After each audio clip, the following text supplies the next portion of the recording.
It's one of these games that, like, starts a cutscene when you launch it. It's really loud. For me, I turned it down for you guys. I have to turn the volume down a little bit, but...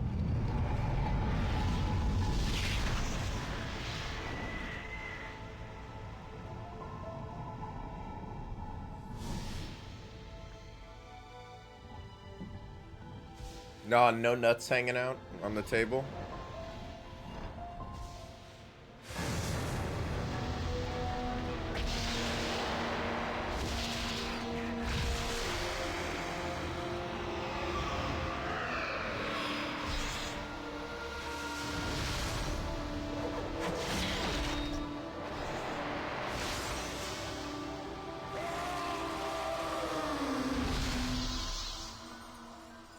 I fucking love early 2000s animation, man.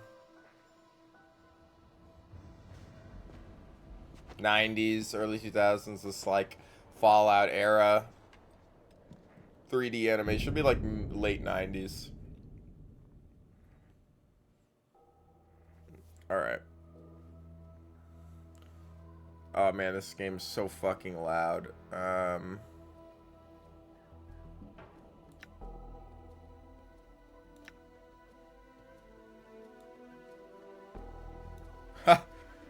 These are the settings. Oh.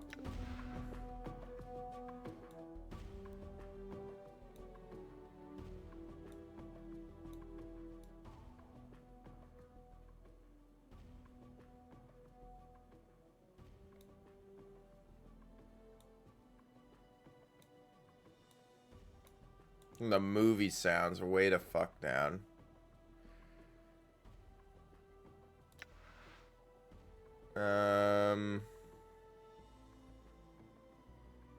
Everything else is probably fine.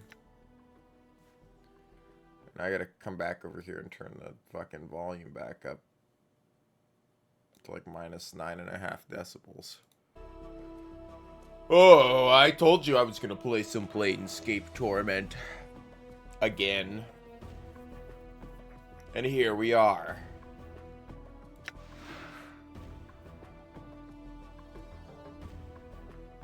A balanced character. The nameless one. Now, what the hell do these do? This ability score represents your memory, reasoning, and deductive skills. A high intelligence helps you regain memories faster, gives you more dialogue options, and aids you in your mage skill. Your intelligence is average. You think we could do a 1-int playthrough?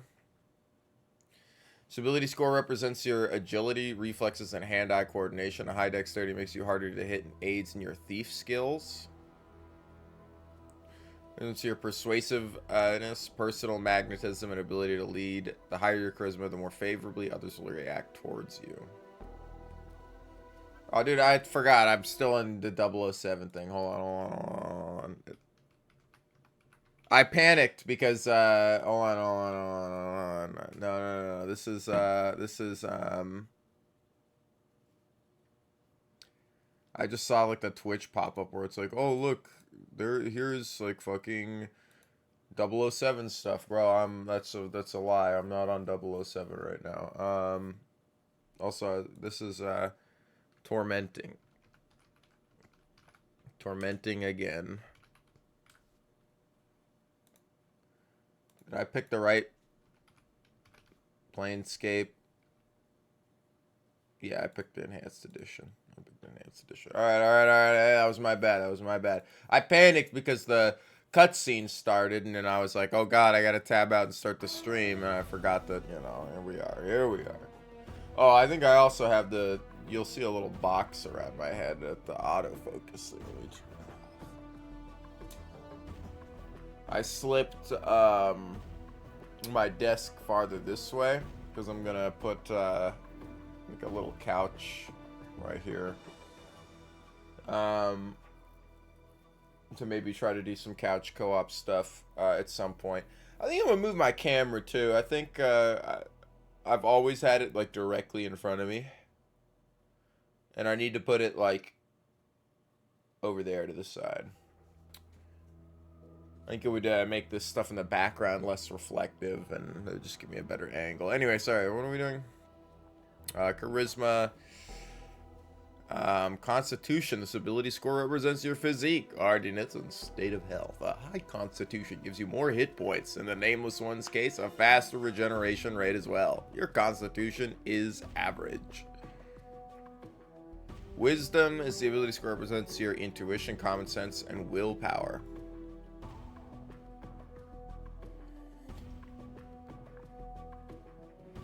This gives you bonus experience points. Can I? Oh, I can't lower it any more than it is. That's so funny, though. It would be fun. Great if I could. Let's...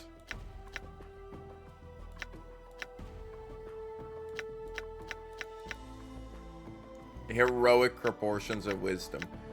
It gives me more XP. Why would I not put my points into that? We'll get some charisma.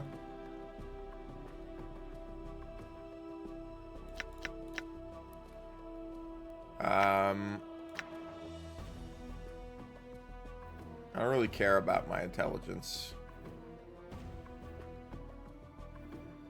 And if I'm going strength...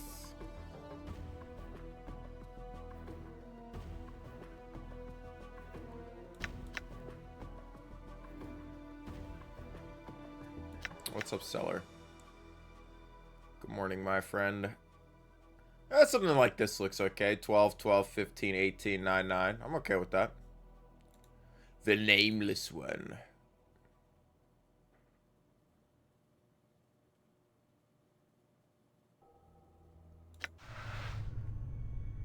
Ah. It's been a while since we've played Planescape. Hey, Chief. You okay? You playing corpse or you putting the blinds on the dusties? I thought you were a deader for sure. Who are you? Who am I? How about you start? Who are you? I don't know. I can't remember. You can't remember your name? Heh. Well, next time you spend a night in this burg, go easy on the bub. Name's Mort. I'm trapped here, too. Trapped? Yeah, since you haven't had time to get your legs yet. Here's the chant. I've tried all the doors, and this room is locked tighter than a chastity belt. We're locked in? Where? Where is this place? It's called the Mortuary. It's a big black structure with the architectural charm of a pregnant spider. This guy just doesn't want to fuck pregnant spiders, and it's obvious.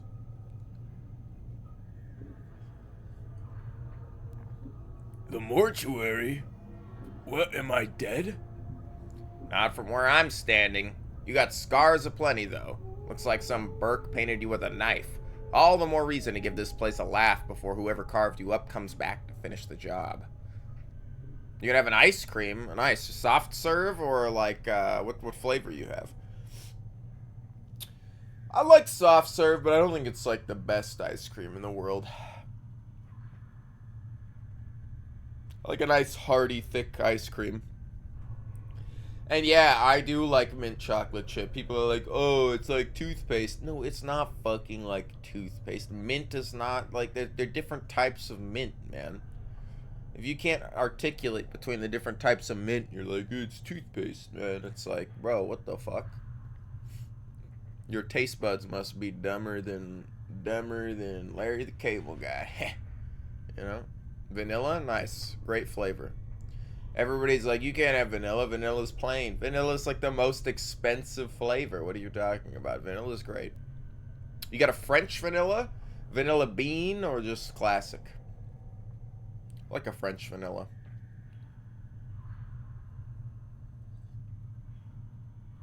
Scars? How bad are they? Well, the carvings on your chest aren't too bad, but the ones on your back... Say, looks like you got a whole tattoo gallery on your back, Chief. Spells out something. What'd they say? Looks like you come with directions. Let's see, it starts with, I know you feel like you've been drinking a few kegs of Styx wash, but you need to center yourself. Among your possessions is a journal. That'll shed some light on the dark on the dark of the matter. Fardo can fill you in on the Fardo. Fardo. Fardo? Farad. It's Farad. Fardo. What the fuck am I saying, man? Farad can fill you in on the rest of the chant. He's not in the dead book already. If he's not already in the dead book. I know. I put that in a different spot. Yeah, there's a bit more. Let's see. It goes on. Don't lose the journal or end up in the sticks again. And whatever you do, do not tell anyone who you are or what happens to you. Or they'll put you on a quick pilgrimage to the crematorium. Do what I tell you, read the journal, then find Farad. No wonder my back hurty. There's a damn novel written back there. And for that journal I'm supposed to have with me, was there one with me while I was lying here? No, you were stripped of the skins. You were stripped of the skins when you arrived here. They probably stripped some of my skin off too. Besides, looks like you got enough of a journal penned on your body. But Farad, you know him? We only have vanilla? Alright, that's probably just classic. Nobody I know, but then again, I don't know many people. Still, some Burks gotta know where to find Farad. Once we get out of here, that is. Well, all the doors are locked, so we need a key. Chances are one of the walking corpses in this room has it. Walking corpses?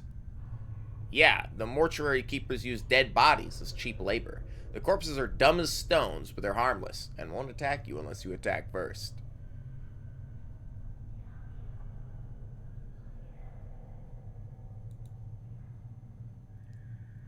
What? You think this is gonna hurt their feelings? They're dead!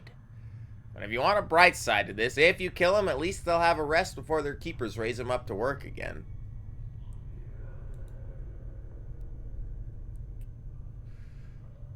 Well, before you do that, arm yourself first. I think there's a scalpel on one of the shelves around here. Note: search the shelves in the room for a weapon to attack the zombies with. When you find one, go to the inventory screen, the backpack button in the lower right, and arm yourself if you wish to examine any items you find. Right-click on them in the inventory screen. Alright, I'll look for one. One last thing. Those corpses are as slow as molasses, but getting punched by one of them is going to be like being kissed by a battering ram. If they start getting an edge on you, remember, you can run, and they can't. Use it to keep some distance if you need to recover. Note: to run, either toggle run on the options screen, or hold down the shift key and left click on the area you want to run to. If you are in danger of dying, use running to keep your distance from the zombies while you recover. I love this fucking portrait down here. Combat log displayed, yeah, out of play, quick loot. Yeah, I got you. Formations, abort current action, select all characters, combat log, quick loot. Select weapon, spell, item, ability, dialogue. Character has any special abilities, access them here.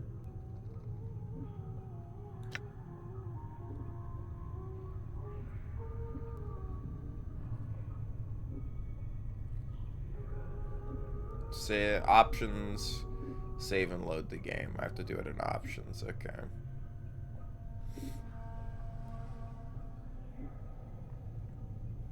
Toggle AIs right there, which I might have to do.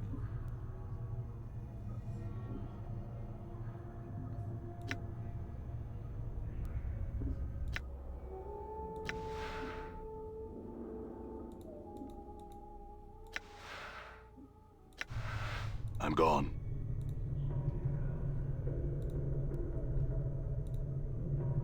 Looks like someone's in the middle of dissecting this corpse.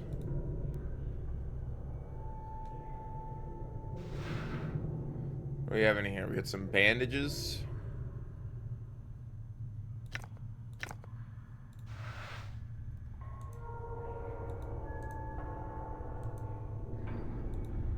Slab is covered with dried blood and other remains.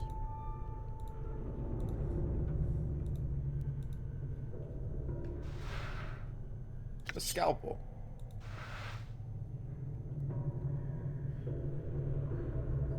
All right, you found the scalpel. Now go get those corpses. And don't worry, I'll stay back and provide valuable tactical advice. I will be helping you. Good advice is hard to come by. Me? I'm a romantic, not a soldier. I just get in the way.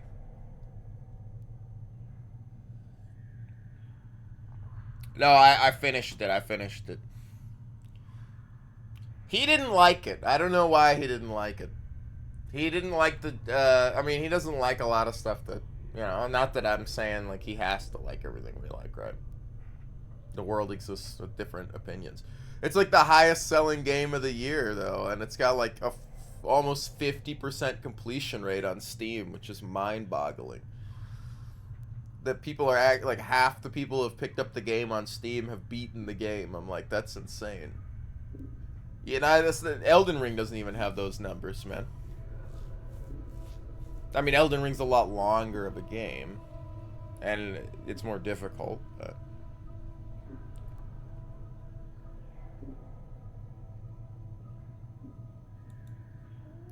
Time to introduce these corpses to the second death, then.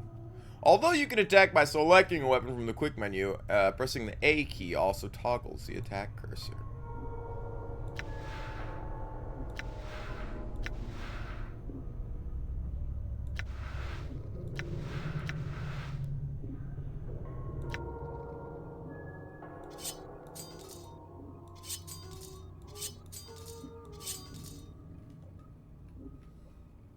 Oh, my Don't want to part eyeball. with that. Don't want to part with that. This is your eye. It looks like it's seen better days.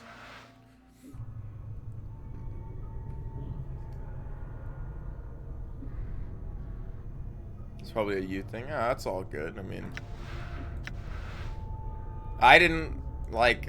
I'm with you. I didn't really like. I didn't think Silk Song was bad, but I kind of washed out of it.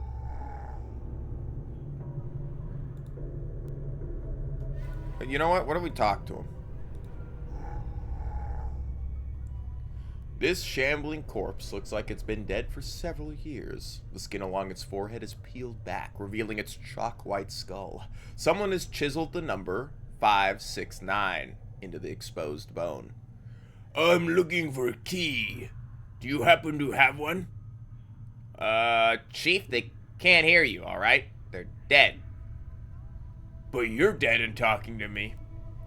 Yeah, but I'm special. Death couldn't kill my zest for life.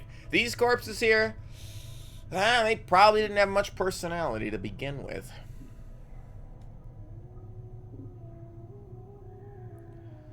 Yeah, I like a Metroidvania, but like, I don't know. I didn't really think it was that difficult. I just didn't like the run backs, and it wasn't hitting. I think I have to be in the mood for a Metroidvania, but they're not my favorite genre of game by far. Like, I'm fucking playing Planescape Torment, brother.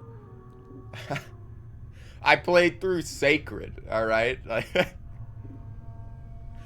I definitely have. I've been pegged before.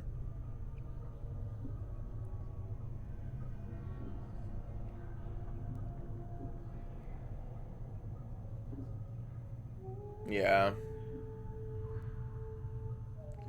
No, I never finished Hollow Knight either.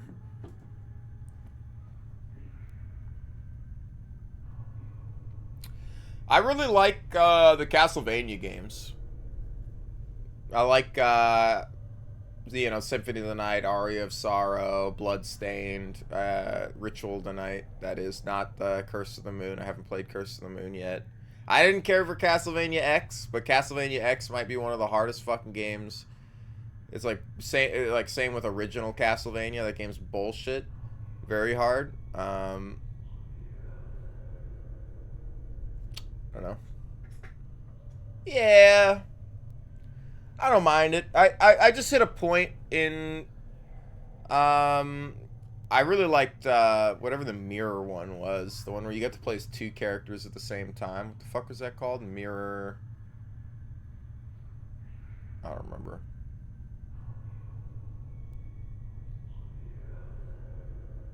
It's one of your favorite genres. I like some stuff, and as much as I get pissed at Rain World, I respect Rain World a lot. I think Rain World is really cool. It is like more frustrating for me to play than it is enjoyable to play, though. I see. Look, Chief, watching you try to swap the chant with the corpses isn't doing much for my morale. Let's leave the corpse talking for the barmies, alright? Well. Oh. Nothing on here.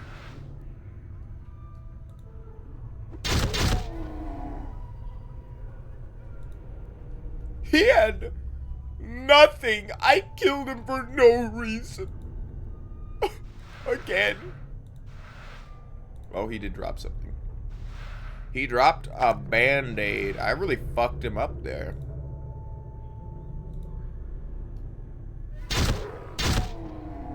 Well, at least he helped out.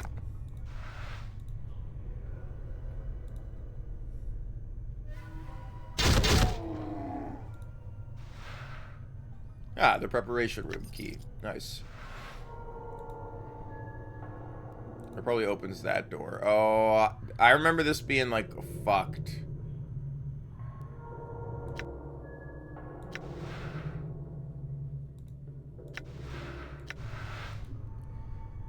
I remember that, like, one of the hardest parts of the game being, like, this, running past, like, these, this room with, like, a fucking turret in it or something around the corner. Portrait of Ruin. Dude, Portrait of Ruin was really cool. And I do really want to play the next Bloodstained when it comes out. I just like a very specific genre of Metroidvania. I really like that, like, character leveling up, randomized drops. Like, when I'm playing, like, Bloodstained or Symphony of the Night, and I, like, kill something and he drops, like, a rare weapon, and even though it's, like, complete shit, I'm like, oh, bro, I want to, like, build this, and go down this build and do all this. I like getting item drops like that. Playing, like, Hollow Knight and stuff, and you kill a guy and he just drops, like, bits. And then you go spend those bits, and then, like,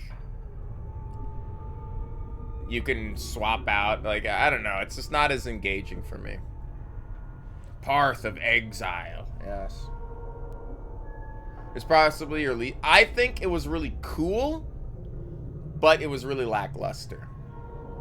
I really liked the idea behind it, but you really only used the 2 characters for, like, minimal things. You didn't really get to, like...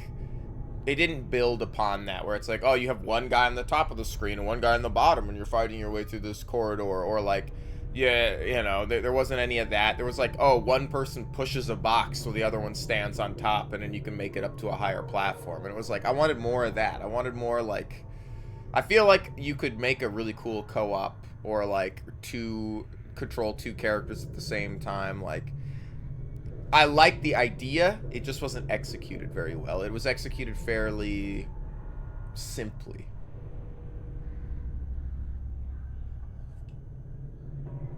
Circle of the Moon might be my favorite, though.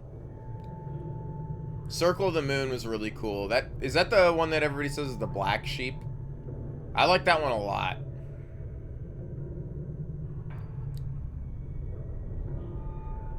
That was like the relatively hard one where you got the cards. Yeah, that's the one where you got the cards, and then you built, and then different combinations of cards would affect your... I really liked that one. That one was cool.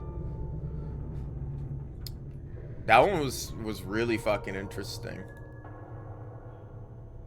Lost item. Psst. Some advice, Chief? I'd keep it quiet from here on. No need to put any more corpses in the dead book than necessary, especially the femmes. Plus, killing them might draw the caretakers here. They call themselves the Dustmen. You can't miss them. They have an obsession with black and rigor mortis of the face. They're an addled bunch of ghoulish death worshippers. They believe everybody should die. Sooner, better than later. Ah, Hood's followers. Child of the dead seed, you know, I get it. Weren't you listening? I said the Dusties believe everybody's got to die. Sooner, better than later. You think the corpses you've seen are happier in the dead book than out of it?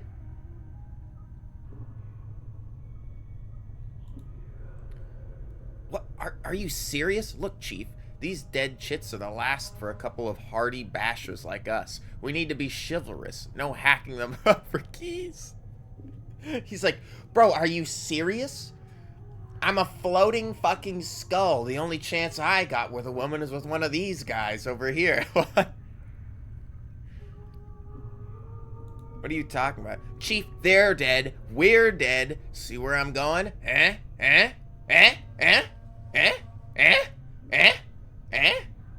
Pointing at the parking space next to them, or the space next to him. Oh, shit. Chief, we already got an opening line with these limp ladies. These limp ladies? Limping ladies.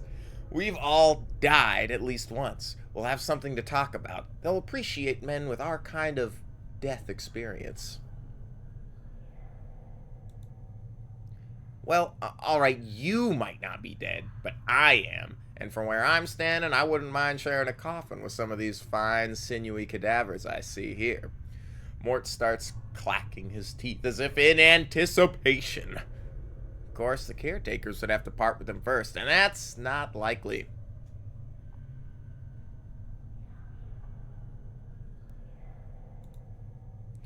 Death visits the plains every day, Chief. These shamblers are all that's left of the poor sods who sold their bodies to the caretakers after death. These guys, oh, so they're organ donors, I see. And would you like to sign up for the organ donor program? It says after you die, your corpse shall be enslaved by the local necromancer to perform mundane tasks for eternity. In recompense, we will give you like 5% off all like grocery sales for your entire life or something like that.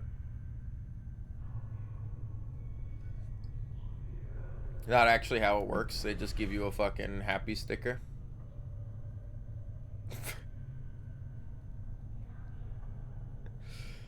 To get off. I know he's talking about his Asus, but such a funny fucking sentence. I gotta get off my anus. The lights went off.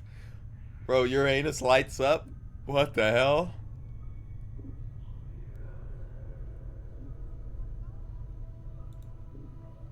They call themselves the Dustmen. We already asked that. Weren't you listening? I said the Dusties believe. Okay, alright, I'm trying to remember that. Look, Chief, it's obvious you're still a little addled after your kiss with death, so I got 2 bits of advice for you. 1, if you got questions, ask me, alright? To speak to a party member, select the talk option from the quick menu, then left-click on the party member you wish to speak to. 2nd, if you're half as forgetful as you seem to be, start writing stuff down. Whenever you come across something that might be important, jot it down so you don't forget. Start a new one then, Chief. No loss. There are plenty of parchment and ink around here to last you. Use it to keep track of your movements. If you ever start getting cloudy on important things like who you are, or more importantly, who I am, use it to refresh your memory. Yeah, I don't trust you more, but you are kind of a character. Updated my journal. Olaf, girl pretty. Scarlet. That's fucked up. What'd he say? I don't know, but this guy's a character. My love for you is like ticking clock, berserker. Would you like to suck my cock, berserker?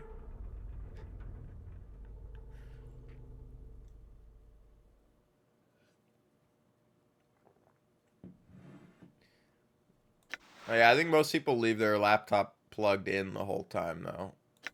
It depends on what you're doing, I guess, but yeah.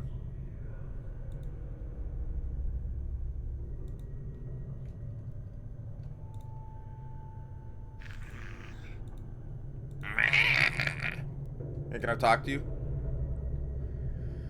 The left side of this woman's face looks as if it was carved with a club, and her flesh sags in bruised, swollen clumps over her ruined skull. The number 626 has been stitched into the corpse's right cheek, just below the eye.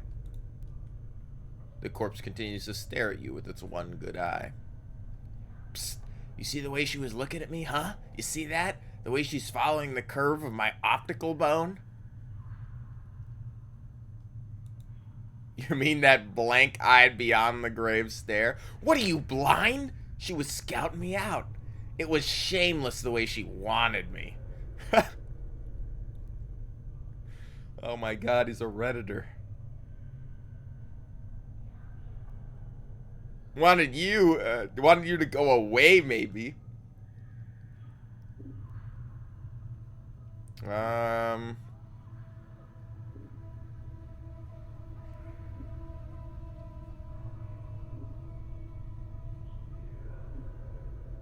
I think you and your imagination need some time away from each other. She wanted me. You? Yeah, right. Trust me. Chits beyond the grave don't care about all that physicality. And I've got a body, and I'm all scarred and tough looking. They want guys with spirit. That's me, Chief. You? Corpses like you are as common as copper.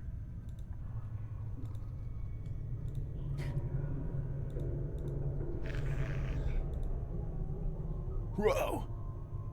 Zombie worker.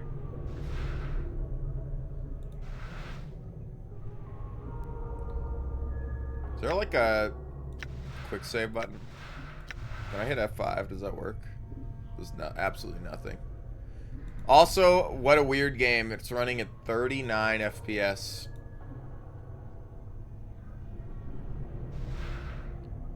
Ooh, copper commons. Ooh, iron fists.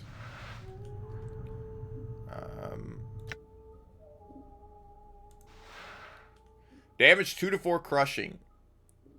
Fists not usable by mages. This crude iron bar is designed to slip over the fists with a thick portion resting in the palm and the iron ring facing outwards over the knuckle.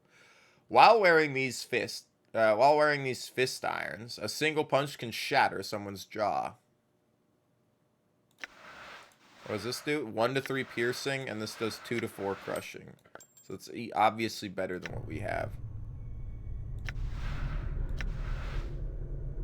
No, I don't actually want you to fight, but...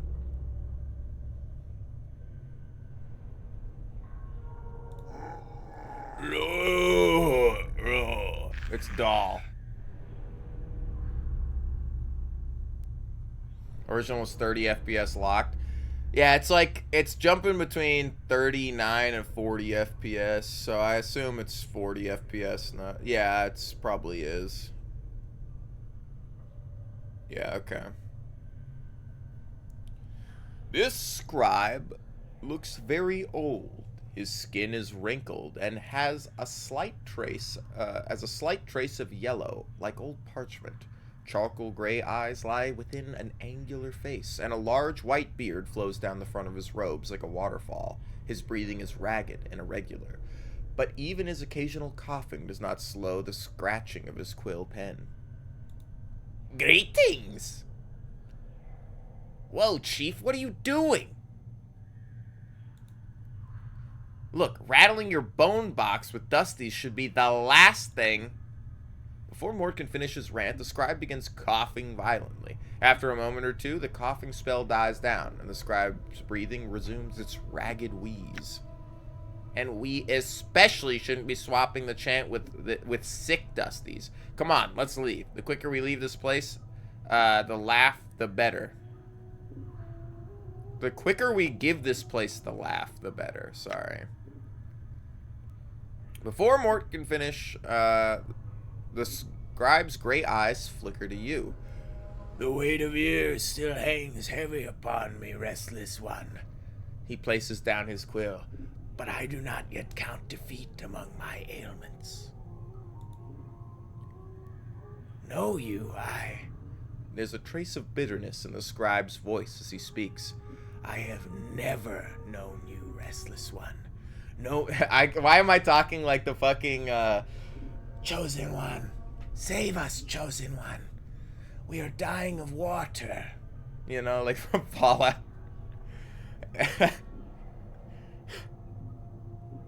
Have you forgotten of us, Chosen One? I have never known you, Restless One. No more than I have known than you have known yourself. He is silent for a moment. For you have forgotten, have you not? Who are you? As is always the question, and the wrong question as always. He bows slightly, but the movement suddenly sends him to a bout of coughing.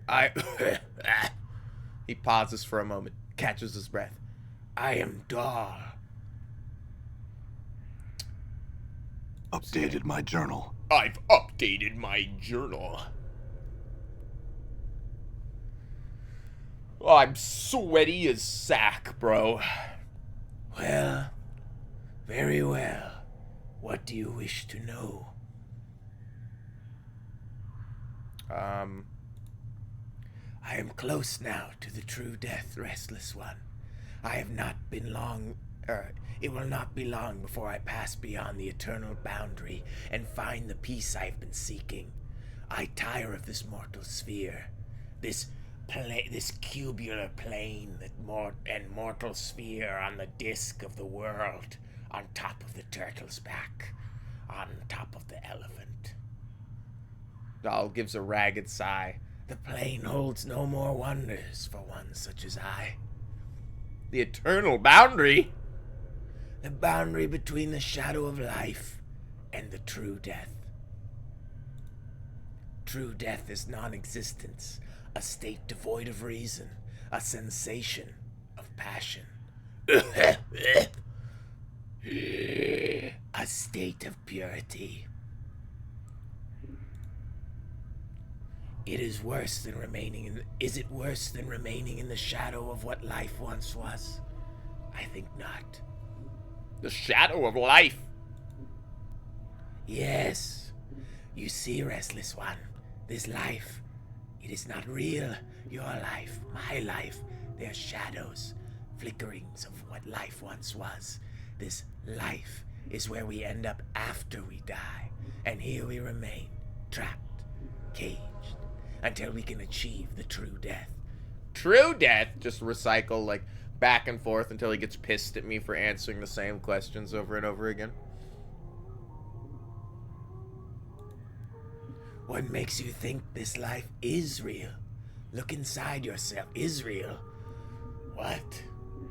Look inside yourself. Do you not feel something lacking? Dahl shakes his head. This is a purgatory. There is only sorrow here, misery, torment. These are not the elements that make up life. They are part of the cage that traps us in this shadow. I think your fatalism has got the better of you. Those elements are part of life, but not the whole of it. Dahl shakes his head. Passions carry weight. They anchor many to the shadow of life. As long as one clings to emotion, they will be continually reborn into this life, forever suffering, never knowing the purity of true death. Ah, man, I feel like I gotta, like, burp every time I do that.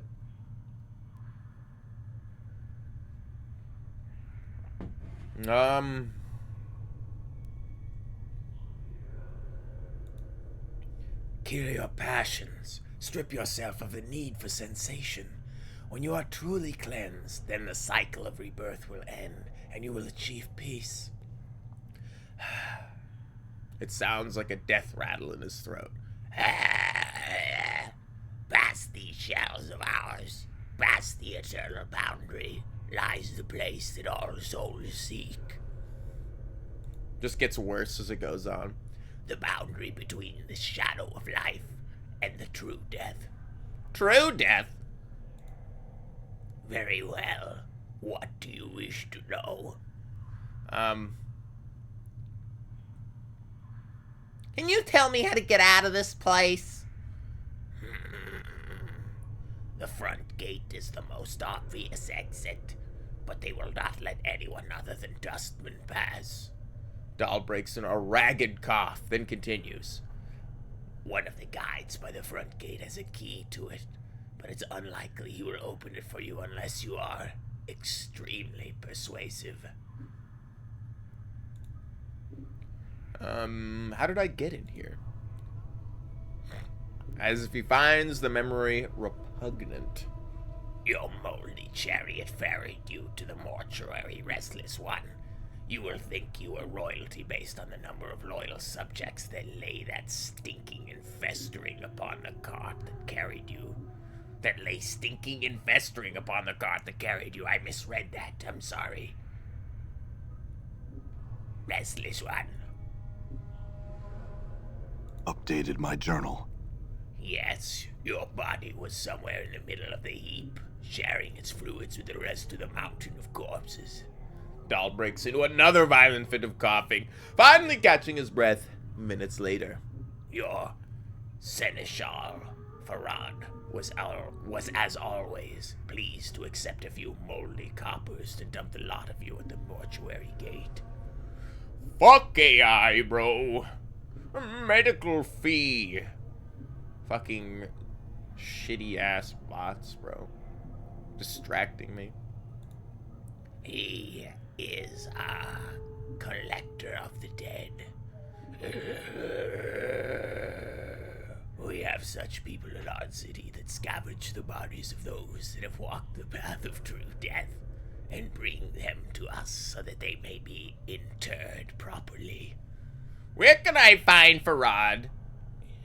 If events persist as they have, Restless One, you have a much greater chance of Farad finding you and bringing you to us again before you find whatever ooze puddle he wallows in this time. Nevertheless, I must find him. A slight warning creeps into Dahl's tone. Do not seek out Farad, Restless One. I am certain that it will simply come... fuck. Do not seek out Farad, Restless One. I am certain that it will simply come full circle again, with you none the wiser, and Farad a few coppers richer. Accept death, Restless One. Do not perpetrate your circle of misery. Oh, I have to find him. This is where the dead are brought to be interred or cremated. It is our responsibility as dustmen to carry for the dead, those who have left the shadow of life and walked the path of true death. Dahl's voice drops in concern. Your wounds must have exacted a heavy toll if you do not recognize this place. It is almost your home. My home? Yes, the wounds that decorate your body. They look as if they would have sent a lesser man along the path of true death. Yet it seems as if many of them have healed already. But those are only the surface wounds. Okay, the light is back. That's what happens when you plug it in. Whew. It's a breathy voice to talk to about this guy, man.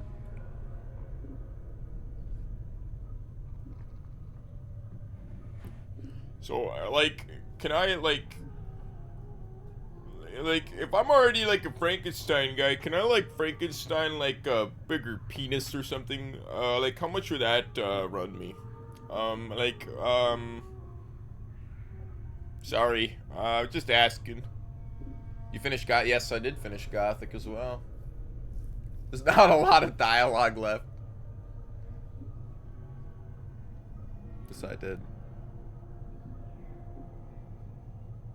Yeah, there's not a lot of dialogue left.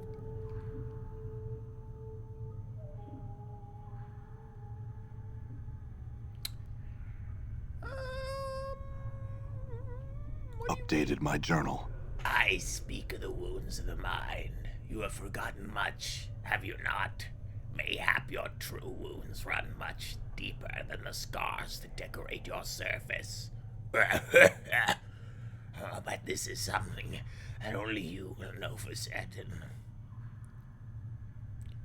I think I'm gonna leave. Is there anything left I have to ask him? Do you know who I am? I am a scribe, a cataloger of the shells that come to the mortuary. As long as the stream of corpses flows to the mortuary, I shall remain at my post. I see. Very well. Farewell, doll. As you turn to leave, Doll speaks. Know this. I do not envy you, restless one. To be reborn as you would be a curse that I could not bear. You must come to terms with it. At some point, your path will return you here. It's the way of all things, flesh and bone. Perhaps then we shall meet again, my fiendish friend. You old bag of bitch.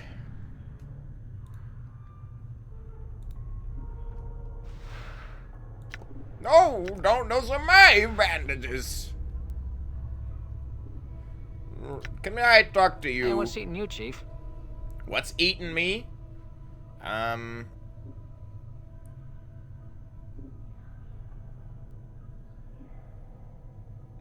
Nothing at the moment. These barrels contain a murky liquid. It smells like a cross between vinegar and formaldehyde. It's probably formaldehyde. The body is completely covered by a rough, dark cloth.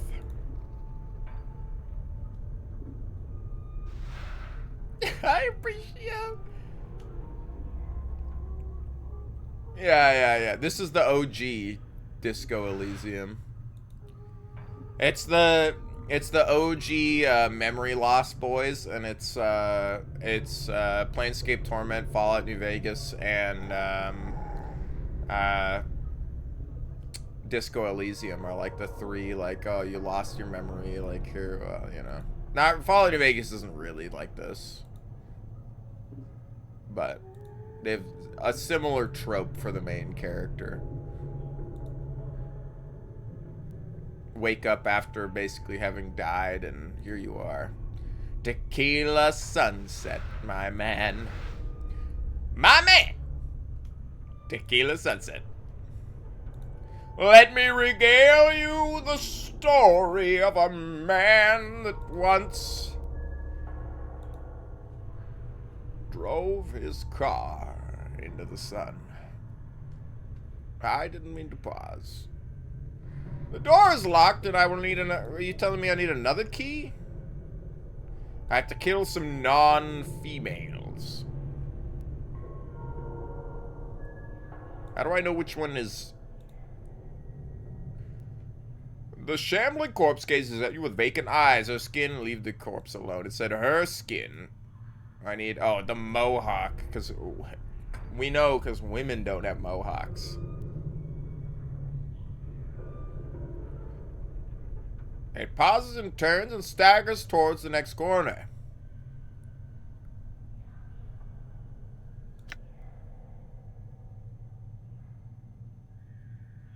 What? Hey, it looks like someone forgot to tell this sod to stop walking the rule of Therese. What the fuck does he mean?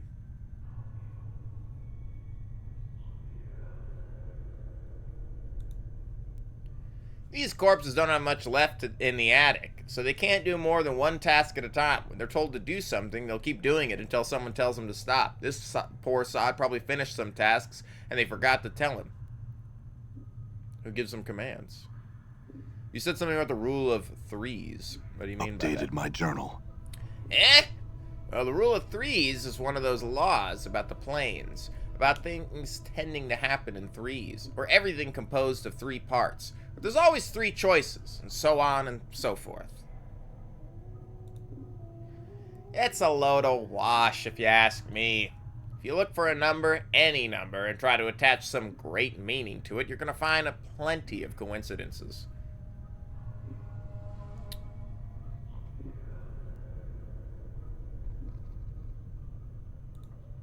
Either one of the caretakers here, or else whatever necromancer raised them out of the dead book. Probably one of the caretakers here. They're the ones who need the cheap labor, after all.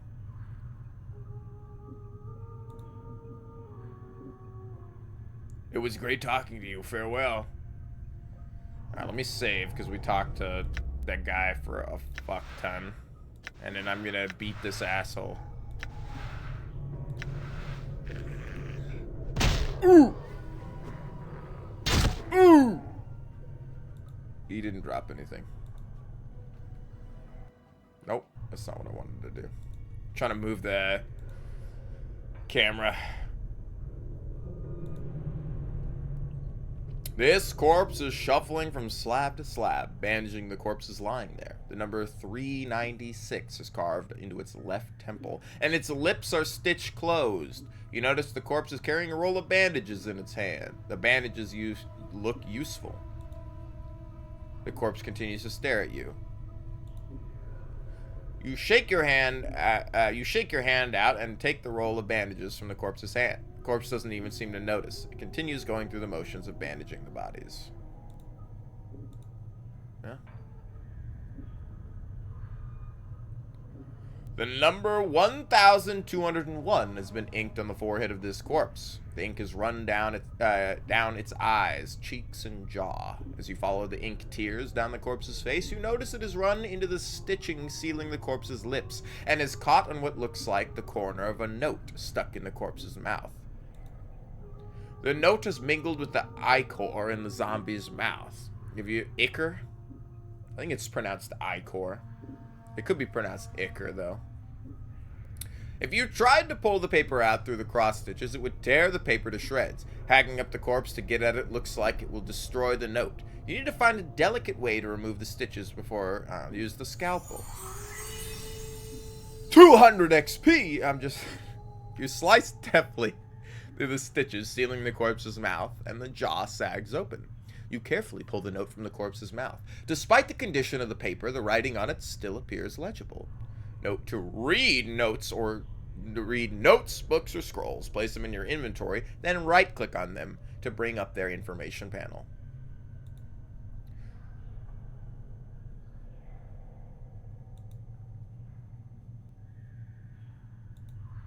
His milky white eyes stare at me. This is a foul-smelling note retrieved from the mouth of one of the mortuary zombies. It looks like it was sewn into the corpse's mouth by accident. Despite its condition, the writing is still legible. Please, to whatever dustman reads this, I beg of you, I know of my legal obligation under the terms of the dead contract, but I am prepared to offer more than my signing fee, if you will cremate my body rather than raising it. I have arranged for this note to be left with my body upon my death. If you are reading this, then please use this note as instructed to accept the result in exchange for my contracted duty. Let my contract number serve as the key. It looks like the corpse was too late to prevent the raising, but you notice that beneath the writing is a diagram. It looks like directions for folding the parchment into a strange pattern.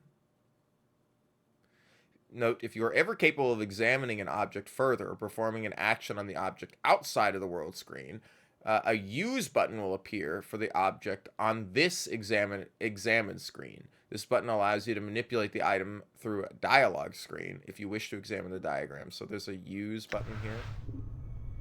This foul-smelling note is a strange diagram inscribed beneath the writing. It looks as if it's instructing you to fold the corners of the note so that the points touch the center.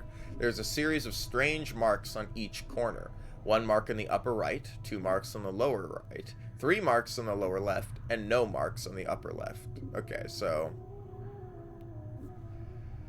fold the upper right. There's 1 mark in the upper right, 2 marks on the lower right. So we go upper right, lower right, upper right, lower left.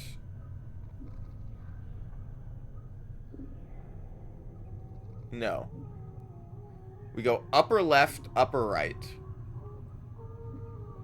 So they hit you with a, oh, you didn't read all the way through. This is like the, you got to read the instructions all the way through. You start reading it, and you're like, oh, I get it. It's 1, 2, 3, 4. And then you get to the last one, and there's no marks. So it's upper left, upper right, lower left.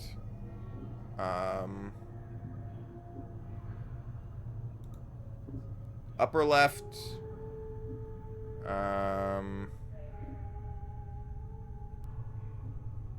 Upper right. Then it's lower right.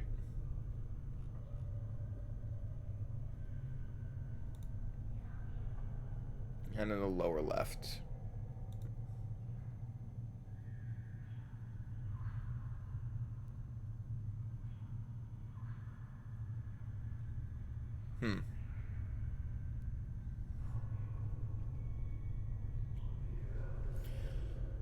One mark in the upper right, 2 marks in the lower right, 3 marks in the lower left, and no marks on the upper left.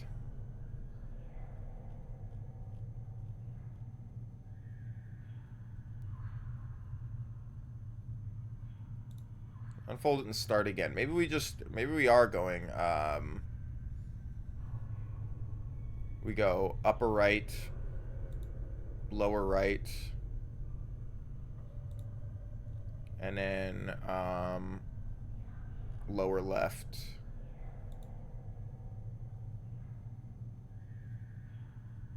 The upper left has no marks on it. I assume it's the last one.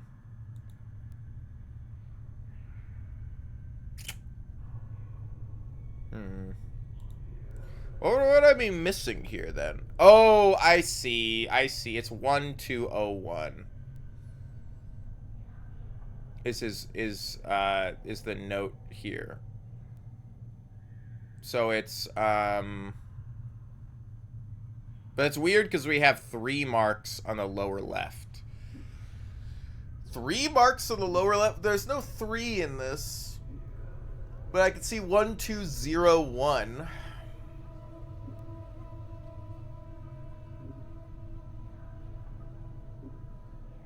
I love when you think you easily solve the puzzle, get to the end and find it's not an option. Yeah.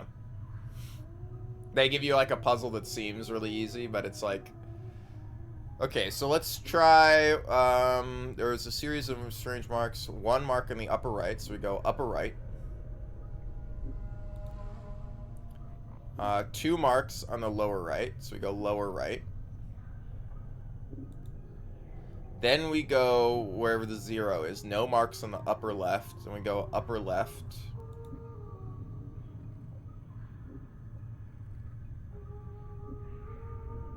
And then... Oh, which one only had 1 mark on it? 1 mark in the upper right.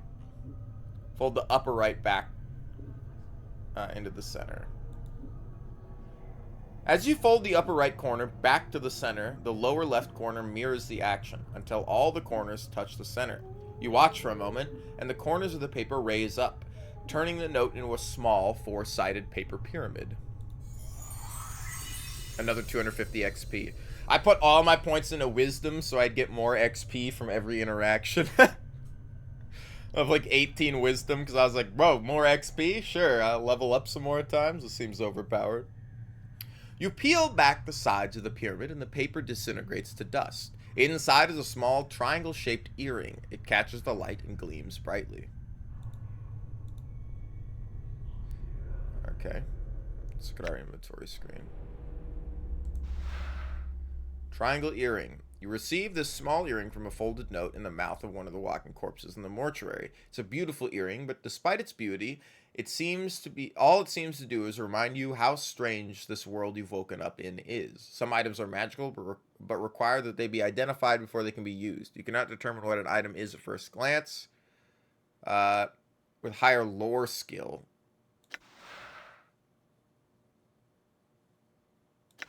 Well, we don't have any way to identify that, so that's fine for now. Well, that worked.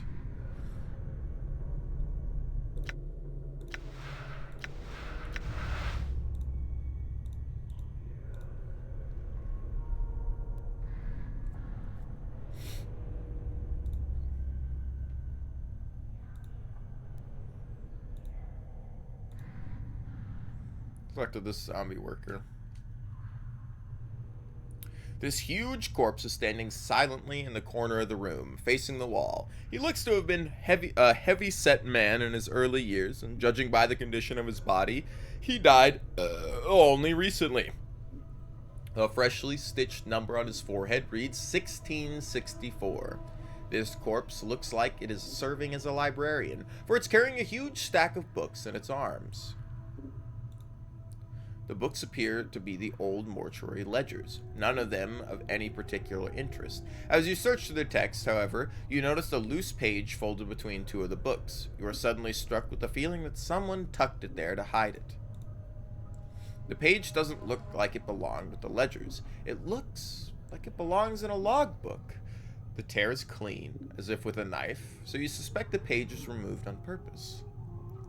You take a moment to read through the page. It's a list of the dead bodies brought to the mortuary and logged in the receiving room. All entries appear to be recent arrivals.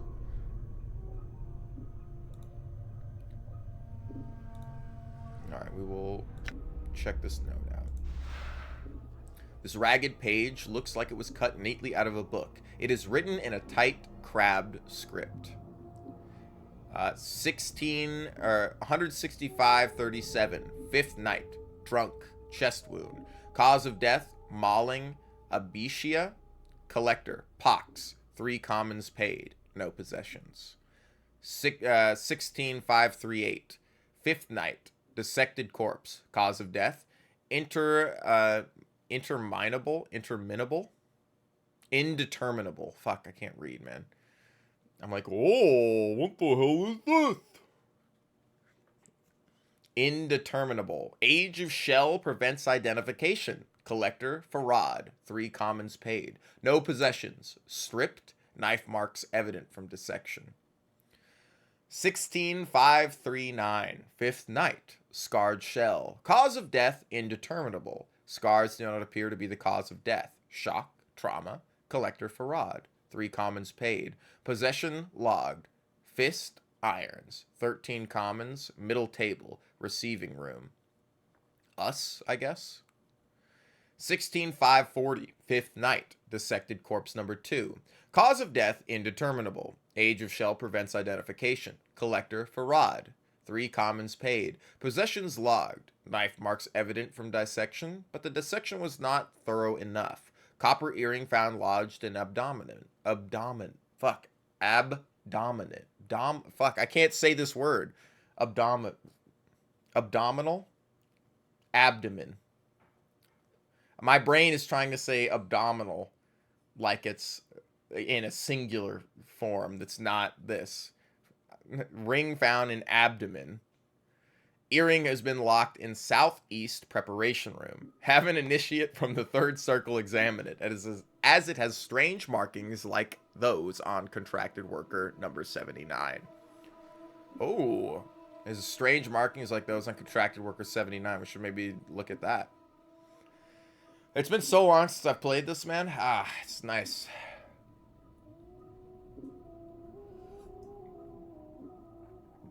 $16,541, 5th night. Skeleton. Cause of death, indeterminable. Age of shell prevents identification. Collector Farad. 3 commons paid. No possessions. Stripped. Knife marks evident from dissection. As with the previous entries, these shells Farad has brought also show signs of having been prepared. I have asked the initiate Emmerich launched an investigation into the matter. Furthermore, entry 6542 is one of Farad's gang. I have seen the individual before. I would ask Emmerich to pay heed to how the man died. We've seen this man before. 6542, which is the one I thought was us, yeah? No, we had actually... This is the next corpse, this one. 6542, 5th night. Tiefling, male. Cause of death, slash marks. Discoloration of wounds are consistent with grave rot. Ghoul claws. Collector Farad. 3 commons paid. This doesn't sound like us. So we're looking for contract worker number 79.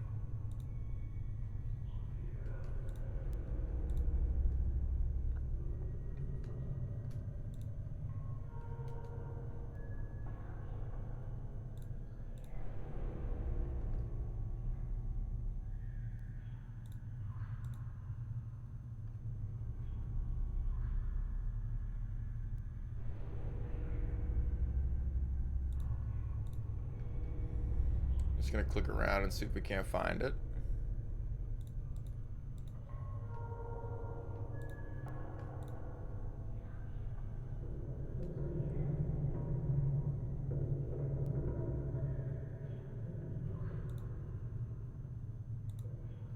One of these guys will talk to me. You think there's a option for... Let's save the game. You think there's an option for always run?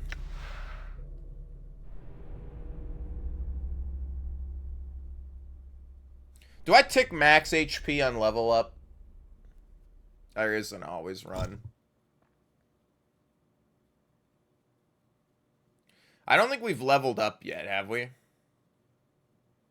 Oh, I can actually adjust the frame rate. I'm not gonna fuck with anything, because...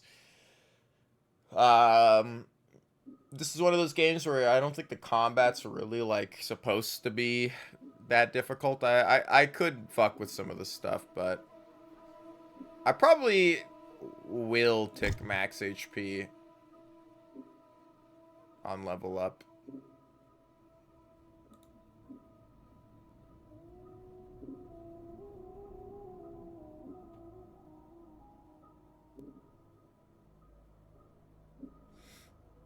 And I think I'll leave that off for now. Let's resave the game.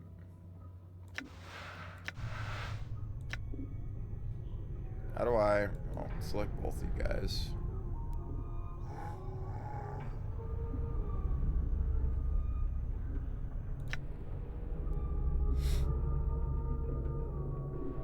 We are level 3.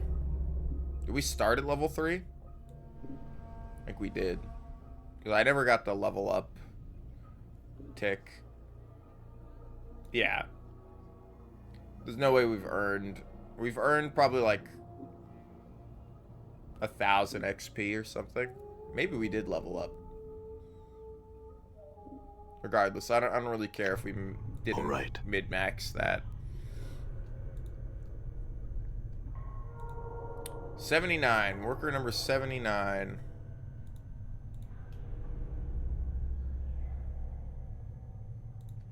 It might not be in this room, but... Dude, I gotta get more coffee. Something to drink, maybe. Okay. Well, obviously we don't know where the corpse is yet.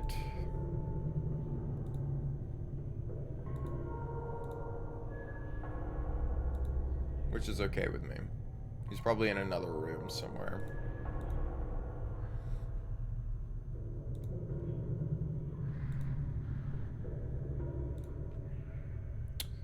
It's been forever since I've played this.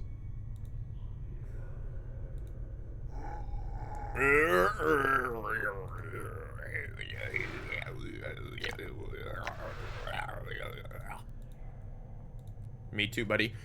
The eyes of this corpse are set close together, and the eyeballs themselves are slightly askew. One faces to the left and the other to the right. You can barely make out the number 257 traced on its bruised forehead. It looks like the corpse has taken several blows to the head, making the number difficult to read.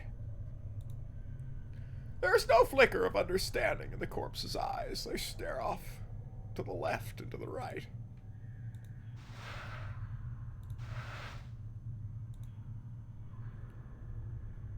Eveny. You see a slight young woman with pale features. The sunken flesh around her cheeks and neck makes her appear as if she is starving. She seems intent on dissecting the corpse in front of her, prodding the chest with a finger. Greetings! We have Kolbasa in the USA.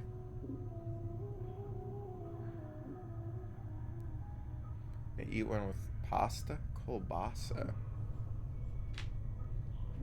I can't tell if you've mistyped something. I'm like pretty sure we do, but I haven't. I need to like look at this for a second. Oh, fuck yeah.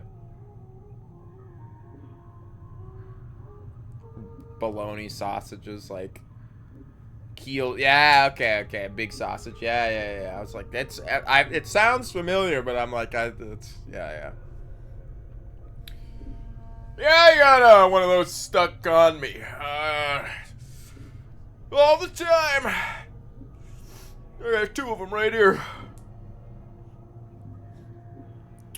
The woman does not respond. She seems too intent on the body in front of her. As you watch her work, you suddenly notice her hands. Her fingers are talons. They are darting in and out of the corpse's chest cavity like knives, removing organs. The woman makes no response. I think the dusty chit might be a bit short of hearing, Chief. Let's lay off, shall we? Updated my journal. She's a tiefling, Chief. They got fiend blood in their veins. Usually cause some ancestor of theirs shared knickers with one demon or another. Makes some of them addled in the head, and addled looking, too. The woman jumps and whips around to face you. Her eyes are a rotting yellow with a small orange dots her pupils. As she sees you, her expression changes from surprise to irritation, and she frowns at you. Oh, now I'm all flustered. You know, I'm caught. Shit. Oh, God. She doesn't seem to have heard you. She leans forward, squinting as if she can't make you out. Whatever's wrong with her eyes must make her terribly nearsighted. You... She clacks her taloned fingers together, then makes a strange motion with her hands. Find thread, embalming juice, bring here to Envie. Go, go, go. You have been assigned a quest. Quests are displayed in your diary and the quest portion of your journal. Updated my journal. She turns away. She makes no sign that she heard you. I think the dusty chit might be short of hearing, Chief. Let's lay off, shall we? Okay. Or find some embalming fluid and some thread.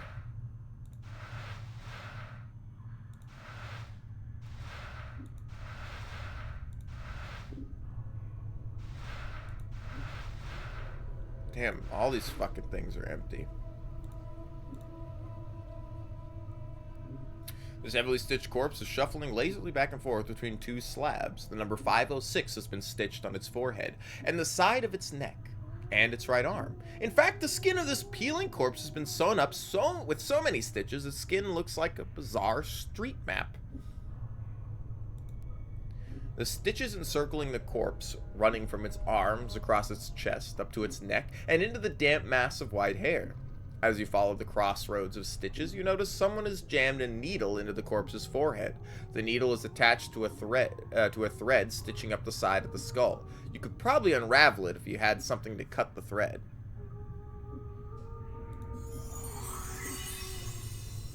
You slice the thread neatly with the scalpel, then pluck out the needle and pull the stitches out. As you do, the skin covering the forehead peels back to reveal the corpse's chalky white skull, where, to your surprise, the number 78 has been chiseled.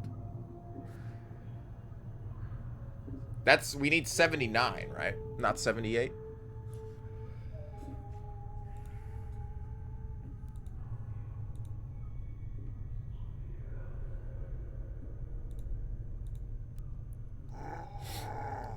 This corpse, 985, has stopped dead in its tracks. Judging from the condition of its left leg, it looks as if some sort of tomb rot or corpse mold has eaten through its knee.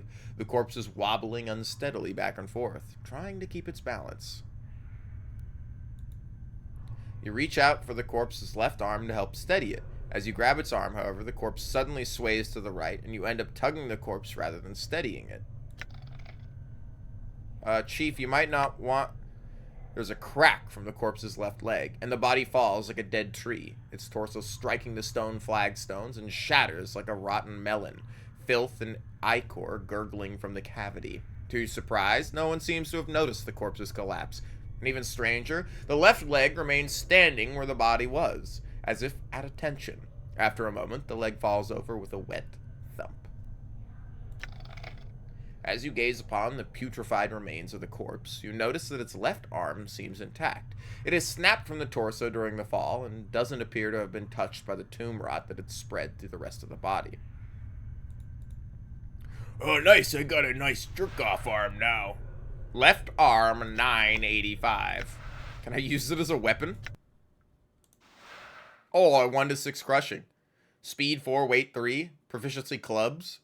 This arm snapped clean off corpse 985 when it accidentally toppled.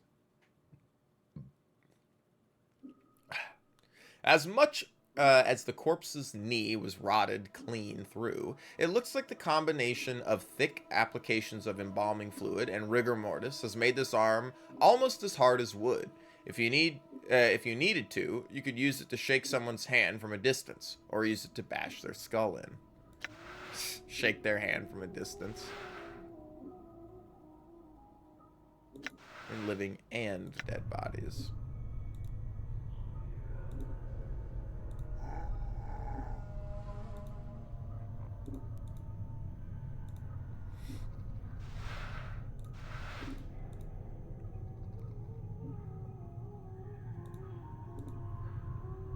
Alright. We're still missing, some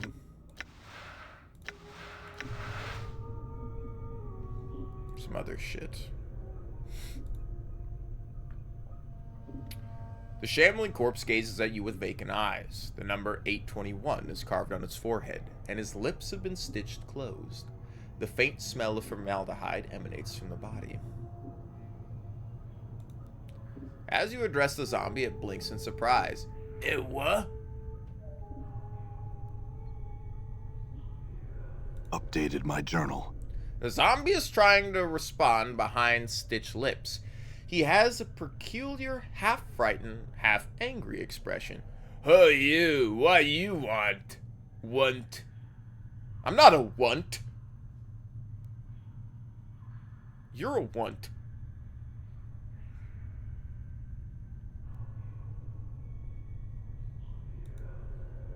The zombie doesn't seem to have heard you. He looks you up and down for a few moments, then frowns. What you do here? His eyes narrow suspiciously. You spawn dusties?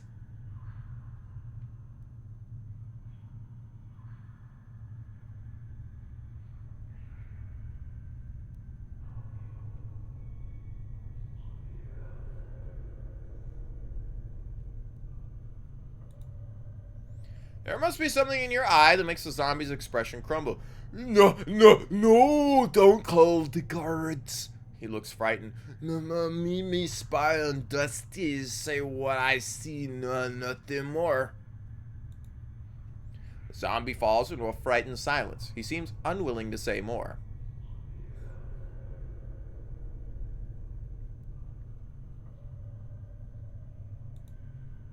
Nothing? Did you nothing? Can't find nothing? Dead? Just dead people. Dusties do nothing. Eyes narrow in conviction. Still I watch.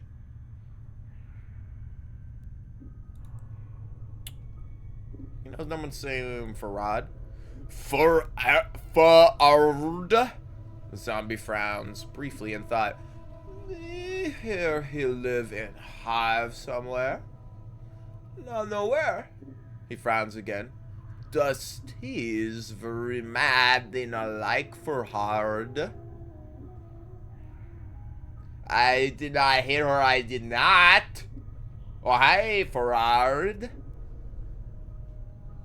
Updated my journal.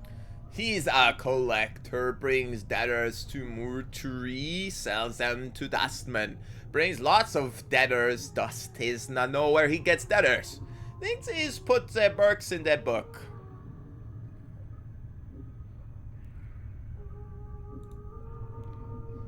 He's saying this Farad Burke has been selling a lot of debtors, corpses to the dustmen. That's what collectors do. They gather dead bodies and sell them to the dustmen. Sounds like this Farad's been selling so many debtors that the Dusties think he's been putting hivers in the dead book before their hour's up. You know, killing people.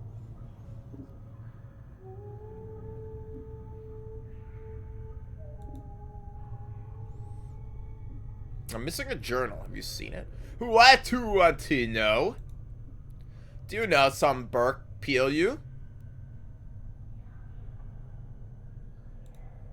He wants to know if somebody robbed you. Probably what happened.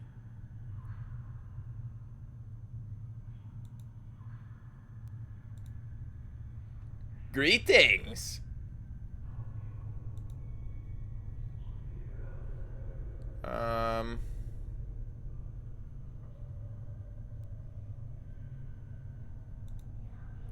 Scribe. Old Yellow.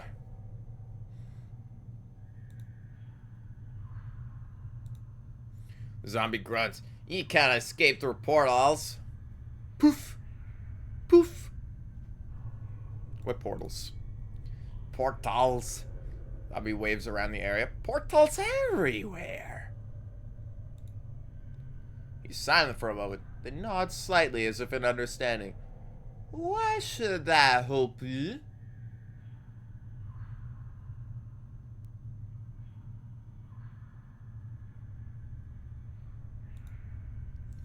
I need you to get a key for me. Want iron key to embalm a room. A dusty chit has it. He points his eyes. She has yellow eyes. And makes a motion with his hands that reminds you of a pair of cutting shears. Blades on fingers. I don't know why he became French there for a second.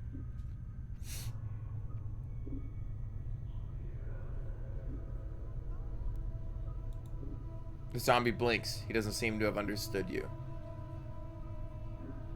It wasn't a joke. Updated my journal. Zombie squints at you. If your car don't say nothing about me, or me got you in your sleep.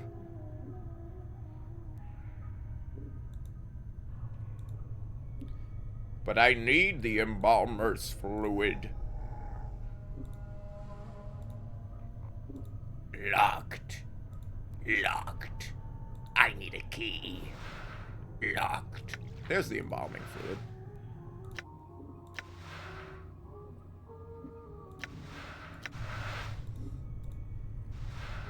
More embalming fluid.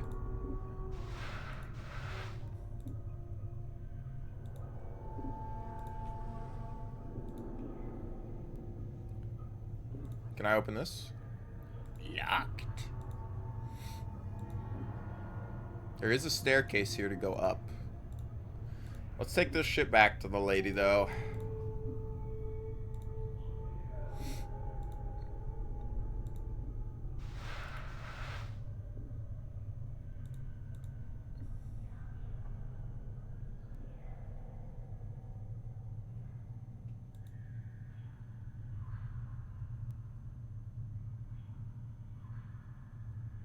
Give her the thread and the embalming fluid. Updated my journal. Without missing a beat, Anvi snaps the thread from your hands and hooks it around one of her talons and begins sewing up the corpse's chest. So she then takes the embalming fluid and begins to apply a layer to the corpse. Within minutes, she's finished. She clicks her talons and turns to face you. To your surprise, she extends her hands and drags her talons along your arms and chest.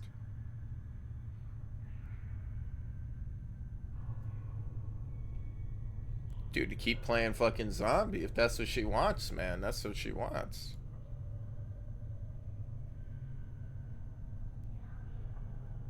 Keep playing zombie, bro. As she traces your arms and chest, you suddenly notice she seems to be examining your scars. She withdraws her talons, clicks them twice, then bends forward and examines some of the tattoos on your chest. Huh. Who write on you? Hivers do that? No respect for zombies. Zombies not paintings. She sniffs and pokes one of your scars. This one, bad shape. Many scars, no per surface. Her talons suddenly hook into the thread you brought her, and lightning-like, she jabs another talon into the skin near one of your scars. It feels barely more than a pinprick, but it looks like she's about to start stitching you up. Let her work. Updated my journal. The sensation is curiously painless as Anvi begins to stitch up your scars. When she's done, she sniffs you, frowns, then stabs her fingers into the embalming fluid. Within minutes, she has dabbed your body with the fluid, and strangely enough, it makes you feel better. Max HP +1, let's fucking go, bro. All I want is for some zombie woman to cover me in embalming fluid. This may be the second time in my life I'm thankful I don't have a nose. You're lost, Mort. Angvi puts the last touches on your body, gives you another sniff, nods, and makes a shooing motion with her talons. Done. Go, go. She leans forward, looks at your hand motion, then sniffs. Her hand darts into her robe, then emerges. A key hanging from a wickedly sharp index finger. She flicks into your hand. Bring back when done. Go, go. Updated my journal. Yeah. I've already asked. He's already told me. Alright.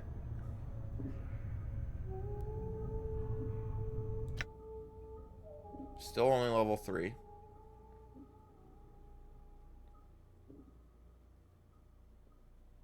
But nice, we have 27 hit points now.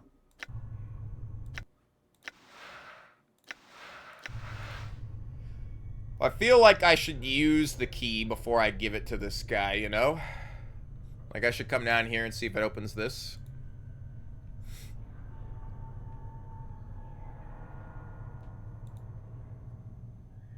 Let's check our inventory, actually.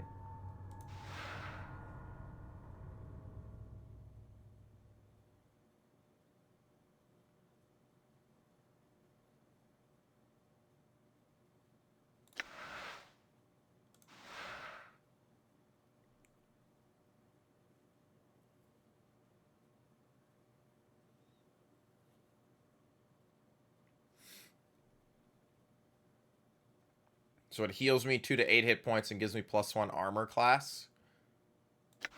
Permanently? Probably just for a period of time. Alright, what's upstairs? Done. Done. Charcoal charm.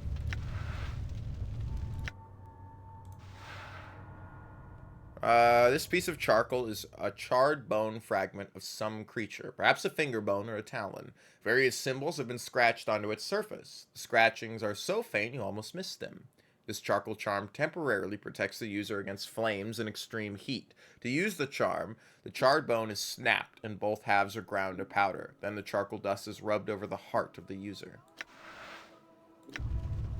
Yeah, I mean, it's Planescape Torment. No, we are just in the first zone. Like, it gets very, like, crazy at some point. Junk. Nice. Still looking for worker number 79. You there, hold on. Dustman. The dustman regards you with a stony gaze. Are you lost? Yes.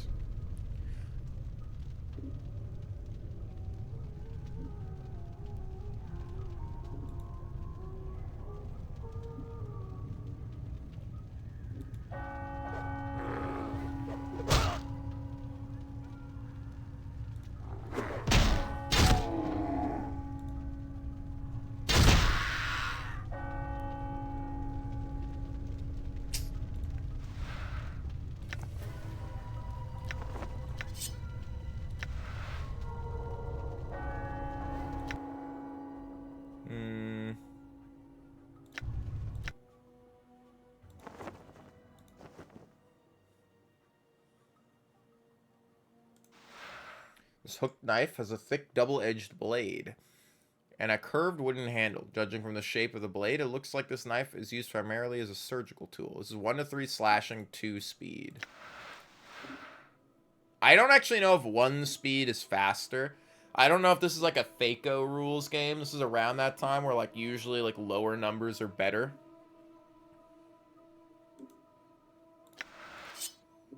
But I assume...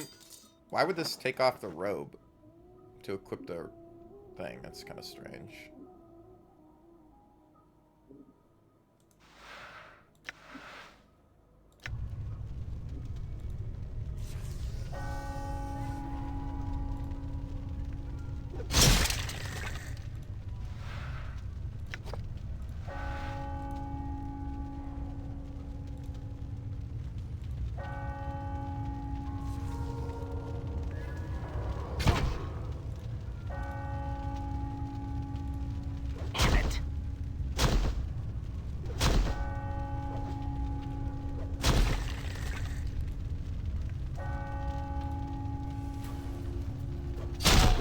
Funny, I like won't walk towards him to fight him.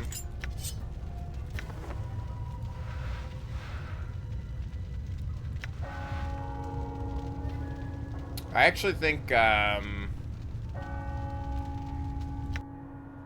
think I'm gonna load, this save.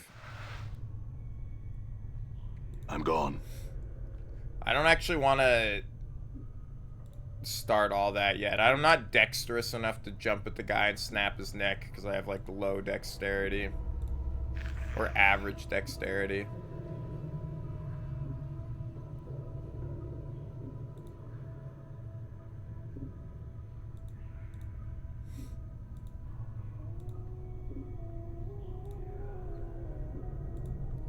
Maybe I will just turn and give that guy the key. I just want to see if it opens one of these doors.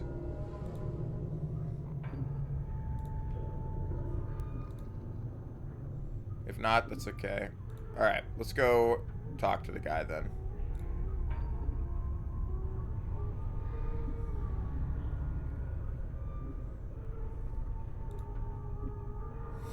I'm okay with that. Dude, I gotta get some coffee.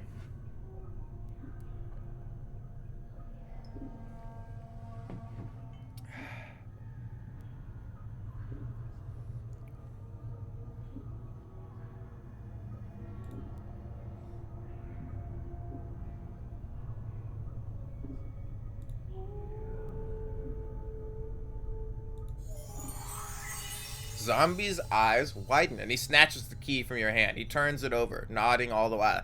Good. Good. Updated my journal. Zombie grunts. You can escape through portals. He waves his hand. Poof. Portals. Zombie waves around the area. Portals everywhere. Zombie nods. You want out? Go to Arch on first floor, northwest rum. You need finger bone shape of crook. He holds up his index finger and bends it into a crook. When you have key, you go to Arch, jump to Secret Crypt, and can escape from here. Secret escape route. He nods eagerly. You can rest there. Updated my journal. He shrugs. Must be one around somewhere. Look in storage rooms on upper floor. Maybe there.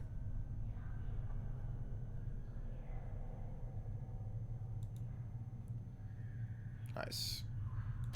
How close are we to... We were 1,000 from leveling? Oh, man. We're true neutral right now in our alignment. I don't know what I'm going to want to go. I don't think there's anything else I can learn from here. Maybe I can go back and talk to Dahl, though. Let's see if he has anything.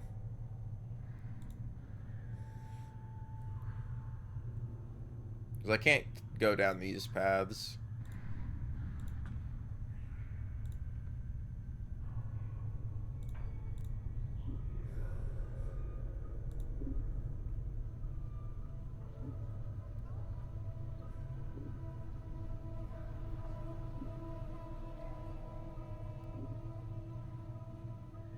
No, that's about it.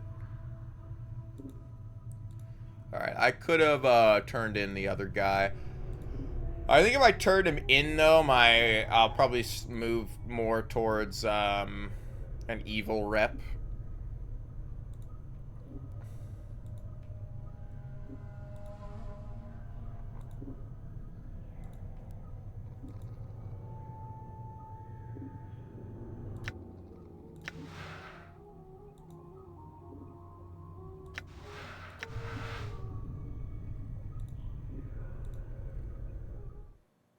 I don't know if I actually looted that. I'm gone.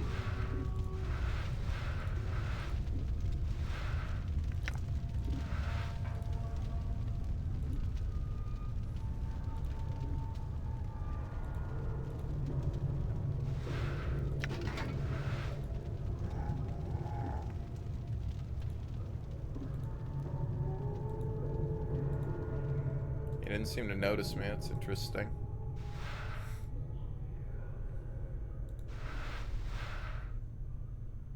Iron pry bar. Dustman request. Let's look at this. Dustman request. Contract the necromancer responsible. A note written on a scrap of dry parchment. I'm gonna go watch a bit of dog shit and get this out of the way. Alright. Contact the necromancer responsible for raising contractual worker 42.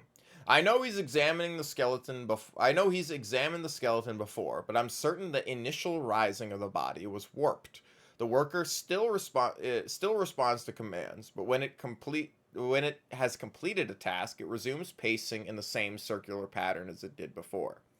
Dahl recently informed me that worker number 42 exhibited the same walking pattern when it was a zombie decades ago.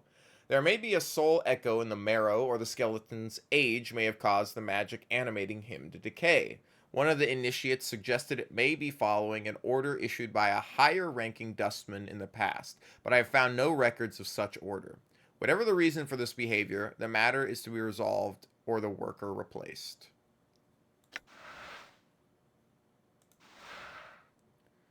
1 of 6 crushing clubs. This iron prybar can be used to pry open doors, chests, and even the occasional reluctant rib cage. It also makes a good bludgeoning weapon when there's no time for subtlety. Well, that's good.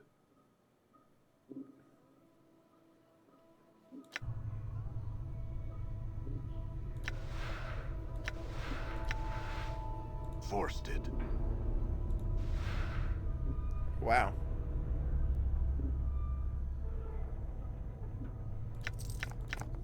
A lot of cash out of that. Zombie worker. The corpse's meaty head was clearly severed at some point and hastily sewn back on. Several different sets of stitching, all in various states of unraveling, seems to indicate that the head is constantly being knocked back off and reattached during the course of its work. A number 79 has been cut into its temple, circumscribed by a fanged circle that appears to have been branded onto its forehead.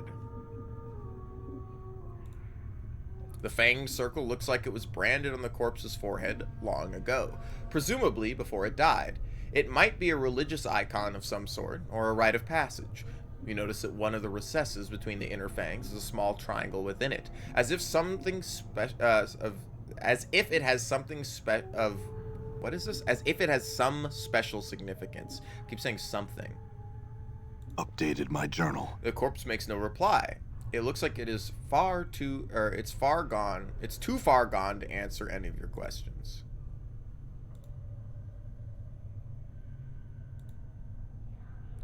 I think, let's check our inventory screen again. That's this. Down here it says,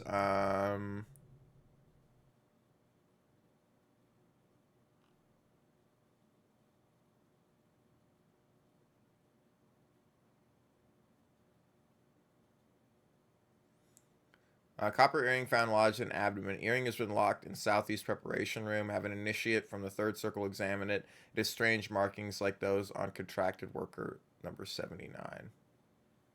The copper earring found lodged in abdomen. Earring has been locked in southeast preparation room. All right, well, it's in that locked room. We do have a triangle earring here anyway. I thought I picked up 80 coins, so it's weird that I only have 46. This looks to be the corpse of a well-aged, even ancient woman. Aside from the embalming fluid stink, the stitches sealing her mouth, and the number 679 stitched onto her right cheek. It's likely she looks only slightly different now than she did in her final years. Doing anything later? The corpse continues to stare at you. Very well then. This animated skeleton smells horrible. As if it had been only freshly stripped and prepared. Its jaws and major joints are tightly bound with leather straps, and a rough smock has been thrown over it. The number 1221 has been chiseled into its forehead.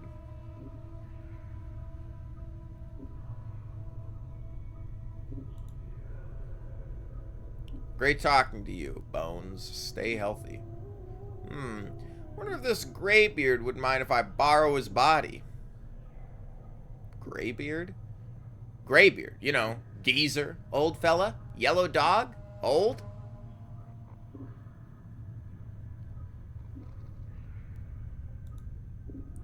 Mort studies the skeleton for a moment, then shakes his head. Nah, I need a fresher one than this, and something with a little more dignity. This one's all creaky and fractured. And you're not? Oh, you're a sack full of laughs. Mort glares at you. Besides, you're one to talk, Burke. Mirrors beg for mercy when you're around. At least I have all my parts. Mort snorts. You're not quite sure how he managed it without lungs. Yeah.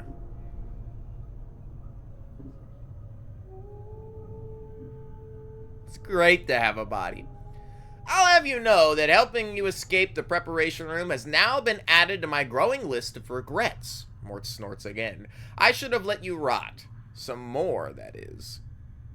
Glad you feel that way. Let's go. Fucking asshole.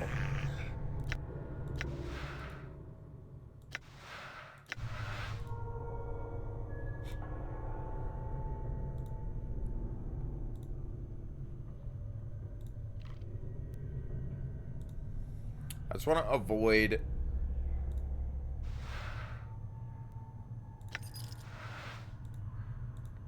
What's up? Okay. No, everybody. All right. Just go up or down. I got a key. Hammer.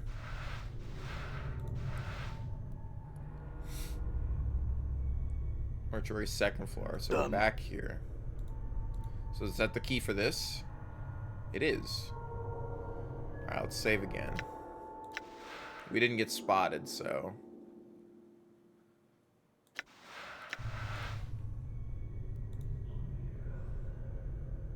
Is this the ring?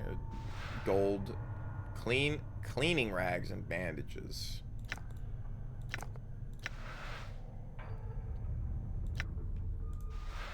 This damp mass of rags looks like it's been used to mop up blood and other less savory bodily fluids. What's less savory than blood? Bile? Cum? That's pretty savory.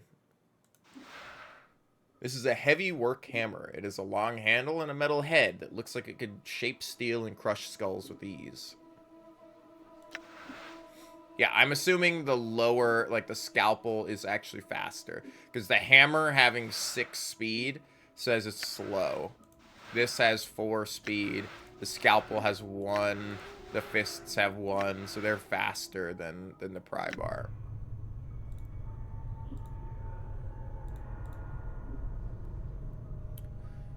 The especially ghastly looking female corpse is missing its ear, nose, and lips. In order to sew her jaw closed, whoever prepared her had to draw the skin especially tight around her mouth. You can still see a line of crooked yellow teeth through the open slit that remains. The number 891 has been carved into the flesh of her brow.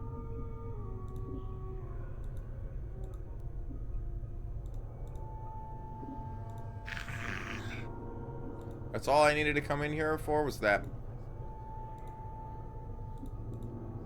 Bloodstains, rust, and other remains cover the surface of this metal slab. It is much larger than most of the other slabs and sitting on a platform that allows it to be rotated.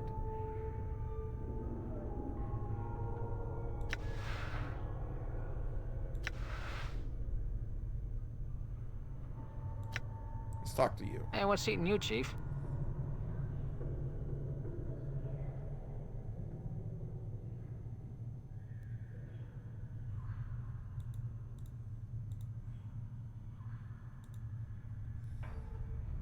I can't seem to rotate any of these. Weird that that's all that key would be for. Was there another? Oh, there was another locked door. There's this door here. Which I actually don't remember if we ever even tried.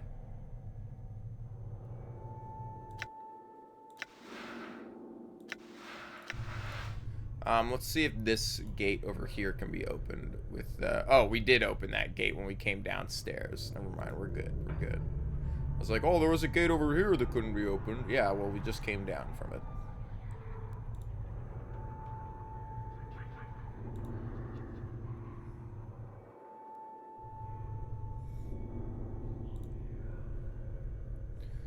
This doddering corpse has Fuck. This doddering corpse has had its eyes sewn shut as well as its mouth, and the number 732 is carved on its brow.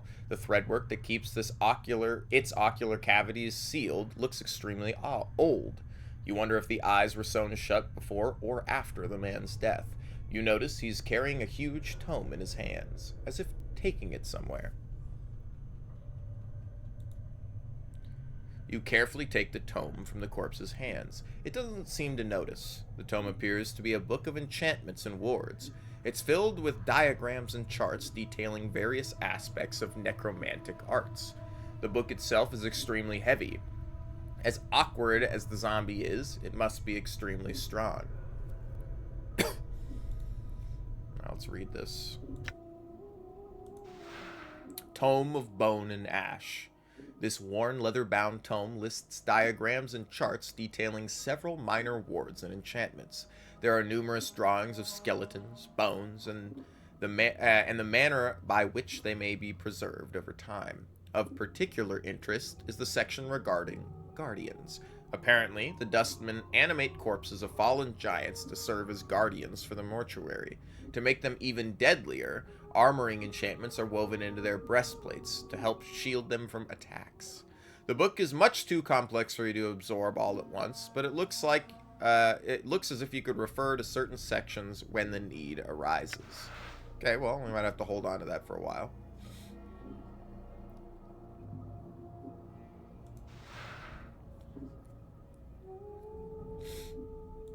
Well, I'll put this in my quick slot, I guess. Left arm 985. Sorry, I didn't even read this. This heavy-looking key is a strange fusion of bone and an unidentifiable blood-red metal. Its jagged C-shaped head looks like it's ready to clamp down on whoever holds it. This key is used to open the inner gates of the mortuary. Okay. We can carry 90 pounds. All right. Damn. We strong.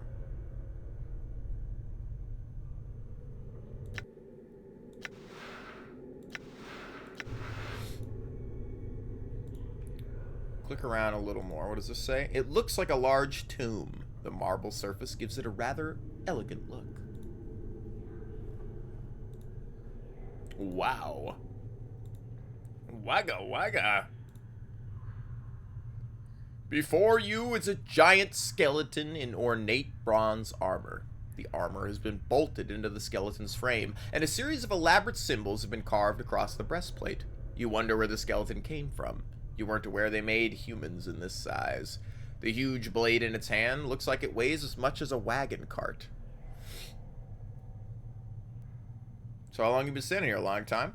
The skeleton looks too long dead to answer any of your questions. Either that, or its head is too high up for it to hear you. The skeleton's intricate bronze armor is riveted into the rib cage and shoulder blades with a series of iron bolts. As you study the frame behind the armor, you notice the same iron bolts are set into the skeleton's shoulder, elbow, pelvic, and knee joints. A mass of thick leather cords and heavy knotted ropes run along the length of the skeleton's arms and legs, woven in such a pattern that they resemble muscles and tendons. Despite the armor's obvious age, it looks well cared for. It shines brightly, and the symbols engraved on the breastplate seem to flow in the firelight, shifting slightly whenever you try to focus on them. Scratching my balls while I said that. 5 minutes into this movie and it already fucking sucks? What are you watching?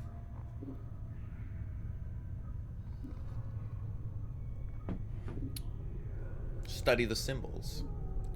Almost unconsciously, you let your gaze relax as you look at the symbols. After a moment, the symbol ceases shifting and resolves into a trail of runes that run up and down the breastplate.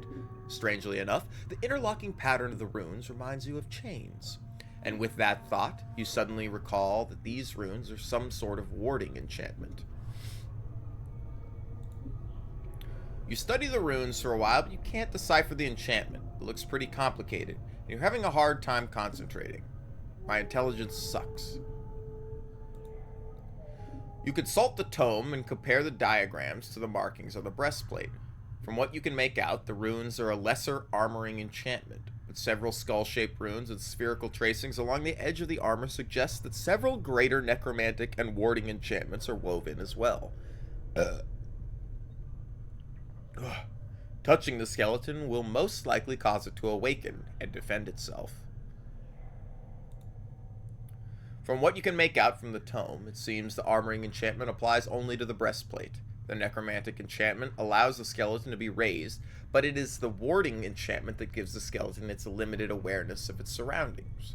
You'd guess that if you were to mar the skeleton's wards, it would interpret it as an attack, unless you blinded it to your presence first.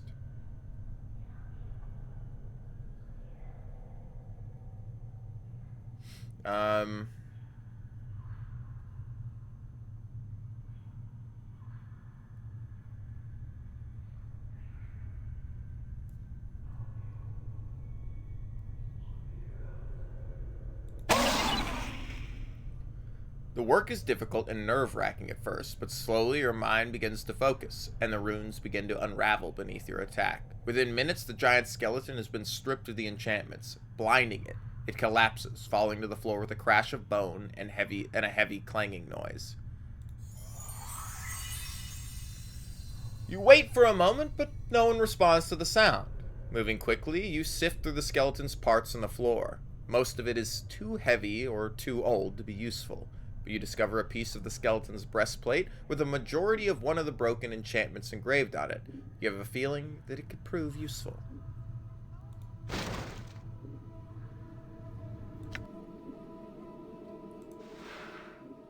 Invokes armor.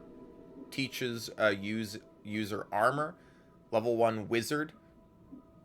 Until destroyed, duration until destroyed by damage. Speed 1, area of effect 1 creature. Upon closer examination, the runes covering the surface of this breastplate, you think you might be able to unlock the rune's power and use it to invoke a primitive warding enchantment, similar to the one that protected the giant skeleton. Activating the rune will destroy the breastplate, however. Usable only by mages. Well, we're not a mage, so can't do anything about that. We got 800 XP for that. We didn't level up? We're really close then. 500. I feel like that's a lie, but okay. I don't know how we got 800 XP and went from 7,000 to 7,500. Oh, it's because we have 2 party members. That's why. I'm like, why am I like not getting as much XP as it says? As we're splitting it between 2 party members, of course. You have fucking 16 constitution, bro? I can read his biography. Of course, you've got questions about me. You probably have questions about all sorts of things. Let me boil it down for you. When you've been as dead as long as I have, without arms, legs, or anything else, you spent a lot of time thinking, you know. I figure it's been a few hundred years since I got penned in that dead book, but time doesn't really tally up the way it used to. Without that mortality thing pressing down on you, all the days and nights kind of blend together. So you think about this, and you think about that. And the most important piece of wisdom I've learned over the past 100 or so years is this. There's a lot more obscene gestures you can make with your eyes and your jaw than most people think.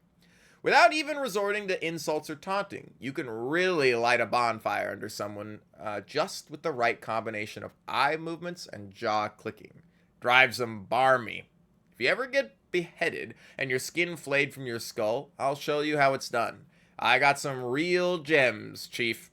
They'd drive a diva to murder if they would. Or a deva to murder they would. I know what you're thinking. I'm dead. I've lost so much. It should have sobered me up to all that joy. It should have sobered me up to all that joy I missed. All those lovers I lost. Some people get all depressed about death. They haven't tried it. Of course. But one thing they never seem to realize is how it changes your perspective on things. It really makes you take a second look at life. Broadens your horizons. For me, it's pretty much made me realize how many dead chits are in this burg, and how few sharp-tongued men like myself there are to go around. You spin the wheel right, and your years of spending nights alone are over. Shallow? I'm not shallow. I just don't get caught up in all that philosophy and faith and belief wash that every Burke from Arborea to the Grey Wastes rattle their jaws about. Who cares? The planes are what they are. You're what you are. And if it changes, fine. But things aren't bad. Things aren't bad the way they are. And I should know. Go on. Ask me some questions about the planes, or the chant, or the people, or the cultures. When you end up like me, without eyelids that is, you end up seeing a lot of things, and I can tell you almost everything you need to know. It's like this. We're in this together, Chief. Until it's over, I stick like your leg.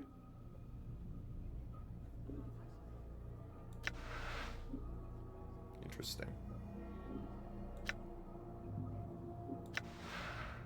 I feel like I've woken up inside someone's dream. I don't know who I am. I don't know how I got here. And I don't know how to get out. First thing I remember is crawling off a metal slab in some vaulted monastery called the Mortuary, and some floating skull asking me a bunch of damned questions. I've lost my memory. I've lost my possessions. And the only thing I really seem to know is that I can get stabbed, beaten, and burned. And I get better. This regeneration of mine hasn't done much for my looks, but no one seems to notice. I need to figure out who I am and how I got this way. I feel like something's missing. Something inside me, but I don't know what. My balls! Currently affected by the blues.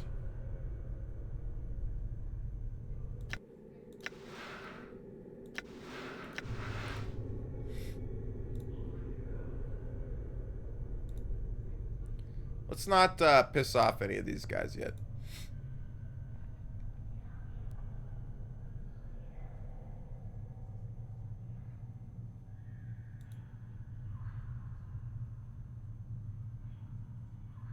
Skeleton's intricate bronze armor is riveted into the rib cage and shoulder blades with a series of iron bolts. What about this one? What will it do?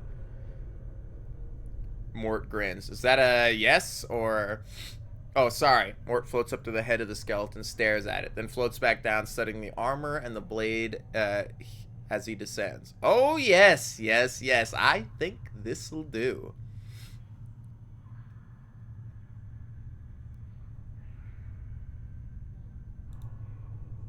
Then what in Bator did you ask me if I wanted it for? Then practicing your cruelty skills? Mort bobs indignantly. And after all I've done for you.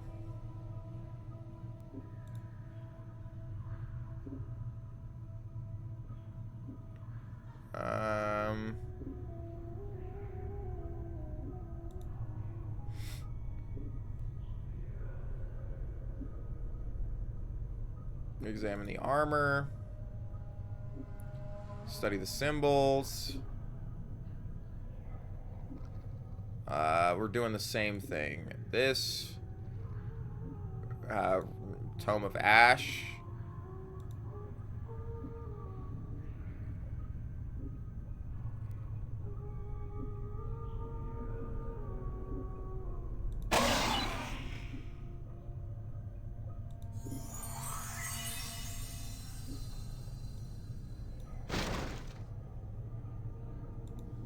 I don't think we could have ever pried its head off.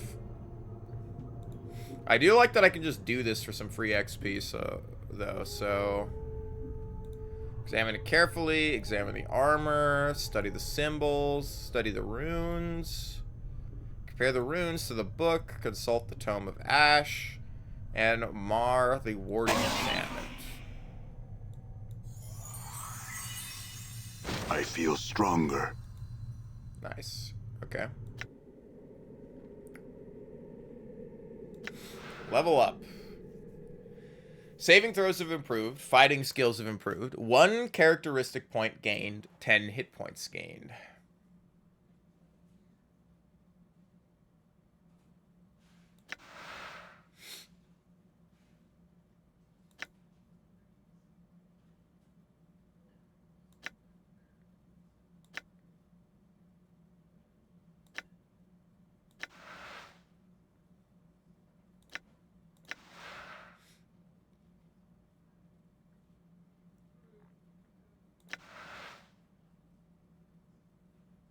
Damn, you're getting a lot of... You're going to be tankier than me after the next level.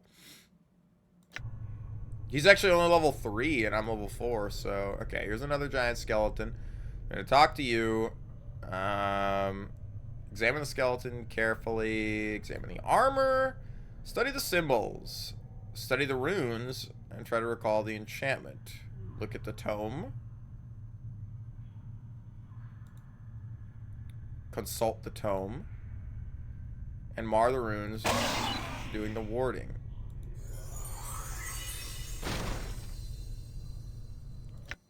I have a lot of rune armor on me that I can't do anything with, but maybe we can sell at some point for some,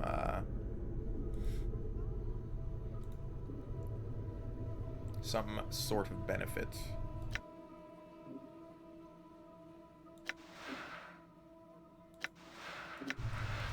I think I'm gonna go grab some coffee.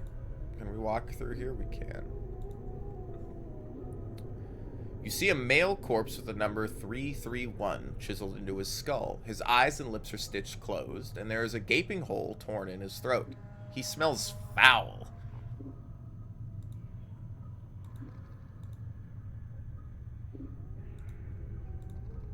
Okay, there's a guy over there. I might be able to talk my way out of one of these situations because I have enough wisdom, but let's walk around and see what we can do before needing to, Okay, so there's gonna be more warders in here. Or whatever they are. Let's look at this wall here. A crescent hatchet.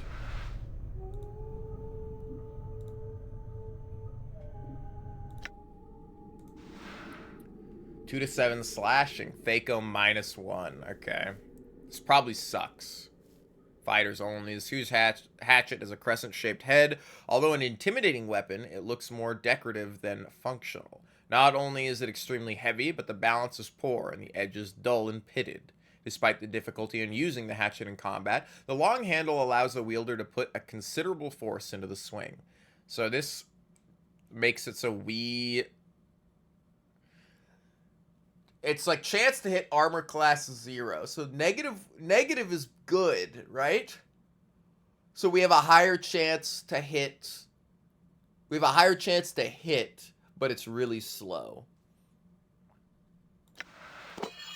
Sure, I'll put it on instead of this, and I'm gonna put the pry bar in my quick slot. I can't. Okay, we'll leave that there.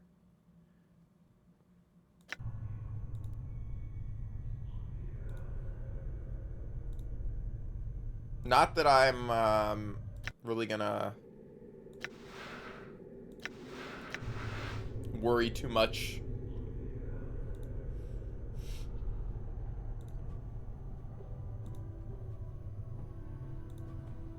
You still need a crooked finger.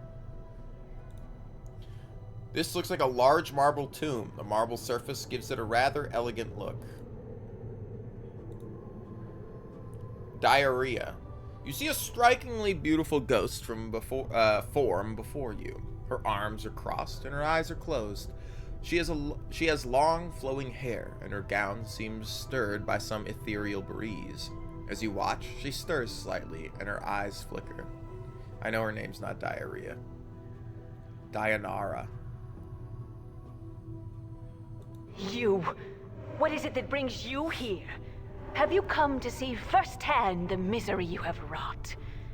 Perhaps in death I still hold some shred of use for you, my love. That's so good. The spirit makes a begging motion with her hands. How can it be that the thieves of the mind continue to steal my name from your memory? Do you not remember me, my love? The ghost stretches out her arms. Think. Her voice becomes desperate again. The name Dayanara must evoke some memory within you.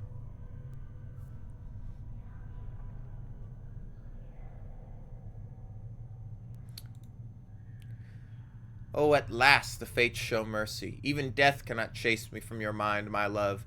Do you not see? Your memory shall return. Tell me how I can help you, and I shall.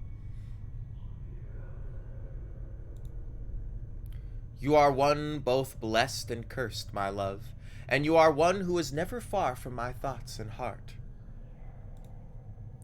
The nature of your curse should be apparent, my love. Look at you, she points at you. Death rejects you. Your memories have abandoned you. Do you not pause and wonder why?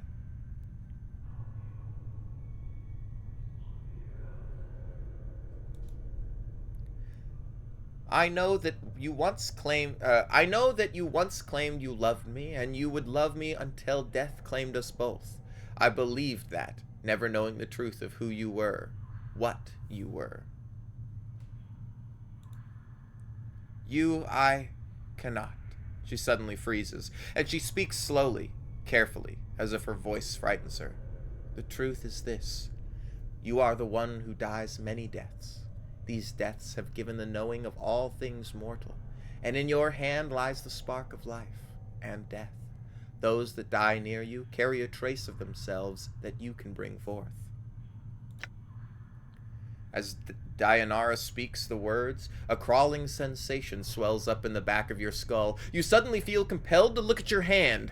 As you lift it up and look at it, you can see the blood coursing sluggishly through your arm, pouring into your muscles, and in turn, giving strength to your bones.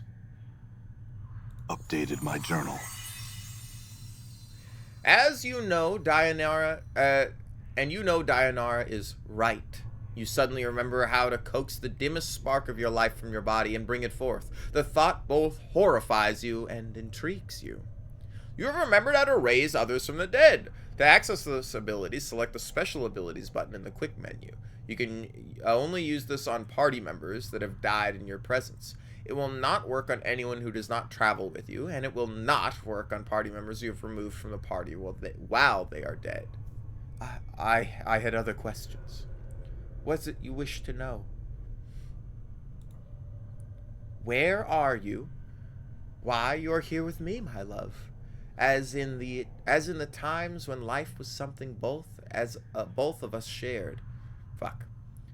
As in the times when life was something both of us shared. Now it is the eternal boundary that separates us. Dayanara sounds saddened. It is a barrier I fear you shall never cross, my love. It is the barrier between your life and what remains of mine.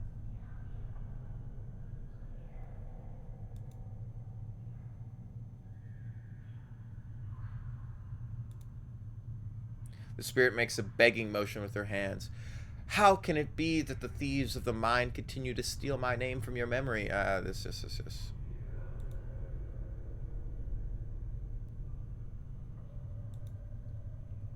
As you're about to ask Dayanara the question, it catches in your throat. It occurs to you that if you tell her you are looking for an escape route, she may feel you are abandoning her.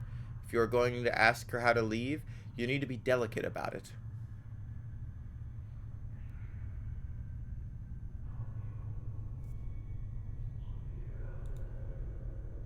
In danger? Dayanara looks concerned. Of course, my love. I will aid you in any way I can. She closes her eyes for a moment, and you watch an ethereal zephyr pass through her body, stirring her hair. After a moment, the zephyr dies, and her eyes slowly open. Perhaps there is a way. I sense this place holds many doors shrouded from mortal eyes. Perhaps you could use one of these portals as means of escape. Poof! Portals are holes in existence, leading to destinations in the inner and outer planes. If you could find the proper key, you could escape through one of them. Dayanara pauses for a moment, as if attempting to remember. Portals will reveal themselves when you have the proper key. Unfortunately, these keys can be almost anything. An emotion, a piece of wood, a dagger of silvered glass, a scrap of cloth, a tune you hum to yourself. I fear that the dustmen are the only ones who would know the keys you could use to leave their halls, my love.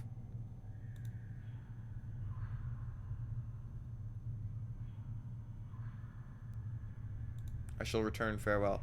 Hold a moment. I learned much when I traveled with you, my love, and what you have lost, I have retained.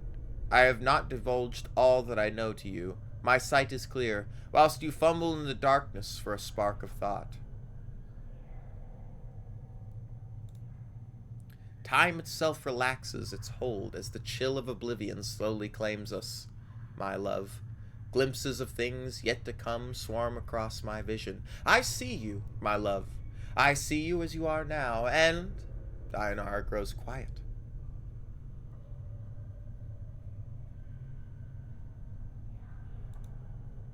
I see what lies ahead of you. It ripples through the plains, stemming outward from this point. Shall I speak of what I see?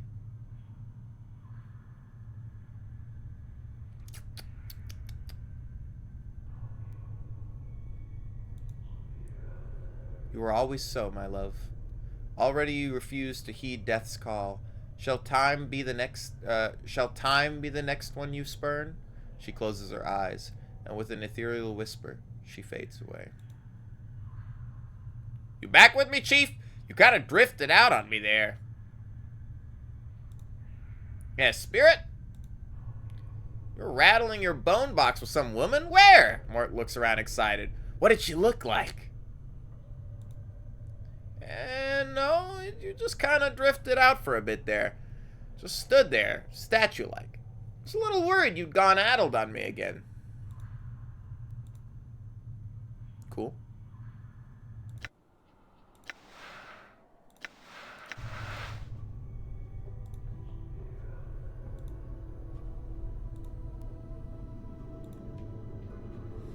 Alright.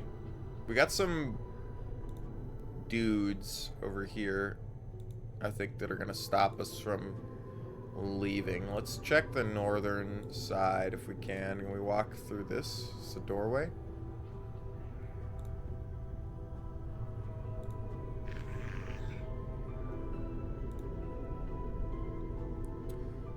This woman's corpse pauses in its trudging about as you approach. You notice the number 114 is carved onto its forehead. Her mouth has been sewn shut, but the threading is slowly coming loose, and faint moans issue from between her lips. Are you doing anything later? Farewell, then.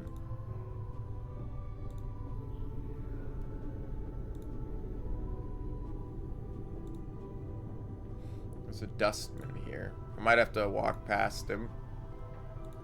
I think we're gonna have to encounter a dustman now if I wanna go any farther.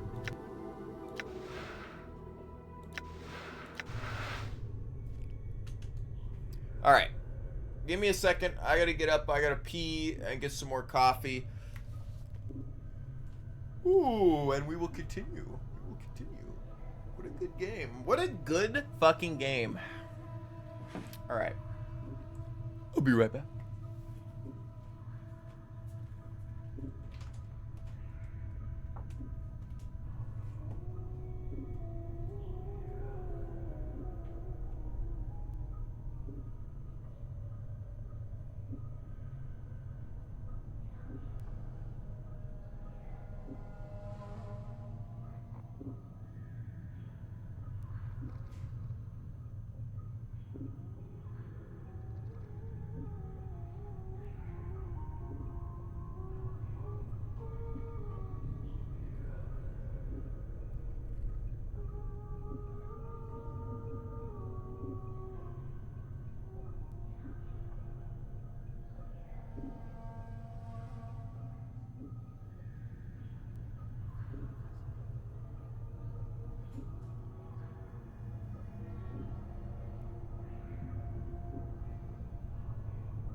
It's warm, man.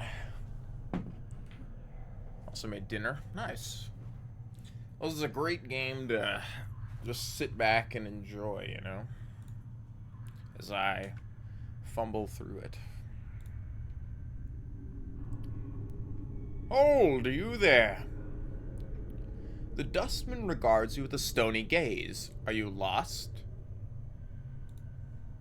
If you are not lost, what is your business here?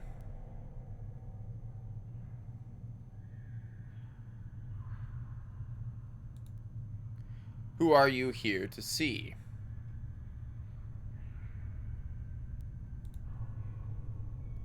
Dahl is most likely in the receiving room on the second floor. He is quite busy and not in the best of health.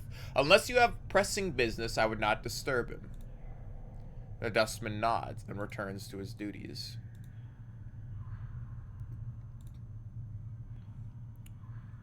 This reanimated male corpse has the numbers 1041 carved into its forehead. Despite its taut, desiccated flesh, it is apparent its features once had a rather exotic cast to them. The zombie's lips had been stitched closed, most likely to prevent it from moaning incessantly, and it smells strongly of formaldehyde.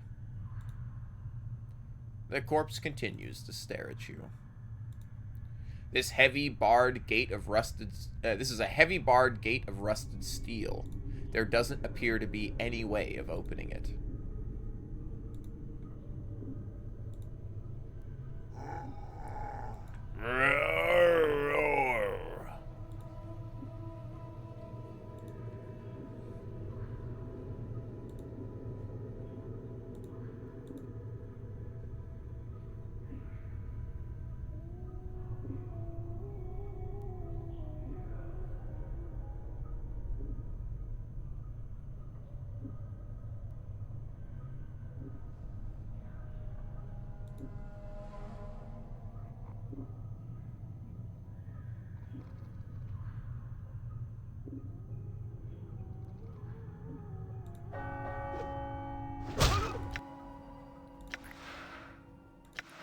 I wanna see if we can't make it through here without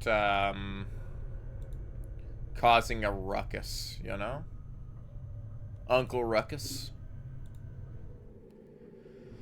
Well, let's see if there's anything left we can do on this floor up here. I'm not very dexterous as a character, so I don't believe we will be able to quickly close the gap on some of these dustmen. But I'd like to see if I could make it out without triggering an alarm. The skeleton, number 748, according to the number chiseled above his brow, is odd only in that some of his teeth appear to be false ones, made of a reddish-brown stone. They're clearly not valuable. However, it's as its caretakers would have otherwise removed them.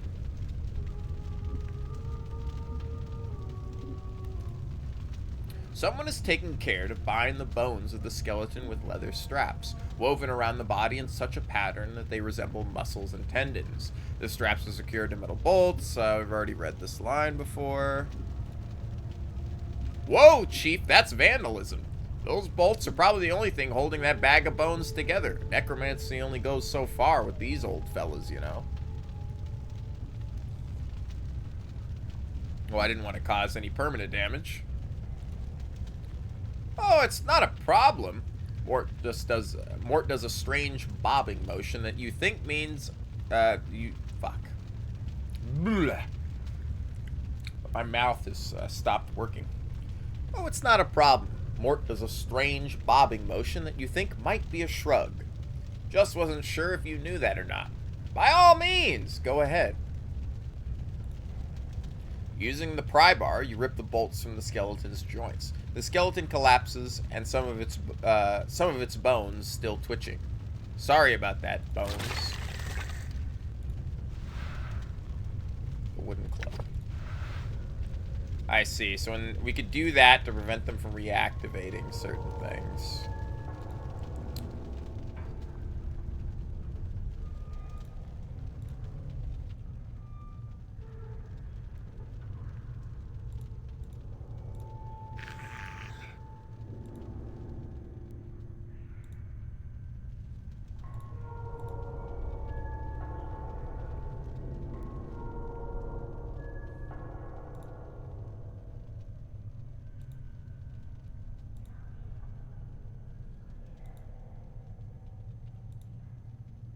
You think we can...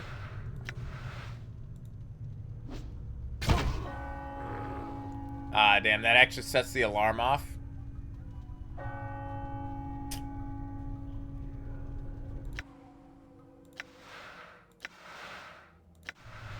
All right. It's quite unfortunate that that sets the alarm off. So we could pry the bolts out of some of these skeletons. Which is okay. Done. But I need a way of getting past these guys. I assume if I could put a robe on, I could just sneak past them. But it's getting a robe without... Container is locked. Forced it. Ancient copper earring closed. Oh, we got it. That's where it was. Okay. This copper earring looks ancient. Oddly enough, there doesn't seem to be a hook or any means of actually attaching it to your ear. A series of strange grooves have been carved to the inside of the earring, however, which might merit a closer examination. This copper earring looks extremely old. It looks like it was meant to be worn, but there doesn't seem to be a hook or any means of actually attaching it to your ear. Examine the grooves. Insert your fingernail into the notch that matches where the triangle was pointing in the fanged circle you saw on Zombie 79's forehead. This is probably it. You hook your fingernail into the third groove from the top and press it inwards. As you do, there's a click, and the top of the earring snaps open. Not only can you wear the earring now, it also looks like there's a secret compartment inside the earring. You shake the earring, but nothing comes out. Whatever was hidden in the earring is now gone.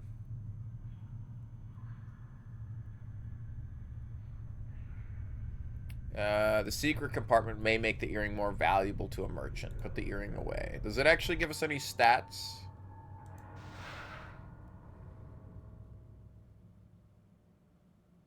No, it's just because it's hollow, it's worth more. Okay.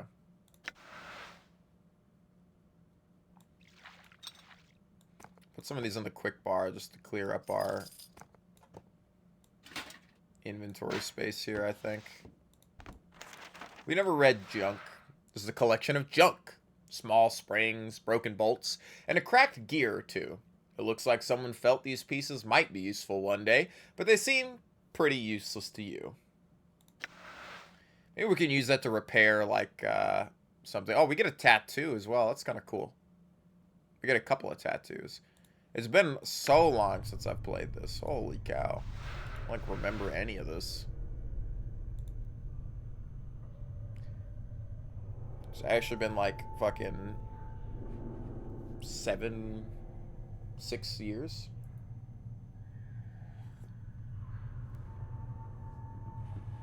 Something like that.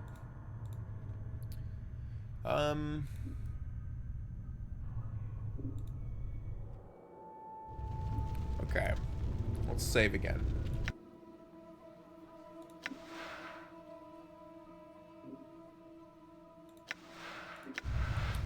How close are we to actually leveling? We're a long ways off. Right. I doubt we'll level up again in here.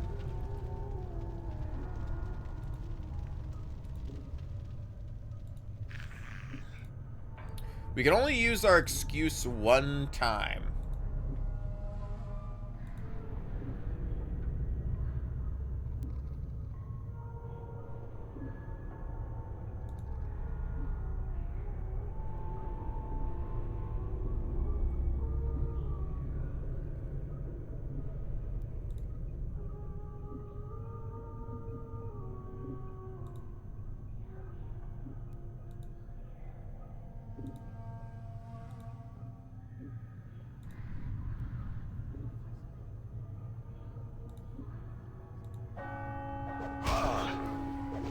Damn.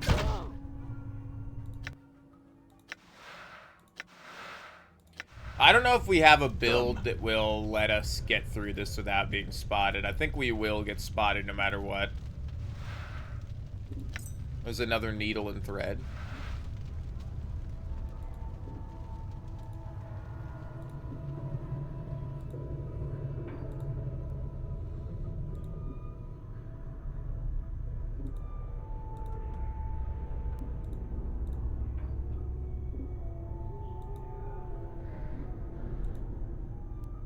we even checked these bookshelves over here?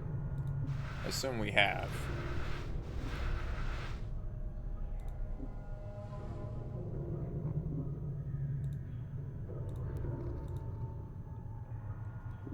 The number 1146 is carved on the forehead of this walking corpse. Its lips are sewn together with coarse black thread. The entire body is covered in horrible scars, worse even than your own, as if the owner had been burned to death. Its nose, ears, and several digits are missing, presumably charred away in some long ago conflagration. As you block its path to get its attention, conflagration, as you block its path to get its attention, it stops and gazes at you with vacant eyes.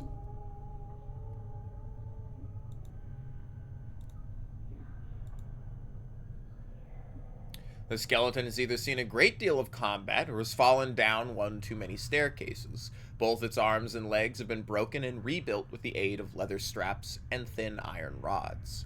The front of its skull bears the number 863, but the back of its skull has been caved in, forming an empty cavity. You notice that someone has taken advantage of this and tucked a rolled up piece of parchment inside the skull. You slip the parchment out of the worker's skull. Oddly enough, it looks as if the skull cavity is intended to store messages. A tiny string is attached to the parchment from a hook bolted inside the skull, as if to keep the parchment from accidentally falling out. You unhook the string and glance over the parchment. It looks like a reminder from one of the mortuary custodians. Judging from the note, the skeleton seems to be a walking messenger of sorts. As you take a second glance at the skeleton, you realize it's stopped in front of the slab, because it can't figure out how to move past it.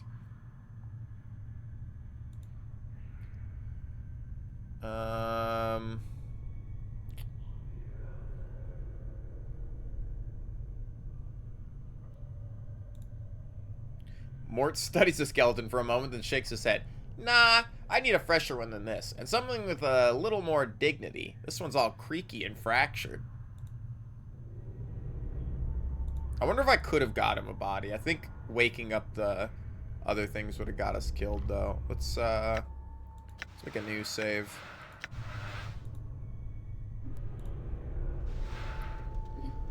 Dustman Embalming Charm, Lesser, and a Mortuary Task List. We have some stuff to read. Someone has penned a series of tasks in red ink on this scrap of parchment. I would like the contracted workers to be inspected thrice daily, at the end of each work shift when the new initiates come on duty.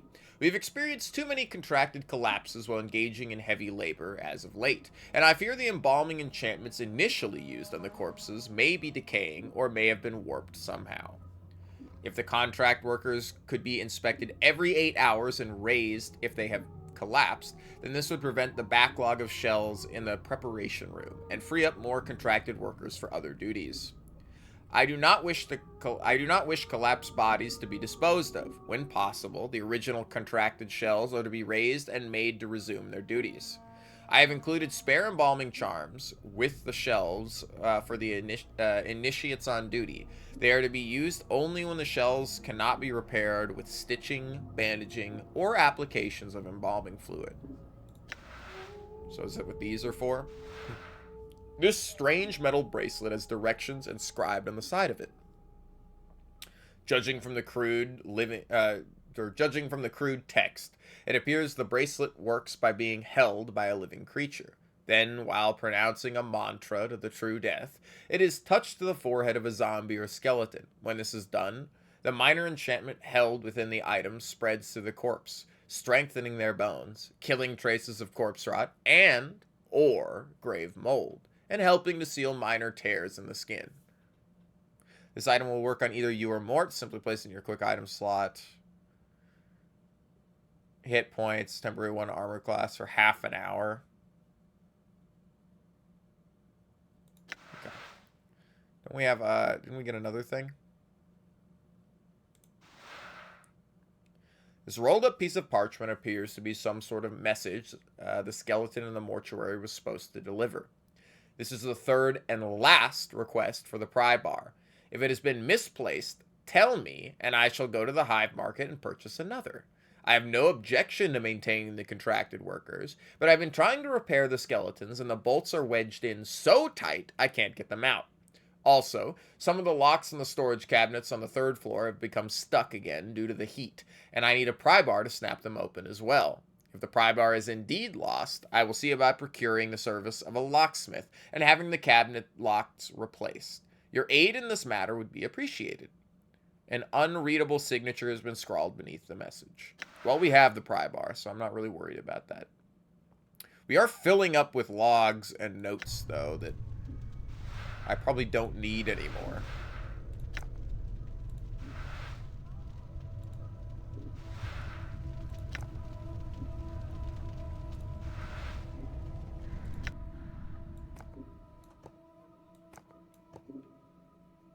Those there and that there. We have some charms. I guess I can put this charcoal charm there.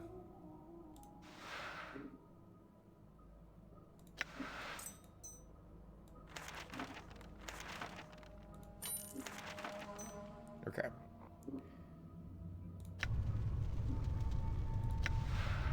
Pry bar. Forced it.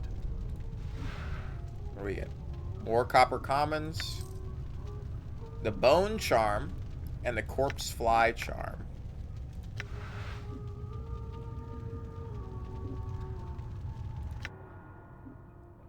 This is the crooked finger it was talking about. Bone charm. Special. This odd finger bone charm has been hollowed out and tiny symbols have been scratched on its surface. A user must snap it in two to activate it. When snapped, the bone charm temporarily strengthens the user's skeleton and acts as a ward against breaks and fractures. The charm gives the user an overall bonus to their armor class and additional resistance against crushing attacks. And the fly charm. This corpse fly looks like it was frozen. It appears to be dead, but you can't be sure. The magic contained within the charm is activated when the insect is consumed. When swallowed, the recipient suddenly becomes extremely nauseous. A few seconds later, the charmed individual expels a stream of insects from their nose and mouth. Provided the charmed individual can keep their wits about them after the casting, the caster can send this cloud to attack a target. Weird, but okay.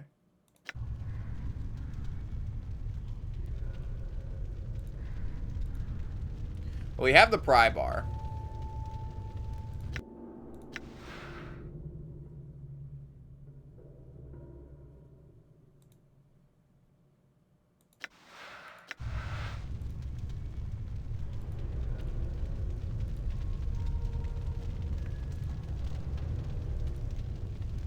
The air roaring from the mouth of this immense furnace is incredibly hot. Walking even a few steps past the archway would certainly cause your hair and flesh to burst into flames. Can I...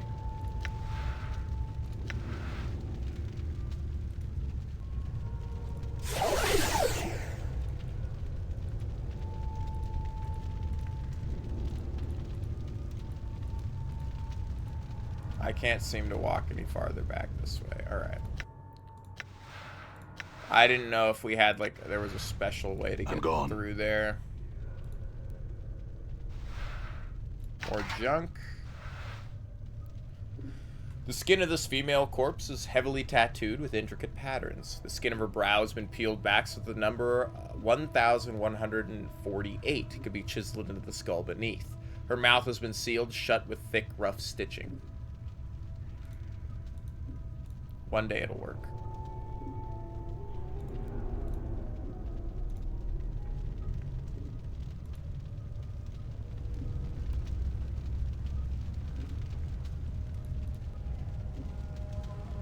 Is it gonna set the alarm off if I don't go talk to them? Can I just run past them? They care.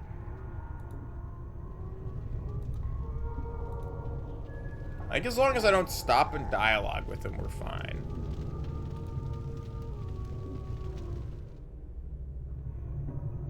I'm gone. Done. So let's try and just walk past these guys and go into this room over here.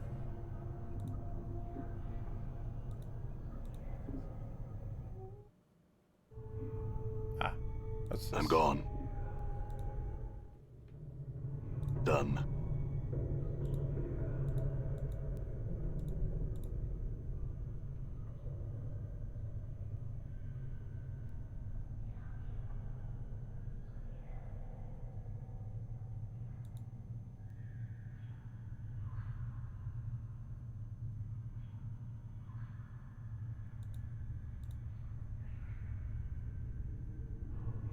The door is locked and I will need a key.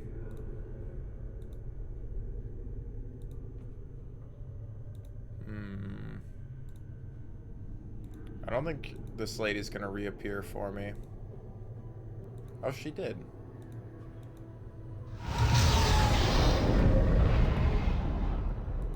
I think I have the crooked charm that'll let me escape through here now.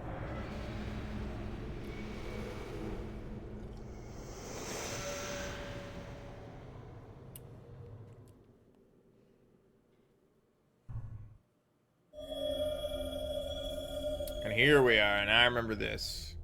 This is it. Pen's note. This note has been written with remarkable penmanship upon the finest parchment. Vaxus. If you're reading this, then you have undoubtedly failed in your task and have been forced to use the escape route I arranged. I told you that your little disguise idea was ridiculous. In any case, you'll need to lay low for a while. The dustmen may be deluded, but they're not fools, and they will certainly seek retribution for our intrusion. I've left you some coins. Use them to secure a hiding place in the hive, preferably in Rag Picker's Square. The dustmen will be unwilling to look for you there. Once you've secured a new hiding place, I have a new mission for you. Find out where Farad is getting those bodies he's delivering to the mortuary.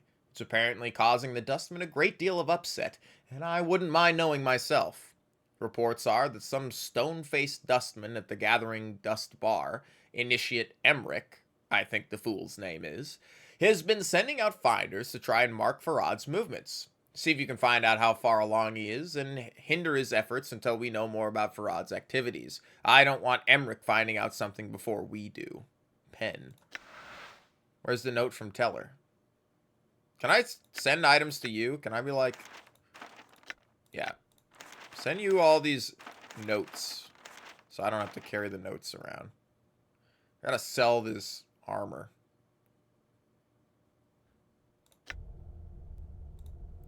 This sarcophagus appears to have been here for centuries. There's no lid. The exterior seems to be made of solid stone. There's my water bottle. It's back over there. I'm gonna have to get up and get my water bottle here too.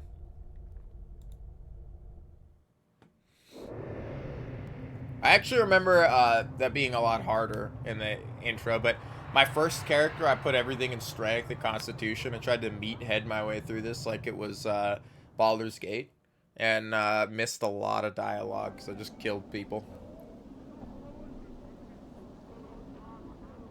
I was evil.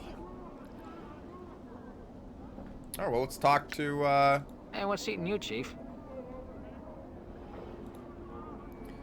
Sigil's a ring-shaped city that's squatted on top of an infinitely tall spire in what some claim to be the center of the plains. Of course, how it could be at the top of an infinitely tall spire, and how the city could even be at the center of the plains, raises some questions. Sigil's called the City of Doors, mostly because there's a lot of invisible doors that lead in and out of it. Just about any arch, doorframe, barrel, hoop, bookshelf, or open window might be a portal under the right conditions. It all depends on if you have the right key to open it. See, I guess the best way to explain it is, most portals are sleeping, right? You could walk through them, by them, on top of them, and nothing would happen. Now, every portal has something that wakes it up. That could be a tune you hum to yourself, a loaf of week-old Bitopian bread, remembering what your first kiss was like, and then bam! The portal gets its juices flowing, and you can jump through it to whatever's on the other side. Anywhere, Chief. Literally. Any place you can think of. There's a portal there. That's why Sigil's so popular across the plains. Alright, any place you can think of, there's a portal there. Other questions. Do you have anything else to talk about?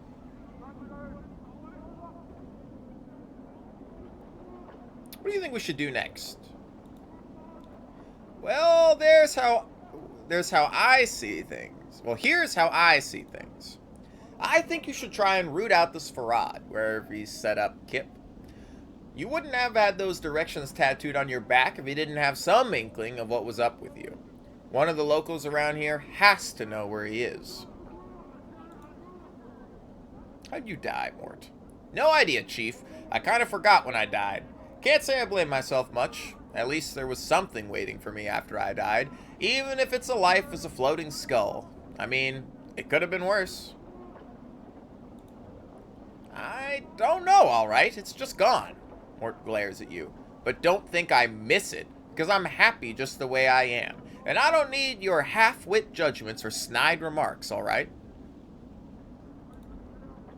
Tell him to shake a leg, that's good.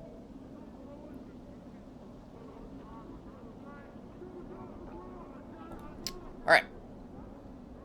Let's save. And let's walk around the town. All right.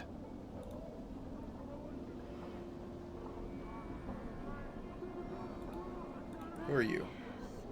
Oh, you're a harlot. You see a tired-looking woman dressed in a tight leather bodice and leggings. The odor of cheap perfume surrounds her like a cloud, and her face is covered with a mask of crude makeup. She smiles as she sees you. Why don't you stay and chat with me a bit, love? Greetings! The woman looks coyly at you. Now you look to be a blood who's lost something. Mayhap I help you find it, Cutter? Oh? What good fortune! We probably lost what we're looking for back at your Kip, miss. Actually, I'm missing a journal.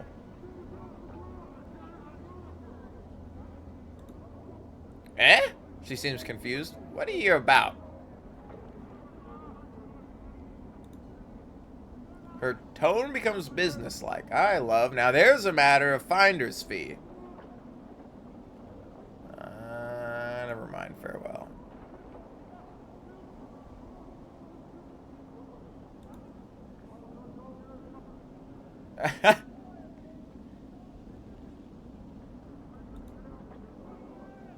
It's twice the cost for the Mimir, or any other degenerate. Mimir's a talking encyclopedia. That's me, Chief.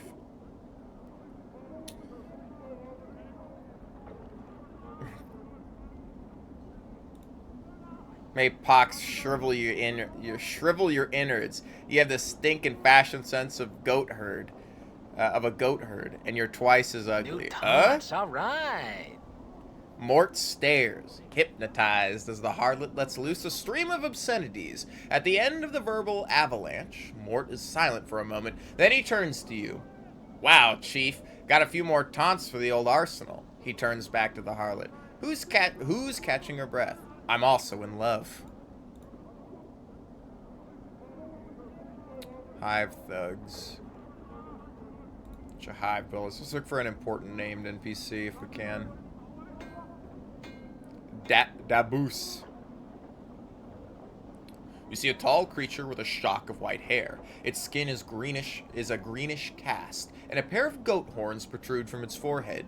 It's dressed in long flowing robes and appears to be floating slightly above the ground. The creature turns to face you. A series of symbols appear around its head. The symbols have a slight glow about them, and they just hover there. Oh, for the power's sake, pinking Daboose. He's a Daboose. They speak in rebuses, these annoying word puzzles. If you don't know what he's saying, then we'd better find a native or some other way to communicate with him, if we want to. An annoying bunch. My bet, they can speak, they just would rather piss everyone else off by trying to puzzle out what they're saying. Chant is the janitors for the Lady of Pain. They float around, breaking, fixing, and patching up sigil according to her whims. They're worse than corpse flies, Mort sighs. You can't swat them, though, or the lady'll get upset. She runs the city. You'll know if you see her. She's got these blades around her face. She's about the size of a giant, and she floats off the ground, just like these guys. Mort nods to the Daboose, who is looking at you both. Nobody knows much about her. She doesn't speak much. All you need to know is that you don't want to make her angry. If you see her, my advice, run.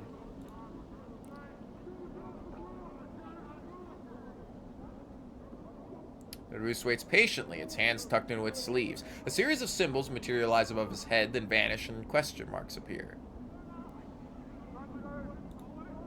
Mort scoffs. I'd sooner be strained through a Tanari's bowels than unravel what these floating goat heads are trying to say. You want a translator? Find a sigil native. Alright, farewell.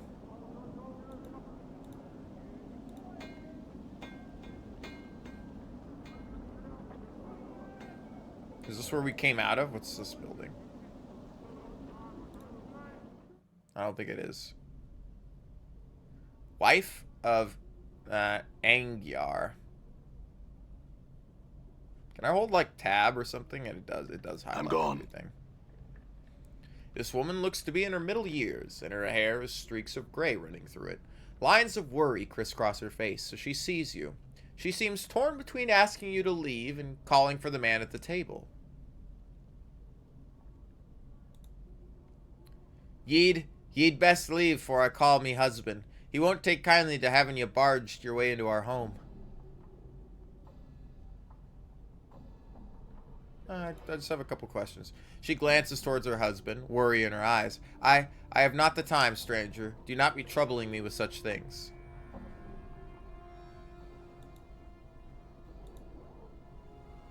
The man looks haunted. His eyes are half-lidded, as if he's had trouble sleeping. His hair is long and unkempt. His beard is flecked with bits of dead skin and old bits of food. He doesn't seem to notice as you approach. The man glances up at the sound of your voice, and his slack expression vanishes. It looks like someone has lit 2 fires in his eyes. What be your business barging into my house? His eyes narrow, and his teeth clench. Get, or I'll send you back to whatever grave you crawled from.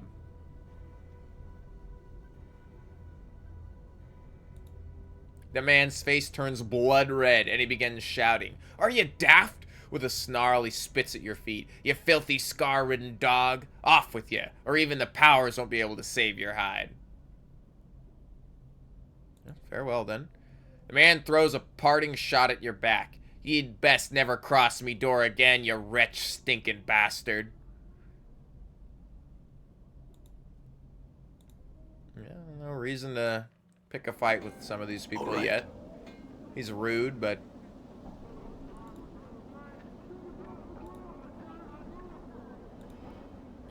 First thing I do out of the grave is... Hey, we're being watched, Chief.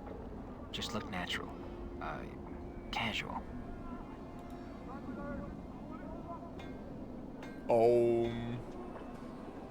It's probably Pox here is watching us.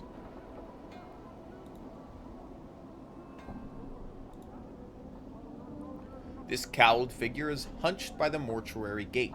His face is obscured by the shadow of his hood. What little you can see is his chin, which is covered with stubble, and what appears to be a foul green purple rash. The rash seems heaviest around his neck, fading as it crawls up to his chin. The figure doesn't budge. There's a moment of silence. Then he responds in a high-pitched voice that sounds more suited to a girl of 10 years than a man. Hi? Pox I am. Hi! Pox, what are you doing? Wait for debtors, do I? Hi! Find a debtor, take him through the gate, get some jink. Then again I wait. Hi!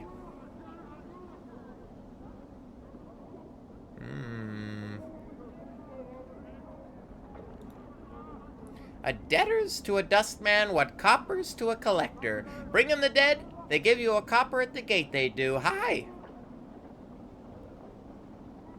Why do the dustmen pay for the dead? Streets clean, debtors put in their place. Streets don't stink. Debtors are lost, kept inside gate, all happy. Hi!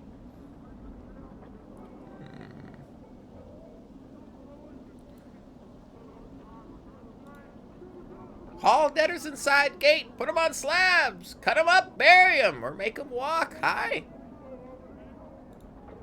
Hi, make them get up back up. If the debtor gives the dustman leave to, and the debtors become the skells or his arms.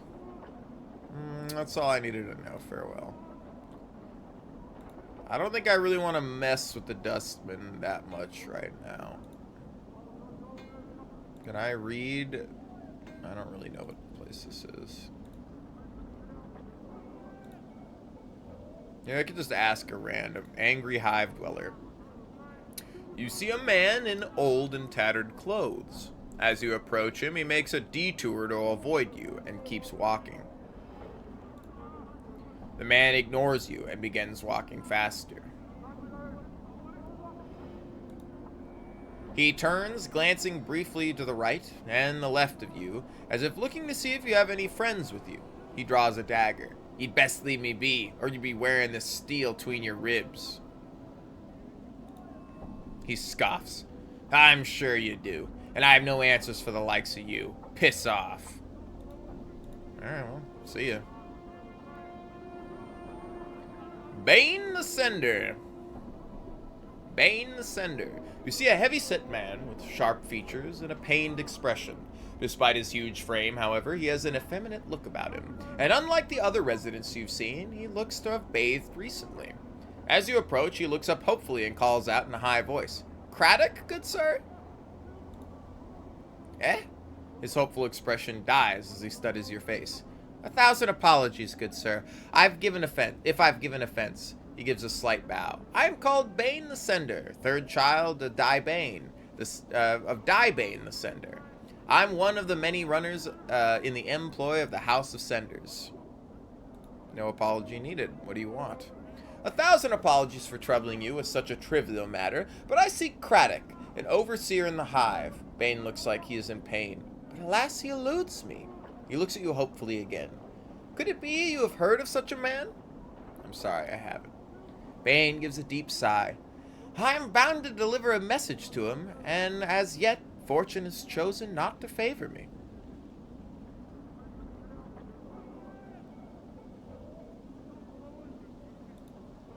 Bane's face lights up like a lantern. Oh, fortunate day for Bane and his House of Senders. Any assistance you could provide would be most welcome. If you can find this Craddock and pass along the message, I shall see to it you are paid for your troubles. Bane recites the message almost like a mantra. "The shipment must be in the crust by the 3rd day, or there will be a penalty." Bane frowns. "I am told that Craddock will know of the shipment to which the message permits." I see if I see Craddock, I'll pass along the message. Is there anything you can tell me about him before I go that might help me find him? He is said to be a giant of a man, stern of features, and that he is an overseer in the hive marketplace. Alas, I know little else than that, good sir. Bane bows. "Thank you, sir. Should fortune favor you and you are able to bear message to Craddock, be so kind as to return and tell me of it. I will see it your efforts are rewarded."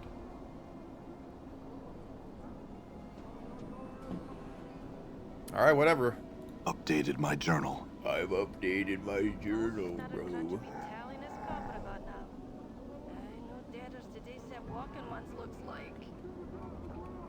The post. This filthy-looking corpse is in a sad shape.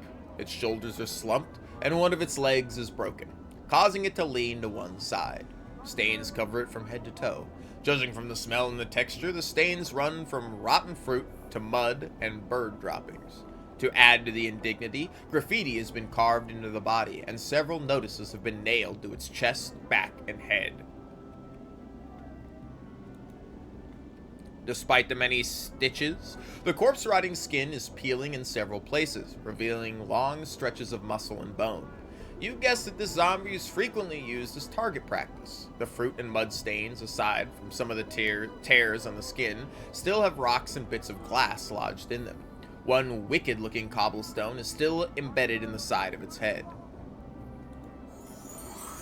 You grab hold of the cobblestone and pull it out of the corpse's head. Traces of brain matter and rotting flesh slowly drip from it. It looks like whatever was in its head turned to ooze long ago. A number of leaflets have been ruined by the rain, but some of them are still legible. One tacked to his back is from something called the Office of Vermin and Disease Control. One on his forehead looks like a bill of fare for a restaurant. One on his chest looks like an official notice, and another appears to be some sort of want ad. Look at the bill of fare. Someone has posted a bill of fare for the Gathering of Dust Bar, but the bill of fare cannot be read as the words Smoldering Corpse Bar have been scrawled in charcoal over the bill. The zombie immediately jerks its left arm upwards and points far to the southeast. A moment later, the arm falls back to its side with a thump. Reminds me of a job I once had. He seemed embarrassed. Well, I mean, without arms.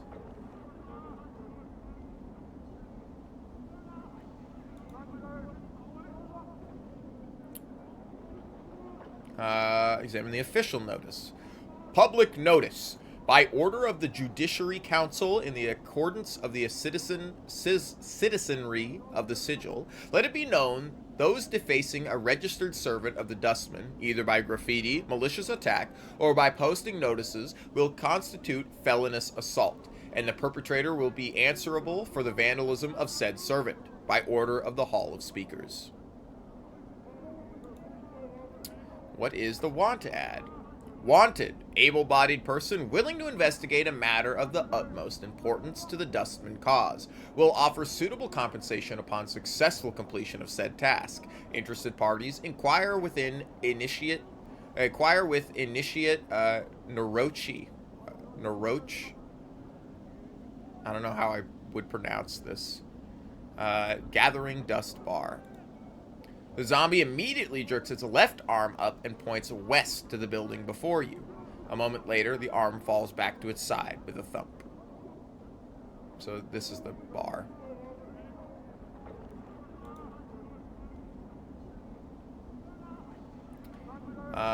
Post for Office of Vermin and Disease Control. To those hive citizens wishing gainful employ with the most honorable and generous sigil government, inquire forthwith at the Office of Vermin and Disease Control to help stem plague of brain rats.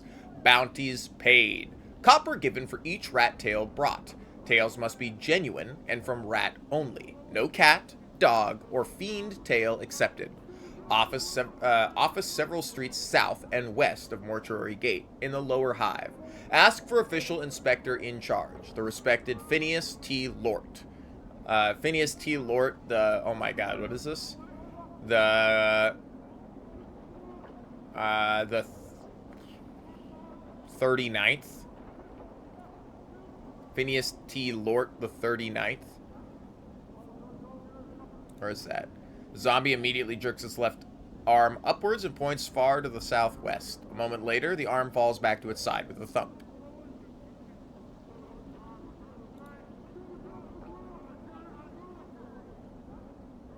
Examine the graffiti.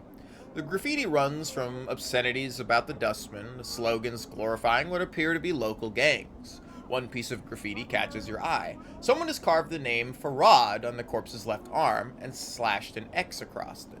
Updated my journal. The zombie immediately jerks its left arm upward and points far to the west and downwards. A moment later, the arm falls back to its side with a thump. Ah, so now we know Farad is somewhere over here.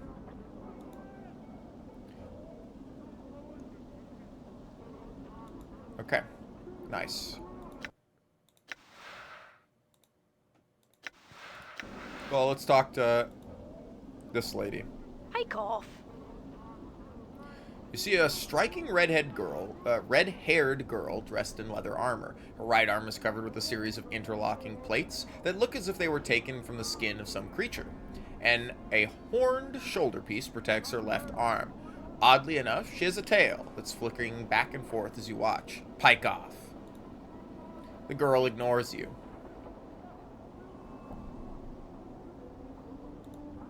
She looks at you strangely. Nay, I've seen nothing like that. I haven't.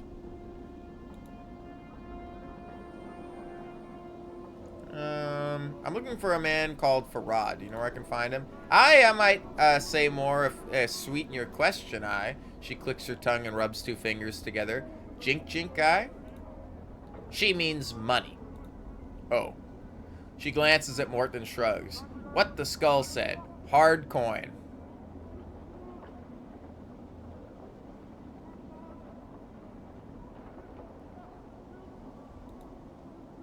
Bar that, I've nothing more to say to you, Burke. Get it. Alright, well. Everybody's kind of an ass. Probably a party member. Chief, what are we doing in here? Let's say we just give this place the laugh, all right?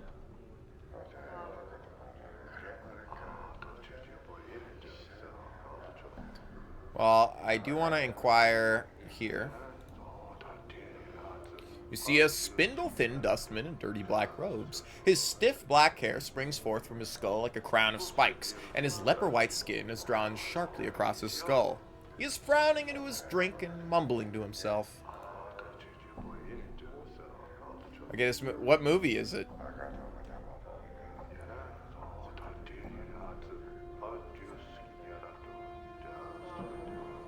You've laughed out loud multiple times. Alien Private Eye? Oh, I'm glad. Ah, great. I can't wait to watch more bad movies. I haven't watched anything since we watched something, but... The dustman looks up, blinks once, then looks you up and down, studying you. As he studies you, he takes one of his spiked locks and points at himself with it. A roach, initiate, dustman, guard. You hear about the posting outside? The dustman looks you up and down. Many troubles have I. Help can you. A mausoleum awakes. The dead walk. The dead disturbed.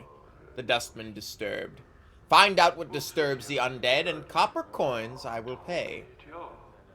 There's the mausoleum. Updated my journal. Naroch nods. Mausoleum by Dustman Memorial. Go north and west from Black Monument. Go to arch and semicircle over your heart with this finger, this make. He wiggles the index finger on his right hand. To the mausoleum you will, go you will. Alright. I'm gone. Old copper-eyed. Man, there's so many people to talk to here. Before he was a tall, silent figure. He could easily pass for a statue. All of the deep furrows in his face and brow makes you wonder if the sculptor was a little too eager in defining the face with the chisel. He looks well over 50 years old, but exactly how much over 50 is hard to tell. As he slowly turns to you, you catch the dull sheen of copper in his eyes. Old Copper Eyes stares at you. His eyes are difficult to make out past the black well of his eye sockets, but they look to have a coppery sheen about them. Copper Eyes says nothing. He probably has copper coins for eyes. Emmerich. You see a heavyset man with dark skin and grim features. He is dressed in dustman robes and is regarding you with a stony gaze.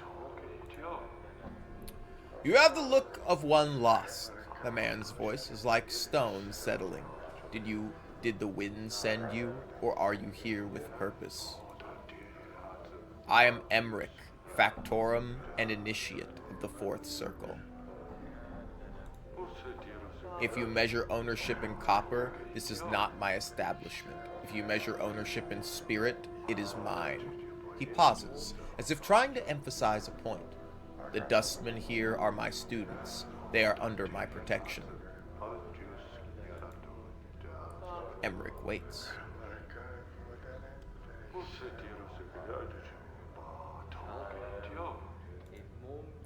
These eyes have seen no journal. Perhaps your search will take you elsewhere. I don't really want to talk to him. I feel like if I start asking people about Farad, it might lead into something that I don't really want to deal with.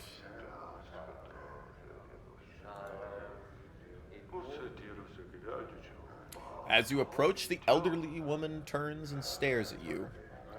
La, look who've come a-callin' on Seer today. Death's dearest son. She looks you up and down, then shakes her head in disbelief. By every power in its mother, boy, what crypt did you crawl out of?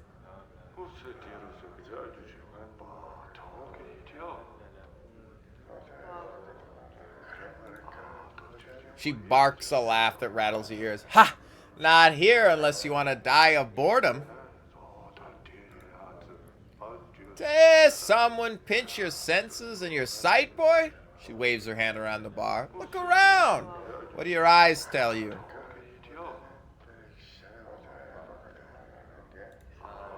Very good. Seer chuckles dryly, though she doesn't seem to be laughing at you. At risk of explaining myself, dustmen are the dullest breed of dullards ever to nest in Sigil, always speaking of death reverently, like it's some holy union that every creature in the multiverse should strive for. A dustman, I suppose. I've seen enough sand pass through the hourglass while wearing these robes. This body's almost ready to pay the ferryman. She chuckles. There's not much mirth in it. Of course I am, boy. Who isn't? She frowns and glances around. Well, except dustmen. They're not afraid because they've been swallowing so much of their own droppings over the decades, they've blinded themselves into thinking that death is some kind of release.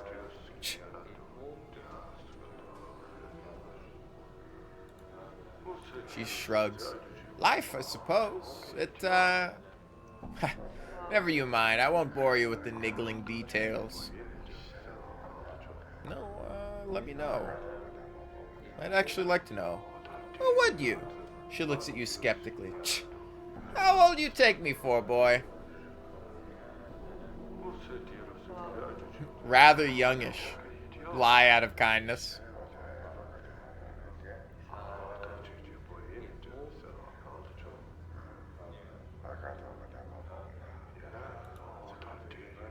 Seer blinks and smiles. Aren't you a dear? She chuckles to herself and coughs.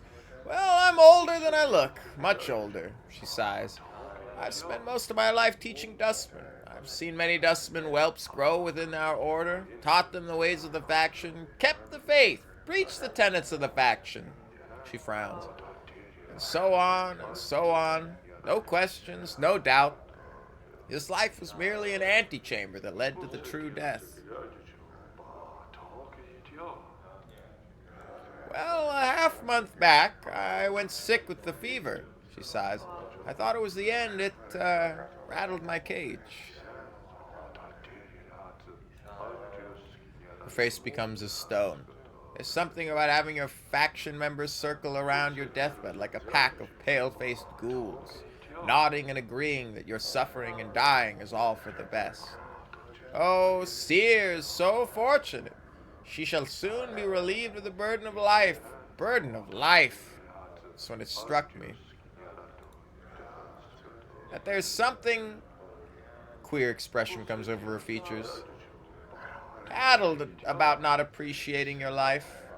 The dustman kept saying that life is misery and suffering. Is it?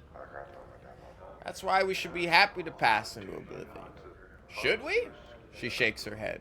Questions, questions. And precious few answers.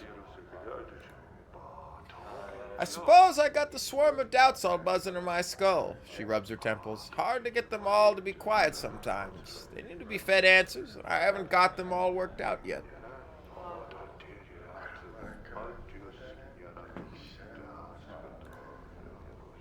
To be square, boy, I don't know. Seer sighs. That's the problem with doubt. I can't even trust what I'm feeling is true, or if I'm scared of death only because of my brush with the fever, or even what I should do. Is this a passing thing? I don't know.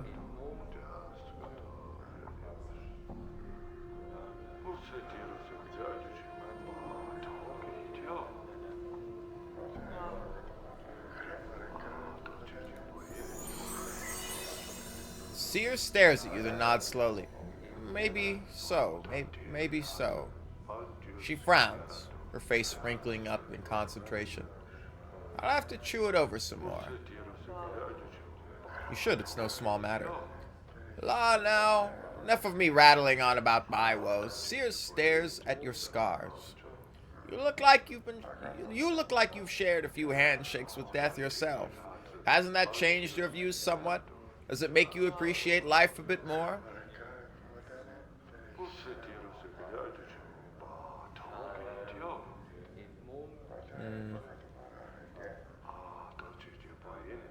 Yeah. And well it should. Nothing comforting about death. She blinks. You're rattling my coffin. It's true.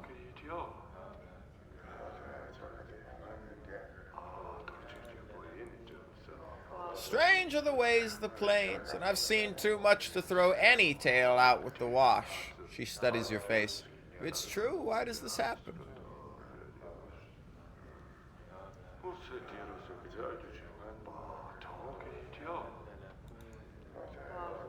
Now, don't be saying that too loud. She glances around. Most peculiar. Never heard of anything like that. Shame about the memories. Nay, not a one. Never knew anyone who death wouldn't take until now.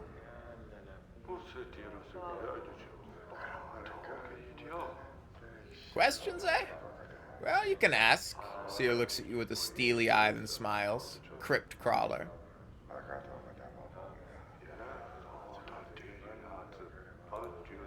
What's it look like?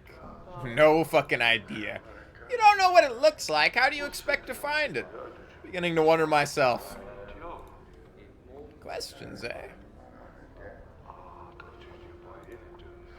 Seer's face crumples into a frown.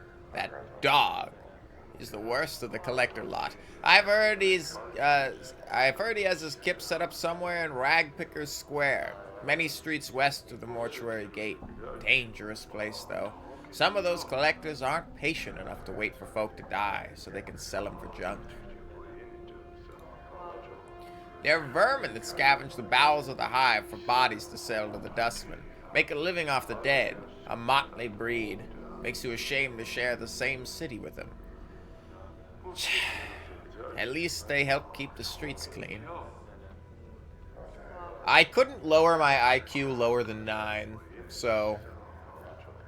It wouldn't let me lower it lower than 9, so I don't think there is a low IQ play. We have not the lowest IQ I can start with, so...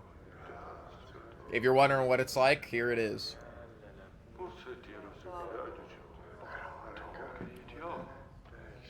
But we have average intelligence. There might be ways I can lower it further, but...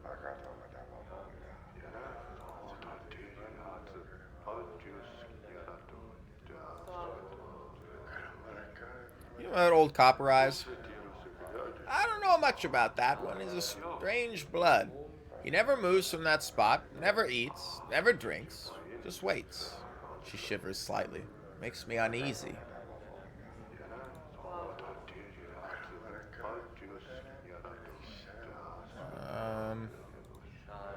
Who?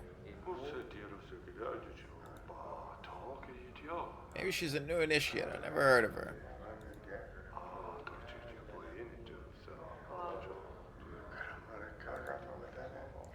Dog! He was my instructor in the philosophical arts during my early training at the mortuary. And a crusty fool to boot. He's ill, so my ears tell me. I bet he'll even bore death with his presence.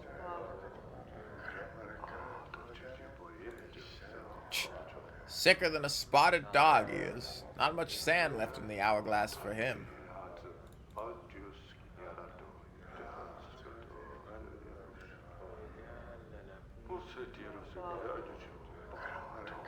Alright, here, I gotta fucking...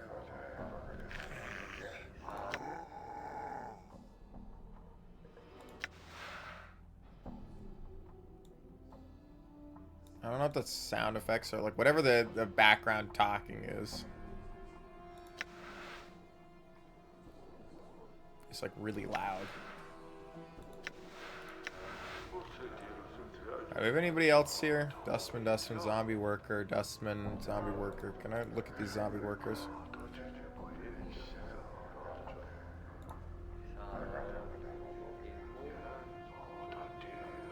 Like, we've talked to every unique... Nope. Or Moriarty. Or Mortai Gravesend. This tiny, wizened man is dwarfed by his huge dustman robes. They look as if they were chosen to cloak his small stature. Although he looks to be in his late 90s, the man is extremely energetic. He fidgets continuously, and his eyes dart around the bar like a bird's.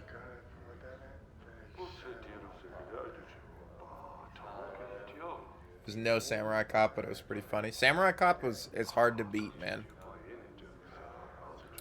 The man's eyes gleam as he takes your measure, and he gives a slight nod in greeting. Hail and well met, traveler. You look like one who is just getting their sigil legs about them. He trails off. Pardon me. Have we met before? Your face seems familiar somehow. Maybe I was mistaken. Moriarty shakes his head. Or Mortai. I want to call him Moriarty. Mortai shakes his head. Well, no matter. How is it that Mortai Gravesend may help you? Do you seek? He clucks his tongue as he speaks. The contract, perhaps. The contract. Why, it is but a simple transaction. From the depths of his huge robes, Mortai pulls forth a dusty parchment and a quill pen. I give you 50 commons in return, after death. The Dustman faction may claim your remains. He smiles and clucks his tongue. What use will you have for them at that point, anyway?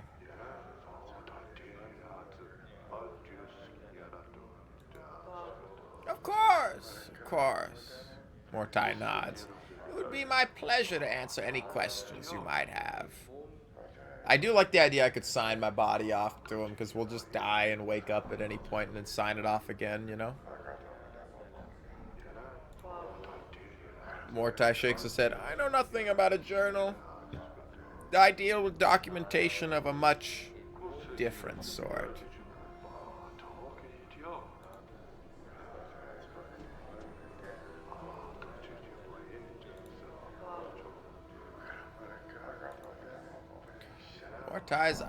Mortai's eyes go cold.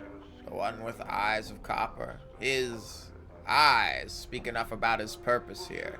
He makes a semicircle over his heart. A member of the Dustmen he may be, but I would never sign a dead contract with him. Copper is his soul, and to me, that speaks of an excess of passion for money. He is a Dustman in name only. Alright.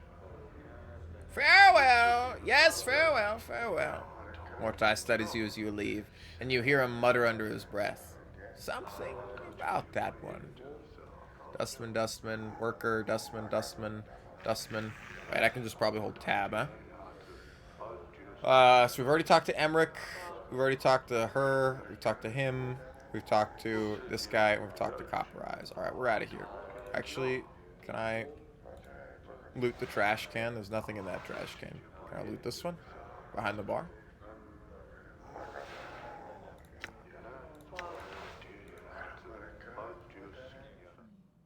I didn't even actually... I think there's one more guy in here. Hold on. Yeah, awaiting death. Before you is a young dustman with stubble on his chin and dark circles beneath his eyes. He's staring at the wall with a somber expression. The dustman doesn't look up. He stares straight ahead, as if he's seeing something several leagues beyond the walls of the bar. The dustman doesn't respond. He keeps staring into the distance. Alrighty then, Mort hisses at you. Let's go, Chief. This Dusty might as well be fertilizer. As you turn to leave, the dustman suddenly speaks, his voice barely a murmur. You have to strain to hear his words. You think he said something about wanting to die. The boy's expression does not flicker. Do you want to die?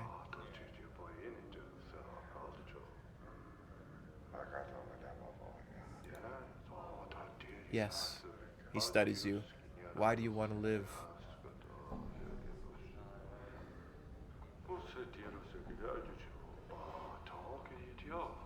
I don't know.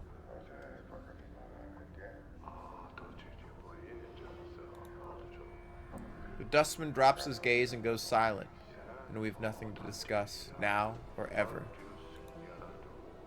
This existence is a mockery of life. I do not wish to continue the charade any longer. His face wrinkles in disgust. Why would anyone wish to remain in this foul city in the center of the multiverse that feeds on pain and hatred? Death is silent, comforting.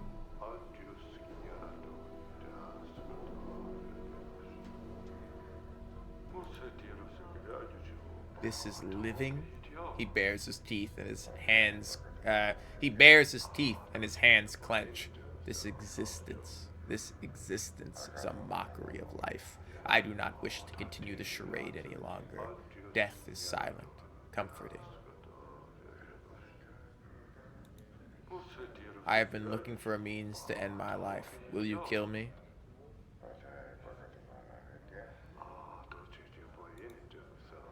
It is not a matter of conviction.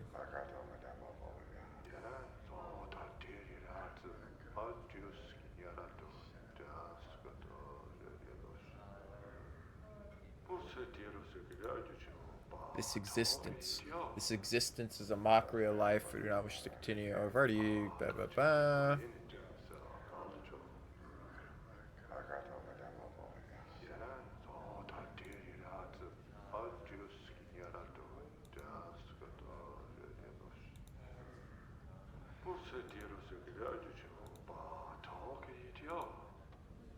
Alright, well. Weirdo. I'm gone. I'm gone.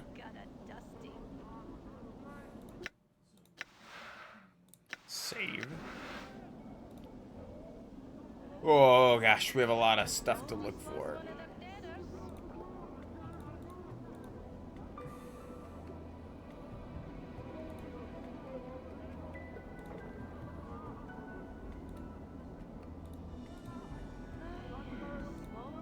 I already tried talking to that guy.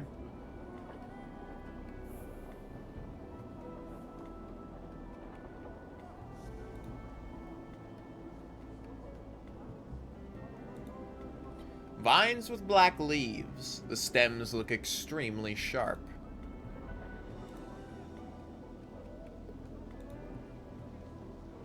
You see a haggard woman wrapped in rags. Her hair is disheveled and dirty, and her complexion is extremely dark. Burns cover her arms, and her right hand is a fused lump of flesh. It looks melted, like wax exposed to great heat. Updated my journal. What is it you want of me? The woman's accent is thick, and you are having difficulty making out what she's saying. You wanted me to leave? Not leaving the city, so I'm not. I can't. Tired? It's not a city, it's a prison everywhere. There's worlds, there's... Her eyes gleam madly. Plains that be sinking sands, fields thirsty nettles be. Sightless worlds where your limbs are given life and hate. Cities of dust whose people are dust and whisper ash. The house without doors. The twilight lands. The singing winds. The singing winds. She starts to sob quietly, but she seems all out of tears. And shadows. The terrible shadows there be. Where's them places? She flings the lump of her right hand in an arc, gesturing at the cityscape. There's alls here be. Doors here to everywhere. You're not knowing this? She squints at you. Her teeth start clattering. Tell you I will. Be wary every space you walk through or touch. In this thrice-cursed city, doors, gates, arches, windows, picture frames, the open mouth of a statue, the spaces between shelves, beware any space found on all sides. All these doors, t'others places. I know what she means, but... Every door has a key, it does, and with this key they show their true nature. An arch becomes a portal, a picture frame becomes a portal, a window becomes a portal, all eager to take you someplace else. They steal you away. She raises the lump of her right hand, and sometimes what's on the other side takes part of you as a tithe.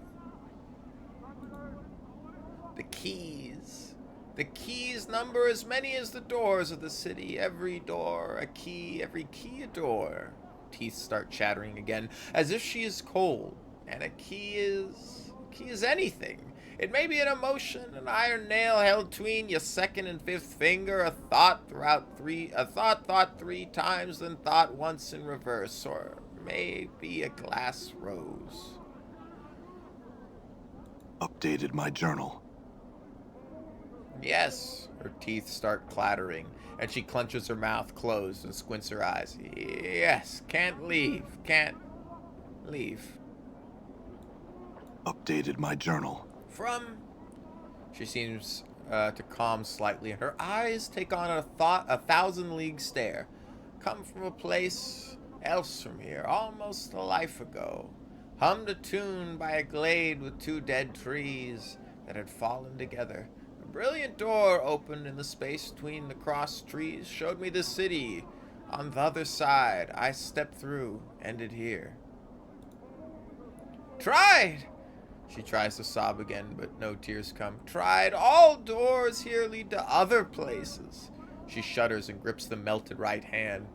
Her melted right hand. Went through and thrice 10 portals. Some a purpose, some an accident, none of them right. Can't find a way back. Can't even leave here, this square. And there, the place of death behind the gate waits for me. She points at the mortuary behind the gate. Then turns back to you, her face desperate. Can't go anywhere in this city. Anything could be a door. Any arch there. Any door here could be a portal. Don't know the key. Could get sent to another horrible place. Her teeth start clattering again. Got to stay away from closed spaces. All could be doors. Could have keys on me. And I'm not knowing it.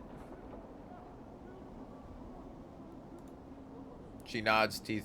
How long have you been afraid of this? It's the last time I walked through the last portal to the place where my hand. She stops. Since my 10th turning. I'm in me 4th, 10th turning. I'm in me 4th, 10th turning that now. Her teeth begin clattering again. Her vision seems to clear slightly. She looks up at you, her teeth still chattering.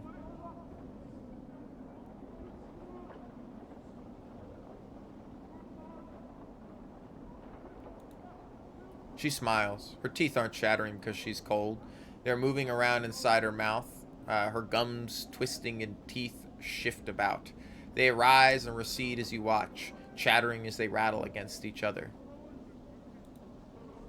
She hisses at you. It takes one portal you step through. An accident to drive the fear into you. I went through thrice and 10, lost my hand, burned my flesh, and lost my senses. She looks at her feet. No more. No more. Updated my journal. Updated my journal. I feel like I gotta save after I talk to everybody just so I don't have to, like, remember what...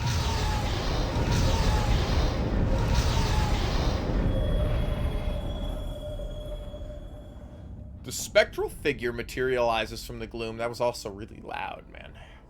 The spectral figure materializes from the gloom of the passageway ahead and quickly moves to block your path. It floats before you, its once human features twisted in a mask of rage. Defilers, leave this place at once. Greetings.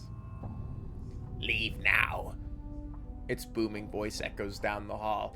This place is forbidden to the living. Leave while you still can. Speak your answers elsewhere. This place is a sanctuary for the dead. I shall not permit their slumber to be disturbed by the intrusion of yet another insolent mortal. If you must know, yes, there's another intruder, who even now continues to violate the sanctity of these hallowed halls. The anger in the spirit's voice fades. He seems somewhat saddened by the admission. The souls of my brothers and sisters cry out for peace.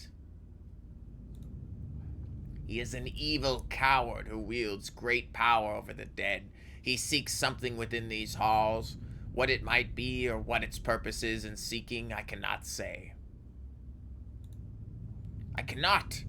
The coward has sealed himself within the inner chamber of the mausoleum. He has erected powerful wards that bar my entrance into the chamber. It is from there that he calls upon his dark arts to awaken my brethren and bends them to his evil will.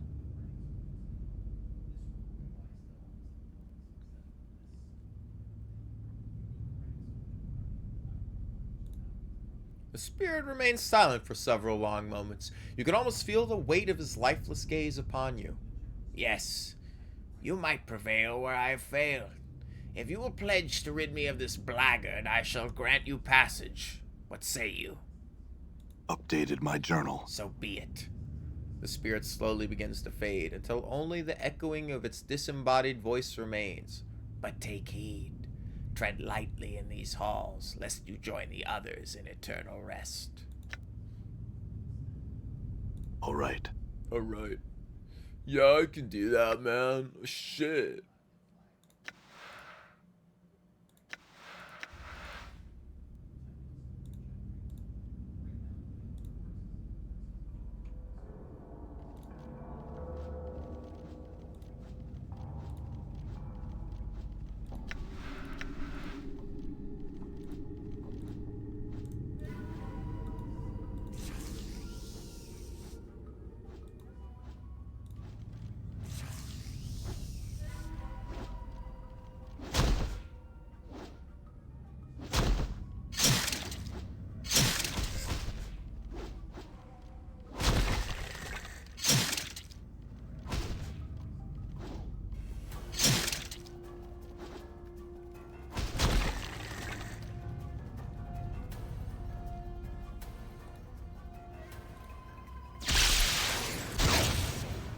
Jesus. There's all these traps around.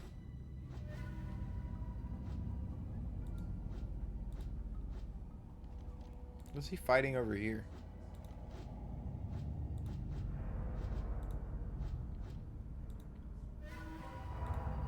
I'm not gonna fight you guys. I'm just gonna run away. I don't really have a lot of health, so I don't really wanna...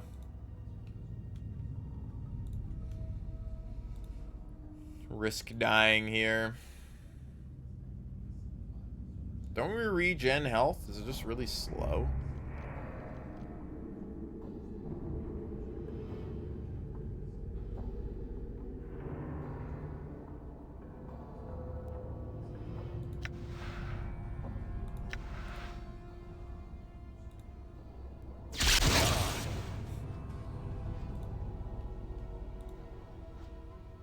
My dexterity or something not high enough to see these traps.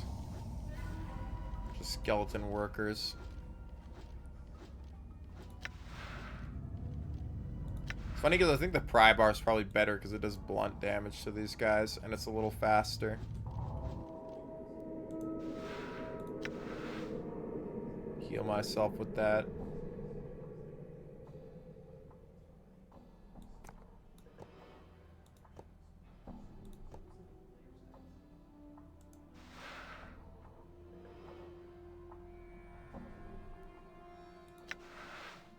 I have a cobblestone on me. Can I put it in my quiver? I can't.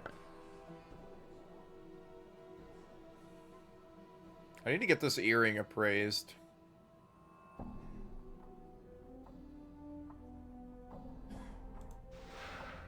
It's 1 to 6 crushing. This is 1 to 6 crushing, 4-3, 4-3, 2 to 4 crushing, but 1. Honestly, I think this might, the knuckles might even be better. 1 to 6, 6. But who knows? How close are we to leveling? Wow, 6,000 XP. It's a long ways from leveling.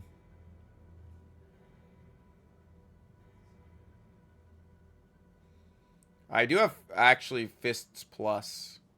So it is better if I use the fist weapon. I healed 1 there. My God.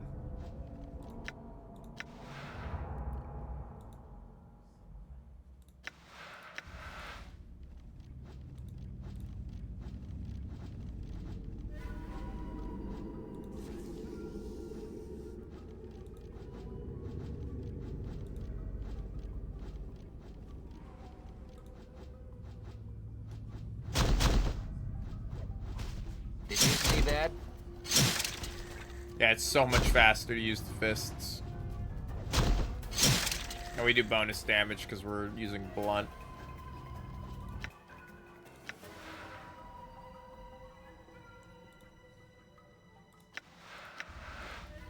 Then I keep saving over the top of this stuff.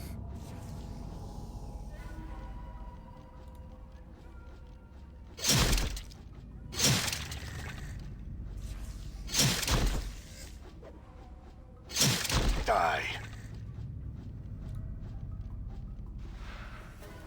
Bandages. Rags. A clot charm. Put that there. Put the bandages here. What do these do? Heals 3 hit points. Heals 9 hit points. It gives me resistance. Not bad.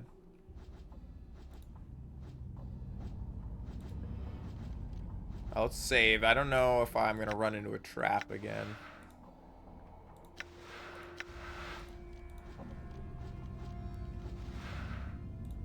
Nice. More copper commons.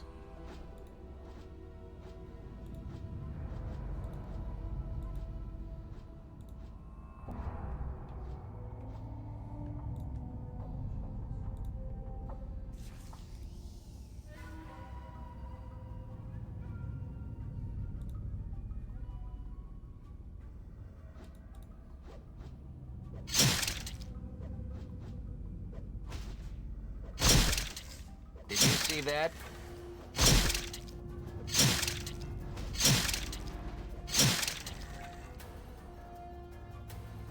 Oh, we're getting XP.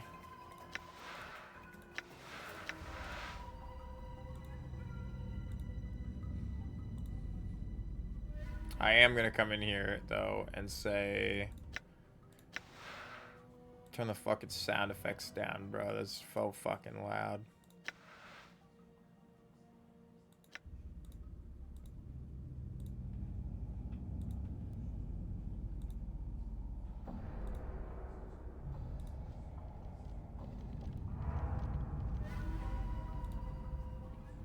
I don't think I can fight 3 guys. I could fight 1 at a time. So as long as I can lure 1 of these guys at a time, I think we're okay.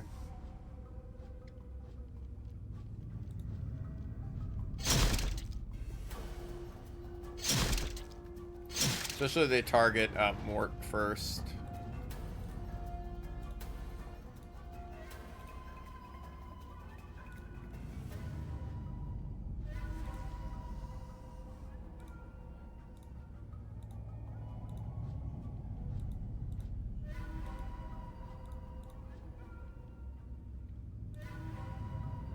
The music kicks in every time he enters our site. 65 XP. I'm just being really slow with it here. I don't really mind. This has been really good so far. I do remember doing all this.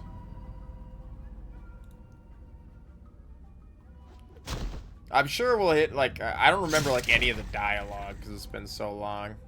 But I do remember running through here, clearing these skeletons. I also remember going and finding Farad.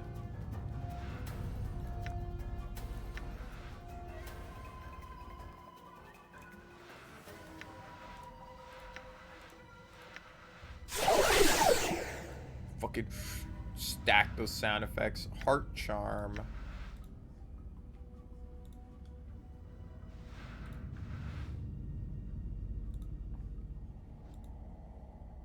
What's up? Okay. Oh my god. I don't know if I could fight that guy, though. Guy looks a little tough. Let's walk back around and see if we can't enter from another side. There are a couple spots that we could have checked out over here. I assume I have to get into this path. Research all of these? Yeah, must have.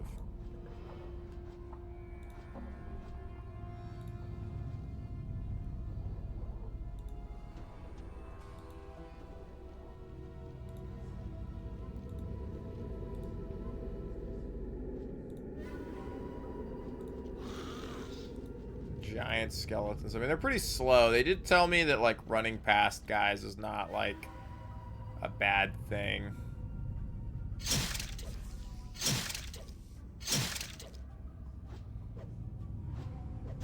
Damn it.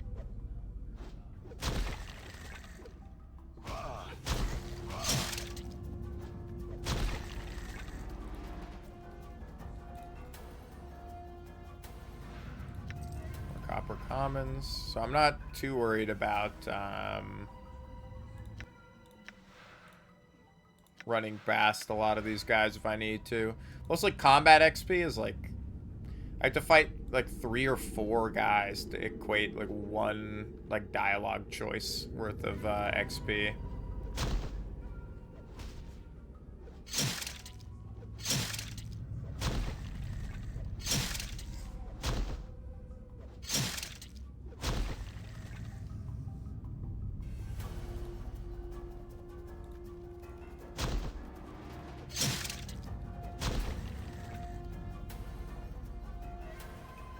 Combat XP is dog shit. It is pretty bad. Silver ring. It's like 65 XP. I get 250 XP for talking to a guy. 250 to 500 just for talking to a guy. Did you see that? And then I get 65 for killing a dude. Plus, we are like wisdom focused right now, so let's look at our inventory. Let's look at this ring we just picked up. The simple band of silver has no ornamentation. It may have once been a wedding ring. Whatever its purpose, it may be worth a few coins to a local merchant.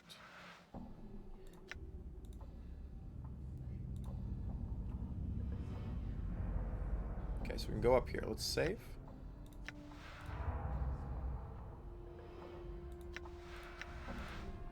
What's up this way? Die. Glad we crit him there. Not that these guys are hard. We pretty much are clearing these guys without taking any damage. So it's like, it's slow. But, I mean, I'm okay. I'm okay to get a little bit of XP here and there.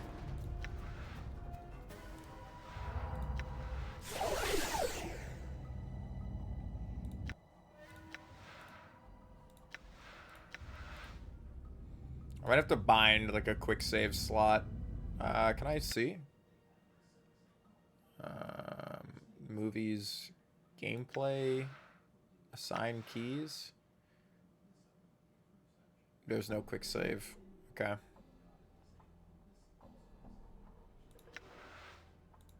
That's fine. This game doesn't really seem like you need to really quick save scum like Baldur's Gate sometimes, where like you're like, oh fuck, how's the combat gonna go? This is more like dialogue based, if I remember. I don't remember having to save scum as much in this. It's like save before important conversations.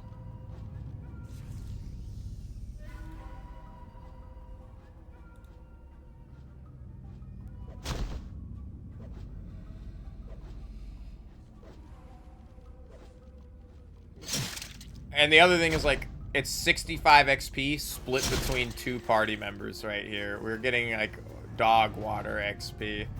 What is this, 32 point something per guy?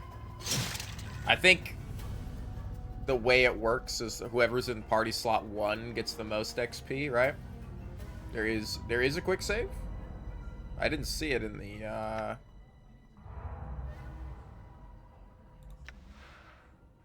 assign keys, quick slots, actions. Oh, here it. Oh, I didn't realize this was this. Hold on.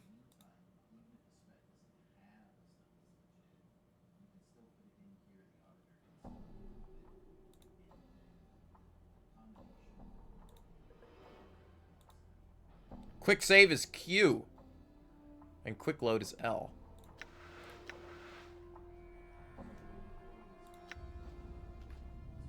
There we go. Yeah, Q is such a weird key for it. The fuck? I had a milkshake for the first time like the other day, and then I like crapped myself. No, he's talking about quick saving, not you. Yeah, yeah. We're not dumb.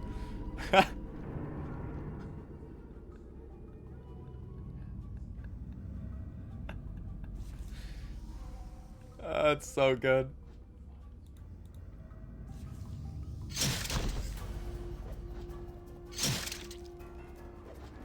Usually milkshakes are kind of just not good.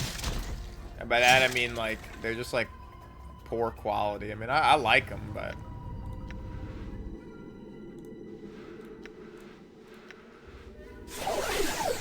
I like that the audio for that stacks. Really makes it feel awesome. Oh, this just we're still on the same floor. I didn't even realize. We just looped around to another spot. Okay.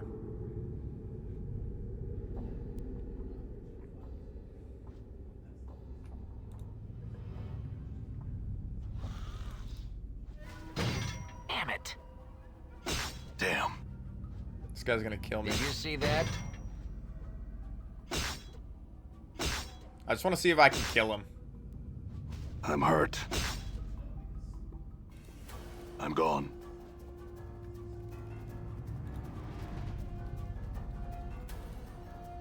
They get him, Mort.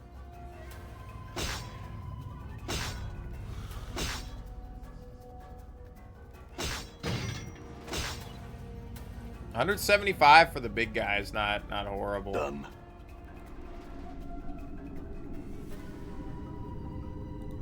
God, the portrait here is so good.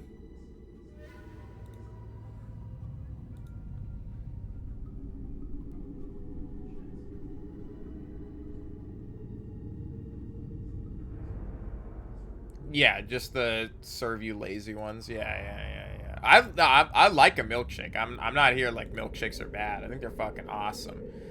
But usually I just get like a milkshake that's like, I don't know, no matter where you get it from, it's exactly the same. Like, not that I wouldn't eat it even then, right? It's like I don't think there's a single milkshake that I just won't have. But a lot of times they're just like runny, like melted, like if you're not like collapsing the straw while you're trying to drink it, or you have to eat it with a spoon, it's like, ah, man, dude. And it's like $8 too. Yeah, right. Eat my ass. Oh! I do kind of want to kill you. Did you see that?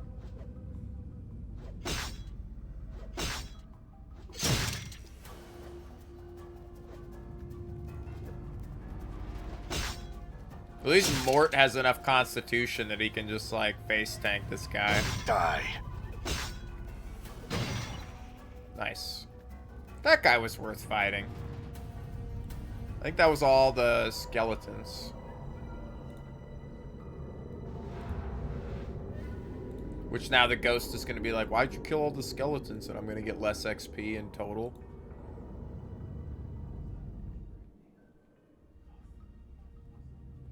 Ah, the evil wizard Chernabog. You see a mid-sized man in long robes of deep black. His hair is neatly coiffed, and an impeccably trimmed goatee complements his handsome features. Noticing your arrival, he puts down the book he was writing and studies confidently and strides. What the fuck am I saying? Strides confidently over to you, smiling. Impressive. I must admit, I never thought you'd make it this far.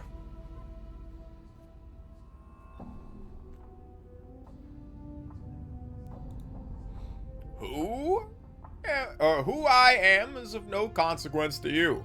What I want is the question that should concern you most. As he speaks, he looks you up and down as if somewhat fascinated by you. He takes a step back and cocks his eyebrow. I want your blood. Man starts to answer but stops himself abruptly. An evil smile spreads across his face as he begins to laugh. Yes, I suppose it is. He continues to laugh even harder at his own private joke. You notice that his hands have begun to move to his sides. Slowly, they flit back and forth, tracing intricate patterns in the air.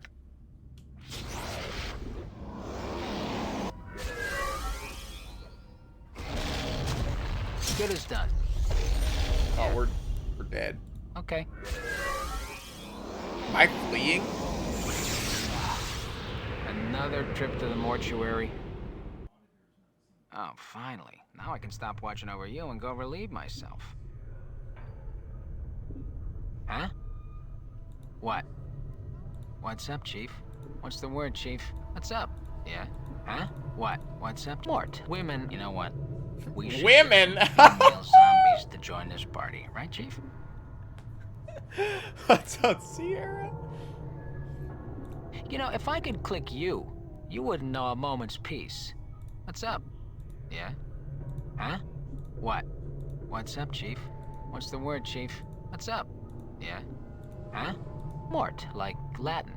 Women are the reason I became a monk. And, the reason I switched back. And the reason I switched back. Amen, bro. Amen. This is the thirstiest skull I've ever been with, man.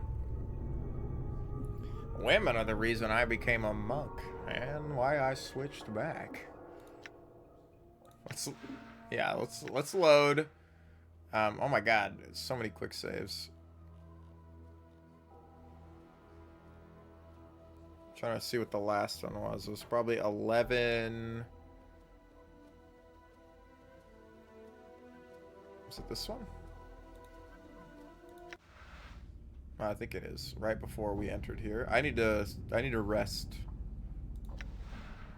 It's too dangerous to rest here. All right. Really? Well, I can heal. What's up, Sierra? How's it going? There might be a skeleton alive somewhere. I might have to go kill them first. Take a quick peek through the area. Is there a map? Oh, no, yes. Yes, there is. It's just like Baldur's Gate. Of course it would be. Alright, well, we gotta deal with this evil wizard.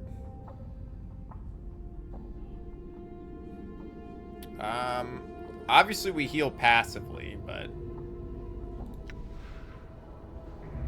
I mean, we can use...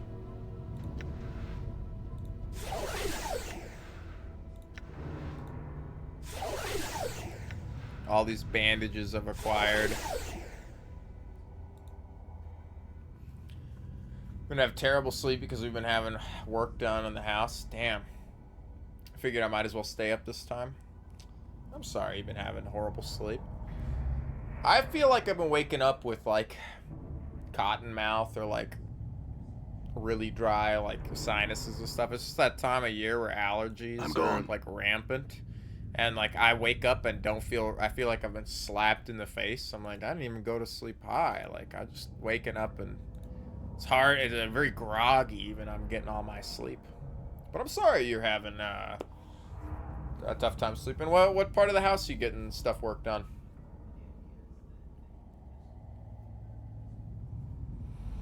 I've been working in my backyard. I've been putting up... I'm waiting for myself to passively heal, I guess.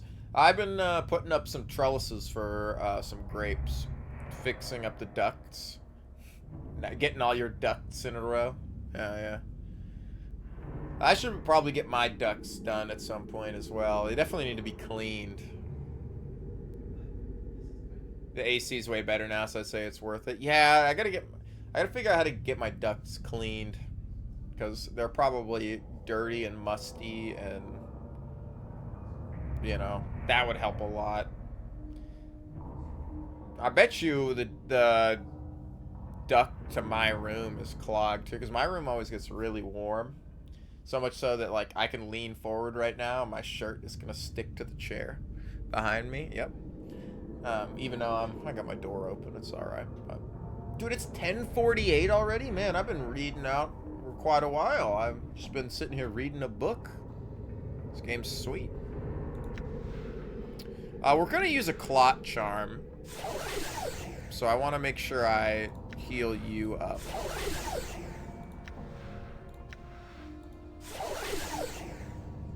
That's probably good on Mort. Well, same with that. Just PC problems, or at least PC related. What? Sitting in a tiny room in the summer running like Resident Evil with the graphics cranked? No way would that heat my room up or anything, you know? Could be me. Never, it would never happen. Absolutely not. So you excited for Code Veronica? I've heard it's like the most wish-listed Resident Evil game of all time. Yes, I'm so excited. I'm so excited. It'll be very cool. I wonder what they're gonna do with the story, because the original was supposed to be Resident Evil 3, right? And then it got like shelved, and Resident Evil 3 came out, and then Veronica came out after, or is Veronica between 2 and 3? Like, the OG has some amazing voice acting in it. Oh my gosh, I love the voice acting in the original. That's the original story behind it? Yeah. So they're reworking the entire story to fit more in line with stuff, because even the original like feels a little disjointed. There's a lot of backtracking as well. Like it's a crazy backtracking game. What does the heart charm do? This glistening drop of blood is as hard and smooth as a pearl. When placed on the tongue, it dissolves instantly and spreads through the user's veins and heart. The charm is more powerful than the blood and clot charms and heals a number of wounds instantly, even serious or critical injuries. Furthermore, the user will gain a rush of energy, removing any fatigue they may feel otherwise. Well, I definitely want this. Heal 27 hit points. Damn. That's a little overkill, so let's put that here for now. We're gonna consume this. I'm then going to make a hard save here. My entire thing is filled with quick saves. So let's save over this. And we're gonna go try to fight this necromancer.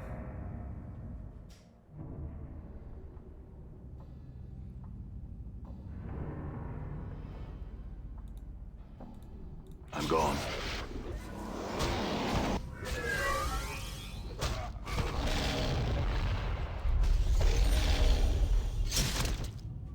He's feared me. Sure, why not? Or just keep finishing him off. I'll break out of the fear eventually, but you gotta take out Strathen. Oh, there he goes.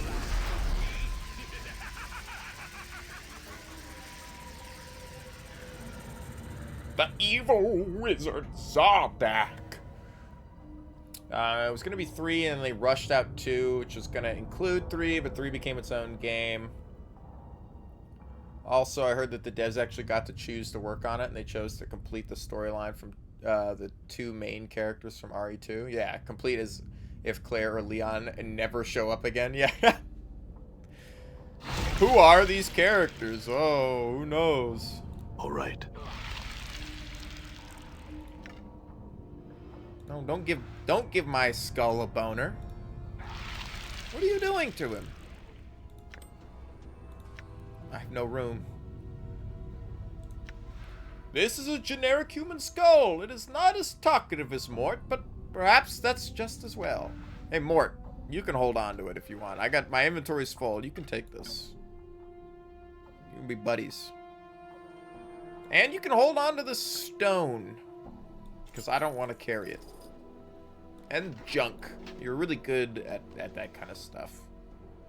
Give me the bronze bracelet and the scroll of ice knife.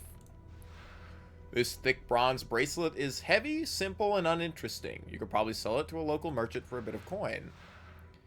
Daggers of ice can be conjured that not only strike the intended target, but can spread cold as ice and water. This, oh my god, look at this brick of text. This spell fires a magical ice dagger at the target. The caster must successfully hit with a normal missile attack roll. A successful hit causes 2 to 8 points of damage per dagger. When the ice knife strikes a solid object or a creature, the knife shatters, releasing a wave of numbing cold. All creatures within a 5-inch radius must make a successful, that's 5 foot, but Make a successful saving throw versus paralyzation, or suffer 1 to 4 points of cold damage and have a -2 penalty to their attack roll. If the attack roll misses, the ice dagger will fall to the ground 2 feet past using the same trajectory that it originally took. Intended target, the ice dagger will remain on the ground for 2 seconds. If any creature touches the ice dagger during the time, it will immediately shatter and emit a cold wave. It's above. If not, then after the elapsed time, it will melt away. Finally, the caster gains 1 additional ice dagger for every 2 levels of 3rd level, or for a maximum of 5 daggers. A subsequent dagger can be fired off at a subsequent click at the same target. It's too long. I'm not reading all that, man. It's too long.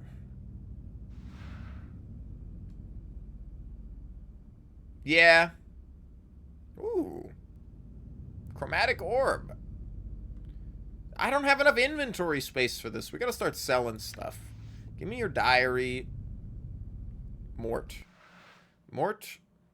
How much space do you have? You got a lot. Mort's bite. Oh, it's his weapon. Proficiency fists. Don't ask. That's awesome. That's awesome. Wait a minute. He bites people, but it's a proficiency of fists, and even the devs are like, just don't worry about it. Mort's bite is lethal, and he can masticate someone to death. As long as his quick weapon slots are not all filled, Mort can always select bite as his current weapon. Weirdo. What a weirdo, man. I kind of like having the horny skull on my side, though. It's pretty nice. Man, you can hold... I need this. You can take the charm and these rags. Like, I don't know. You're gonna take the scrolls as well, but I got stuff to identify, but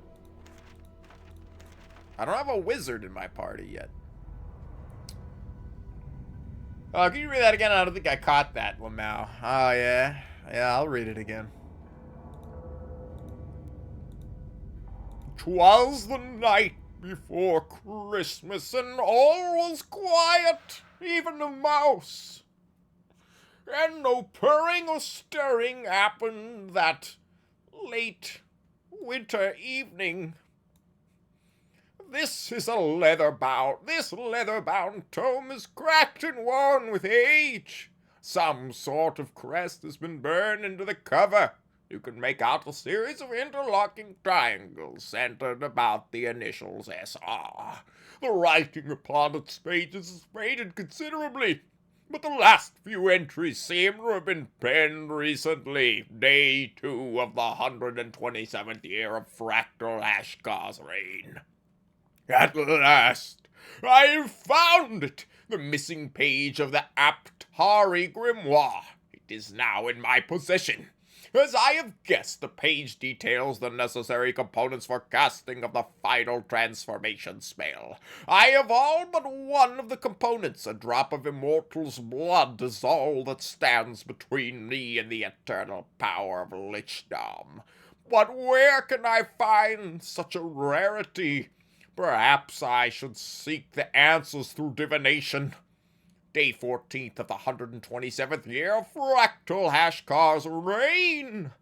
After days of taxing divination spells, I finally have my answers. The divination revealed the location of an immortal to be somewhere within the ancient mausoleum, located in the hive section of Sigil. I must make haste. I must find this creature and draw its blood before it moves on.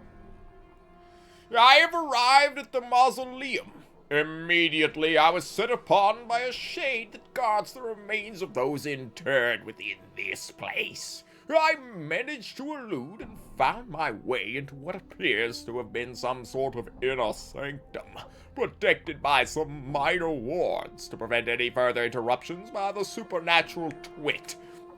I had set about raising some of the locals to conduct a search for the immortal. If the divination was accurate and the immortal is here, then likely it is interred within one of the many crypts that line these halls. It is only a matter of time now.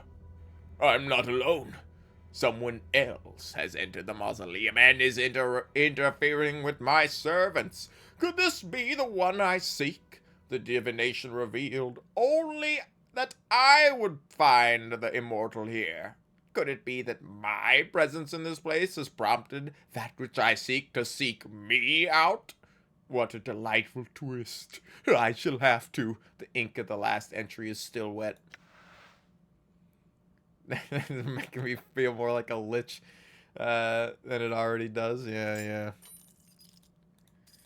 Lich this, lich that. When are you gonna get some fucking bitches, bro? Jesus Christ. Yeah, evil wizards are so concerned about becoming, like, all-powerful. Like, I don't know, maybe, like, kiss a woman or something, man. Like, God. Heal 1 point. As you step into the corridor, the guardian spirit materializes before you. Its ghostly countenance regards you benevolently. I thank you! You have done me a great service. The spirit of my charge sleeps quietly once again. Go in peace, friend. The apparition fades away, leaving you alone in the deserted halls of the mausoleum. Updated my Looks like journal. my skills have increased. Looks like What's up? What's up? Yeah? Huh? What? What's up? What's the word, Chief? What's up? Yeah? Huh? Mort. Women are... You know what? Women. We should get some female zombies to join this party. Right, Chief? He's fucking... I would pound back a couple of beers with Mort. We need a couple of female zombies to join the party. What do you say, Chief? I think he's right.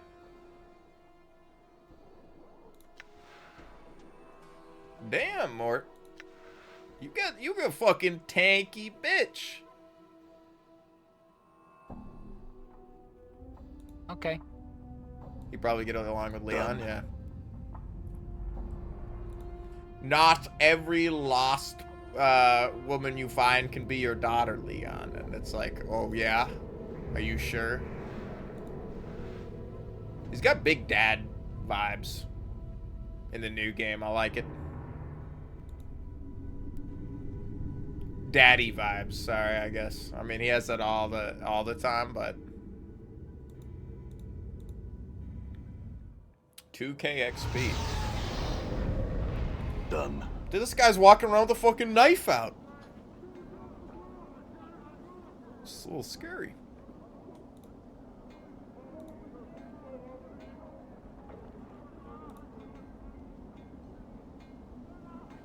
Yeah, I don't know how they managed to do it, but I'm okay with it.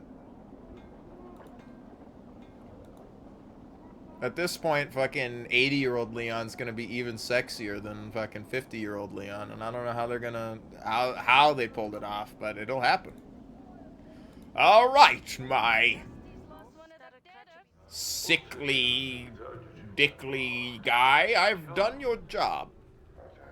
You see an roach. He's pulling at one of his spikes of hair and using it to scratch a spot on his face. You can't help but think he looks a lot better with... You can't help but think he'd look a lot better with dreadlocks. Not something I would say about a lot of people, but that's kind of interesting. Updated my journal. Narochi's lines of worry smooth out as you speak. Thanks, give I. He reaches into his robes and draws forth a small bag, which he hands to you. Copper coin, twice 100. Glad I could help. I'm gone. Well, where was that?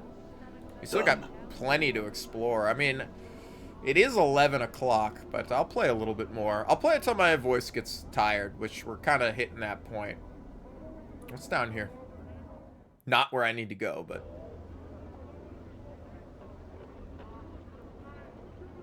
Who the... All right. Hive thug, hive thug.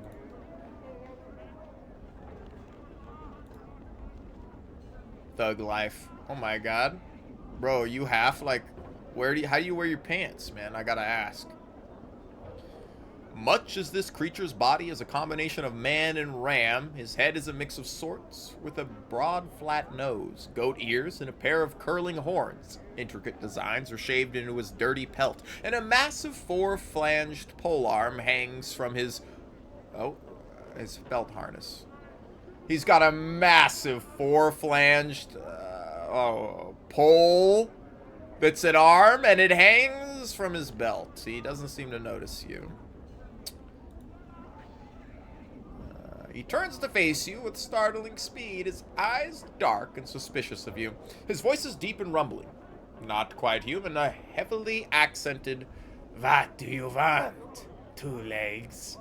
His hand is close to his pole arm. Huh.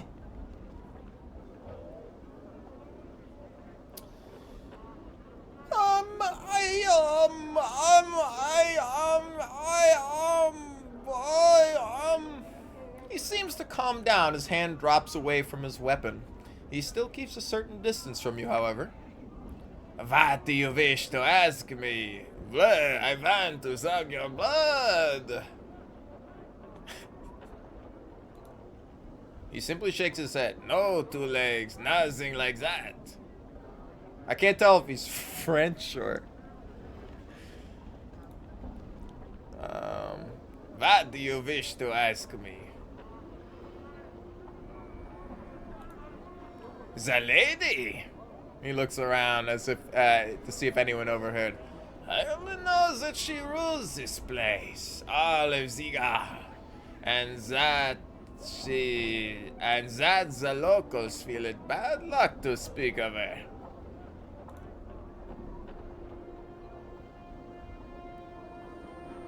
I'm looking for a guy named Farad. "I know very few people here, two legs. This Farad is not one of them. A friend of yours?"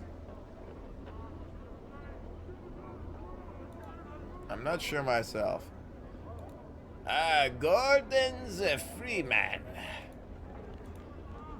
Every poo-poo time is a pee-pee time, but not every pee-pee time is a poo-poo time. Drunk. This man sways unsteadily back and forth, catching his balance for a moment, then manages a sickly, twisted smile at something just past your right ear. He nods slowly, then manages a phlegm-filled gurgle, and a small green-colored trail of drool begins to drip from the side of his mouth, running down into his scruffy, dirt-caked beard. He looks like he's barely able to stand up, much less carry on a conversation. Hot. Angry hive dweller. Oh, is this the guy? Oh, that's a collector. Bunch of drunk people. No, this guy's just gonna stab me if I... Oh. "You will not be committing violence against women in my neighborhood." Oh, wait a minute. Oh, shit.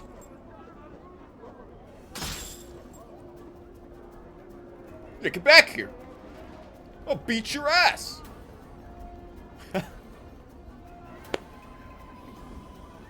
Oh, we got him. He's on the run. I fucking love these old games, man. What the hell is happening? A rusty... I'm not even gonna pick it up. I need to sell some stuff. I gotta get some stuff identified, too.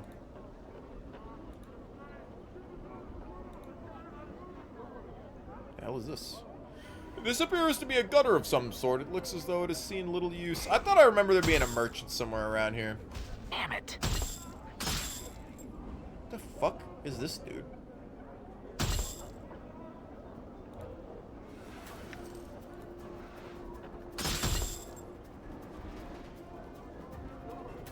How many guys do I gotta beat up on this? This is like a waste of time. I'm not even getting... Oh, I am getting 65 XP. Yeah, bite him, Mort. Yeah, go for the carotid.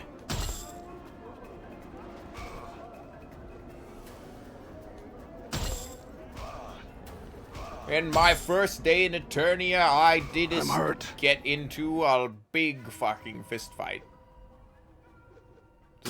Ooh. Can I grab this?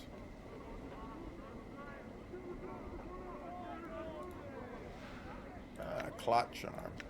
Step right up, come see the burning man. Try to put him out, buy him a drink. He's thirsty, he's on fire, he's a red hot. Come on in. I know this guy. Come on in, see what I mean. I know that guy. Step right up, come see the burning man. Try He's to in, put him out, buy him a drink. He's thirsty, he's on fire, he's a red hot. Come on in. He's from like the from the Elder Scrolls games, right? Am I crazy?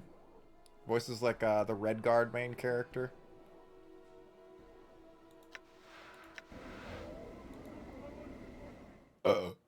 Sounds like him at least. I remember the bar. I remember Ignis. Yeah. This is a woman with fading bruises on her face and arms, and the look of a despairing longing in her sunken eyes. She might have been pretty once, but those days were long ago. She turns slowly to face you. Life pours into her features, and the spark of sardonic light that dances in her eyes now makes you wonder if your eyes were deceiving you. Welcome to Smoldering Corpse, scarred man. I'm looking for a journal. I lost my book. A journal? Oh, sure. I've kept an eye out for all sorts of stray journals, just in case some scarred man walks into my favorite bar and starts asking about it. Do you ask that to everyone you meet? What a fascinating life. Sarcastic. Piece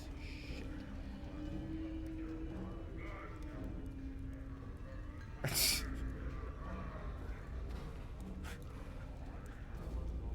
Women.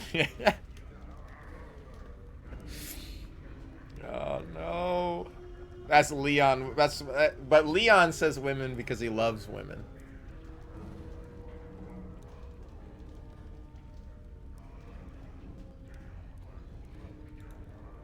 Farad? She snickers. The Collector King? You probably find him and his stinking ilk in the trash warrens on the far side of the hive. Good luck getting any answers from him. He's a sly devil, he is. Hi, traveler, what do you seek? What can you do? Is the burning man by the entryway? Updated my journal. That despair you saw in her face before flits across it again. It's the Human Torch. Flame on. Like a black-winged shadow before she masters herself. That's Ignis, one of the greatest wizards ever to come out of this slummy excuse for a cesspool. They caught him, and they opened a channel to the plane of fire through him, and now he's just a doorway for it. Keeping himself alive by force of will alone. If someone could douse him for even a few moments, it'd give him his life back again. They don't make enough water to do that. What's your connection with him? I used to be his lover. Her voice practically throbs with a deep ache. I was Ignis's lover, and he my beloved. He loved the flame more than he loved me. Now he has become the flame. And because I love him, I love the flame. But that's all done with now. Now I wait for him to douse himself. I sell what little I have just so I can be near him. How might I put him out? Nothing, good day. Let me talk. Can I talk to you, Ignis? I'm on fire! This crackling, billowing creature twists slowly above an iron grill upon the floor of the bar. It may have once been human, but now its skin is charred beyond recognition. Streams of fire form a wreath around the creature's body, and the flames lick at the few remaining pockets of flesh, causing them to bubble and run like wax down the creature's skeletal frame. Greetings!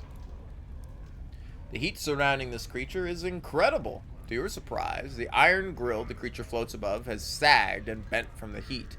At first, you thought the heat came from the grill, but now you realize it emanates from the creature. As you watch, flecks of ash drift from the writhing corpse and float slowly to the ceiling. The thing makes no response. It writhes slowly within the flame. It lives, but it does not seem aware of anything other than the fire that surrounds it. Its skin is a flame, its heart is flame. And you know, with some shadowed corner of your memory, that this thing is dangerous. Leave it alone. All right. I'm sure we could reunite these people. The vents blow incredibly hot air up from the furnaces below. What's up? Well, let's talk to Mort. What do you have to say, buddy? Hey, what's eating you, Chief? What's eating me? Nobody's eating me out, buddy.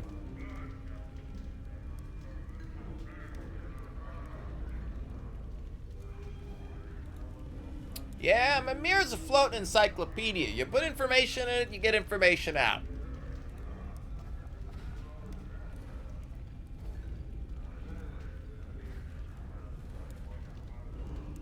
I'm just checking to see you're still with me.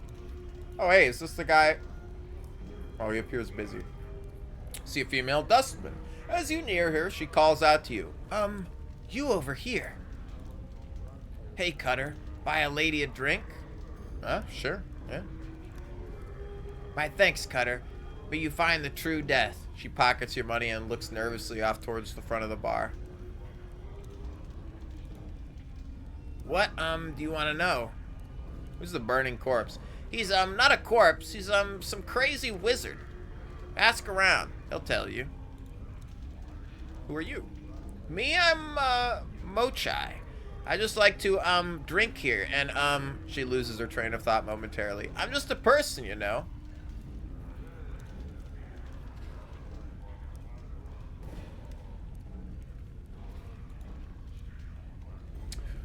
What do you want to know? Wait, who are you? Hold on. No, that was that. What is this place? Oh, well, farewell. This metal table is scarred with talons, knives, teeth, and marks of innumerable tavern brawls. Like the air around it, it is warm to the touch. Okay. Okay. Yeah, sure. Done. Done.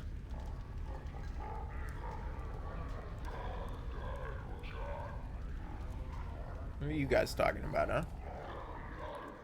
You see a scaled fiend who looks similar to the one standing next to him. In addition to the pierced left ears, both are black-hued and reptilian, with bat wings tucked against themselves. This one has a small scar under its left eye. Greetings, old comrade. 'Tis truly a joy to see you again.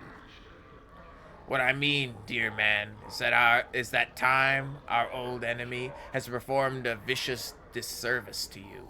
It robs your memories and steals your recollections. If you do not recall us, why, it is because you have fallen prey to one of mortality's weaknesses. You are old friends of ours. Or, we are old friends of yours. Old indeed. Well, some questions? Perhaps we have answers. We are certainly eager to aid you, old friend. Ah, and Thelgrin. Time has robbed our companion's memory. You honestly do not recall us, do you? Truly, I am aggrieved. But as I, Tegrin, truly achieved, yet I rest easy. It has, after all, been many hundreds of years, and we know how the minds of mortals tend to dissipate with age. Ah, well spoken, old friend. Fuck. Why am I saying as? Old friend, we are a pair of Abashi on leave from our current assignment in Bator. I am Tergrin, the thrice damned, so named from my ability to find the best in every situation. This is Athelgrin, who has earned himself no special name, though not for lack of trying. Athelgrin ignores you as he responds to his companion. And once again, Tegarin, you have cut straight to the truth of the matter. Though perhaps it is best not to have earned the sort of notice one bearing the name thrice damned must surely have incurred. Mort whispers to you, Boss, I don't like this. They're not supposed to be here. The Blood War The Blood War hasn't kicked the Celestials' asses bad enough that any fiend can go on for low. They want something. Tread carefully in the meantime. Tegarin continues to respond to his companion. In its turn, Tegarin ignores you and replies to its comrade. Once again, I maintain that any notice is better than no notice at all. The Abishai turns back to you, old friend. Does this answer your question, our identities? Alright. I am actually tired of reading at this point. I've been reading out loud for 4.5 hours now. My throat is getting tired. So I think we will save the game.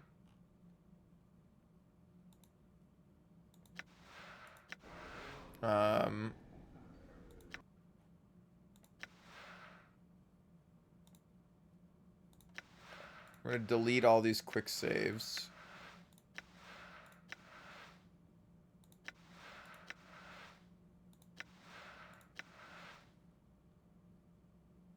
Alright. Day 1, hour 6. We're still on day 1. That's kind of crazy. Unless the game doesn't progress days until we, like, move chapters. But... yeah, you can save. Save here.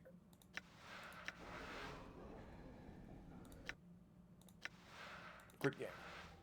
But that's going to be it for today. We'll play either more of this tomorrow, or I probably will play just more of this tomorrow. I'm enjoying it a lot.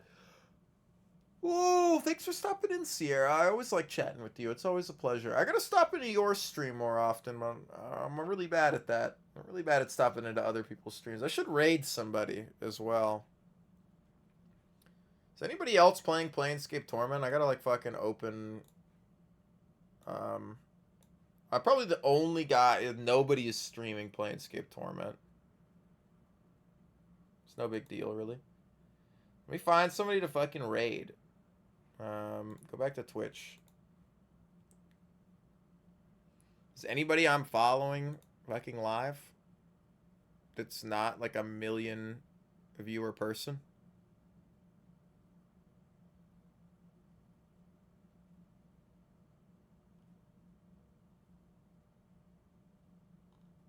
And is anybody playing Thief 3? Nobody's playing... Oh my god, people are playing Thief Deadly Shadows. No. One person is playing Thief Deadly Shadows. I don't know. I'm really bad at rating people. I'm just gonna... I don't know. Like, I feel like I gotta, like, sit in other people's streams more. Alright. Have a good one, everybody. I love you guys. Thanks for stopping in. It's always a pleasure. I really enjoy getting to talk with you guys and that you come in. And I will be back tomorrow with some more stuff, you know? We'll get going. I have beat this game before. And I am looking at some indie games that I want to pick up and play. Because we haven't done an indie game in a while. We've kind of just been doing some of the big budgets. So we did the James Bond game and the Gothic remake and some Elden Ring. So I think it'd be fun to go play something a little smaller. Plus a bunch of indie games have been coming out that haven't caught up on.